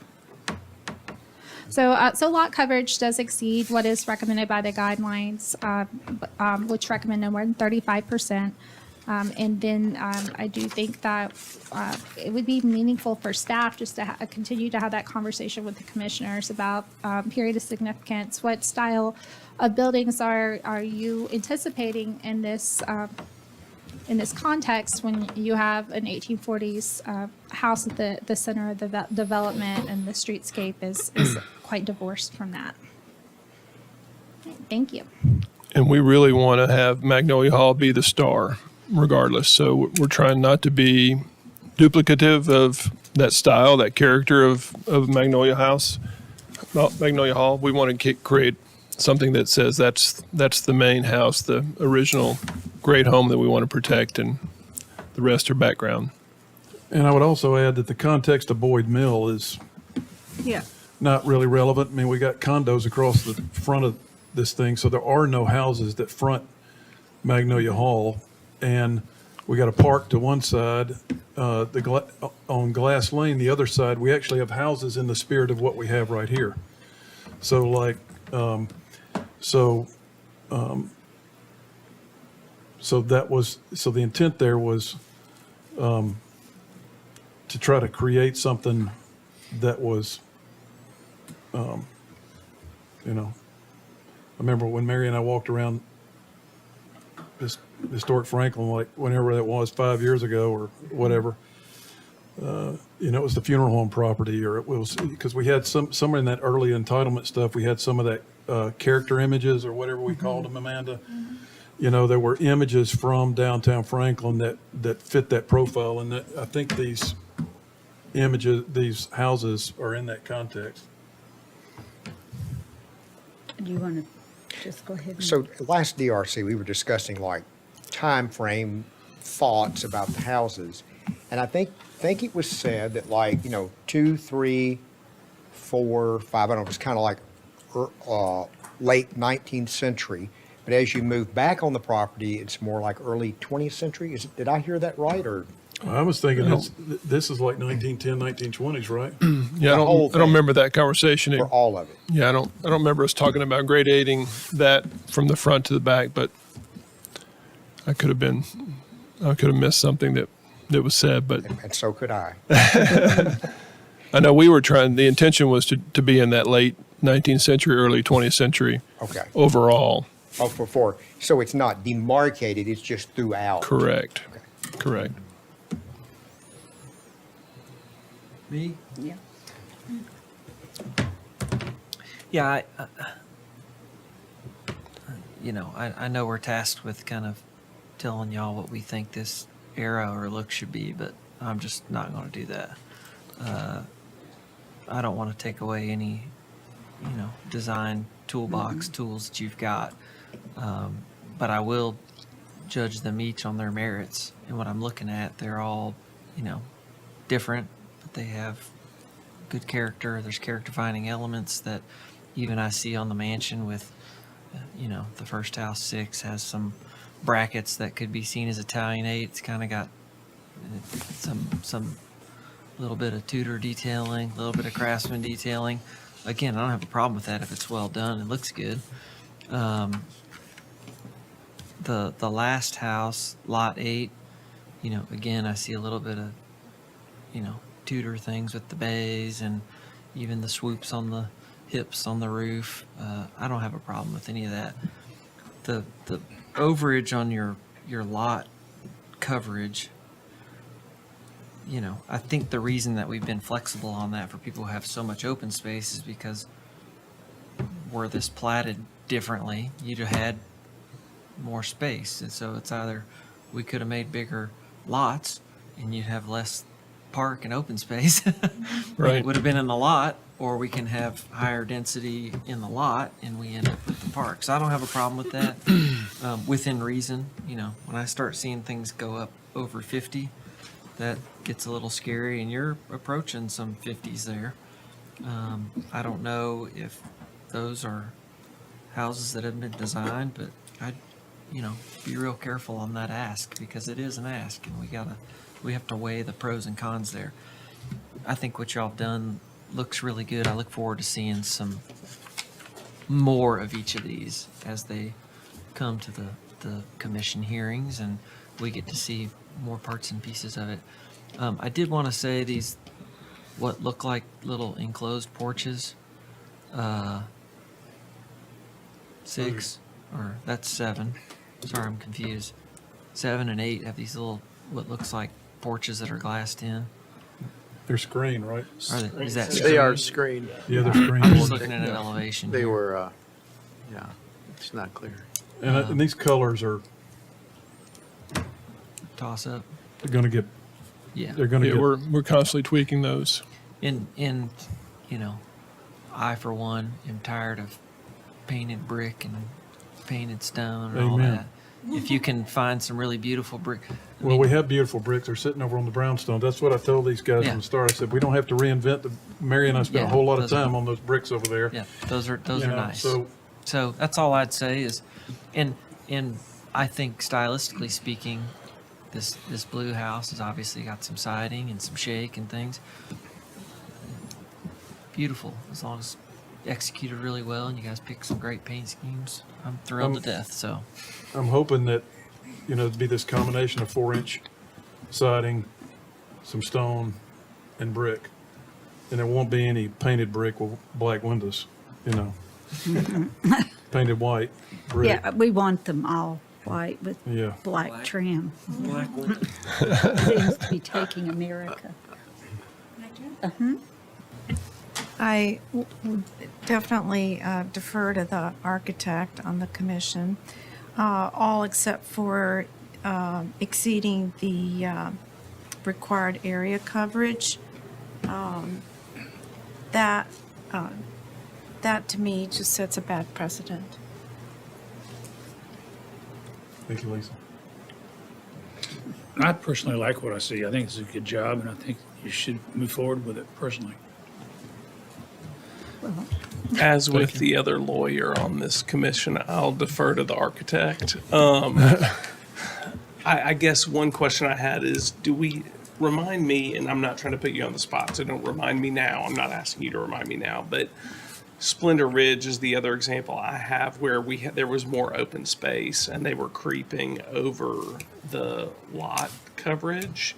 Yes, I did look at that, and I did talk to the applicant about that, because to me, this is a similar situation. So those lot coverages did not exceed 40. Well, that's what struck me is I remember the commission approving them that went over the 35%, but I didn't remember seeing anything getting to the 45, 48. I mean, they're pretty high. So I would I understand the situation and and what's needed to preserve this fabulous property. But I would just say, as sensitive as you can be to that, just We're trying. I don't feel like it's a similar situation to Splendor Ridge because this is on the front lawn and side of one of our premier historic homes. So I don't see it similar. I see that Splendor Ridge is in the back of the historic home and in a neighborhood that's going through an evolution. And I'll say what I said on the first set of houses, and I totally respect everybody, but I believe these roof lines are wonky. I think there's too many elevations on the roof lines. I think the most successful infill we've had in Franklin is ledge lawn. And if you're looking at a neighborhood, I mean, we've had many lovely infills, but I feel like that those houses are quiet. They're got really classical shapes, and I don't really care what period it is either. I don't care if they're all different periods, honestly. I just care that they are shapes that you're used to seeing that are very classical. Like, you don't ever see a dormer sitting down into the roof like that. That's eye-catching in a historic neighborhood to me. I know what you guys have designed, so I know you've designed some. I think there's a lot in West Haven that have that quietness to them that you did, Mike. So that is what my heart and soul says that in this situation we need to be looking at. So I'm just speaking what I think with our guidelines that is appropriate in this situation. So thank you all. You didn't say the brownstones. Well, the brownstones are, when I said that, I mean, we've got many wonderful infills, but that is a completely different situation. It is. I'm just So I was giving you trying to like think of a situation where a historic home is visible and it works. Yeah. And I would give that credit, to Ledge Lawn. And I think the difference is they're quieter. I know that these need to be, what is it I'm trying to say? Houses that people embrace, but I think if it's right, they will. So, Okay. Well, everything's going to make, it all works together. it all works The together. beautiful house, the treating it like Callaway Gardens and keeping everything up like that. And the Everything. Jones doing an amazing job with Matt and you guys Yeah. on getting that house right. So We're all- so these are all these little. It is a jigsaw puzzle. We're all a team, everybody. Absolutely. So, and I feel that way. Yeah, so thank you all, and Thank you guys. Thank Hey, and you. can I just say on the last thing relative to the house, the big house, if it would help for you guys to have a site visit there when y'all kind of get, some of these questions I've never been. with. I would agree So- on just going and standing one time together and looking y'all at can that sit in front those and breezeways and standing say, in the does front that yard?" really matter? And Yeah, yes, I agree. And, I think that'd and be I very got, helpful. I'll do the coffee and shut up and stay out of the way and let y'all do what you do. Now he offers. Yeah. Well, I'll work with the applicant and I'll throw out some dates for a site visit, but that would mean that you wouldn't be, it would not be, it wouldn't behoove you to submit an application for any of this quite yet. I'm just trying to mess something up. I didn't know what your plan was, if you wanted to submit at the end of this week for next month. But For that's the main house? Yeah. No, I think we need to go through another process. Okay, I agree. To get it I right. think it could be immensely helpful for both the infill and the historic mansion to have a site visit. So I'll work with you and we'll propose some dates and we'll figure out when it works. Thank you, guys. All right. Thanks for all your you hard all. work. Sorry it stayed so long. No. Is there anyone that would like to make I a would like to make a motion? motion to adjourn, and I'm going to turn Is my. that seconded by Michael. Scott? All those in favor? Aye. Thank you.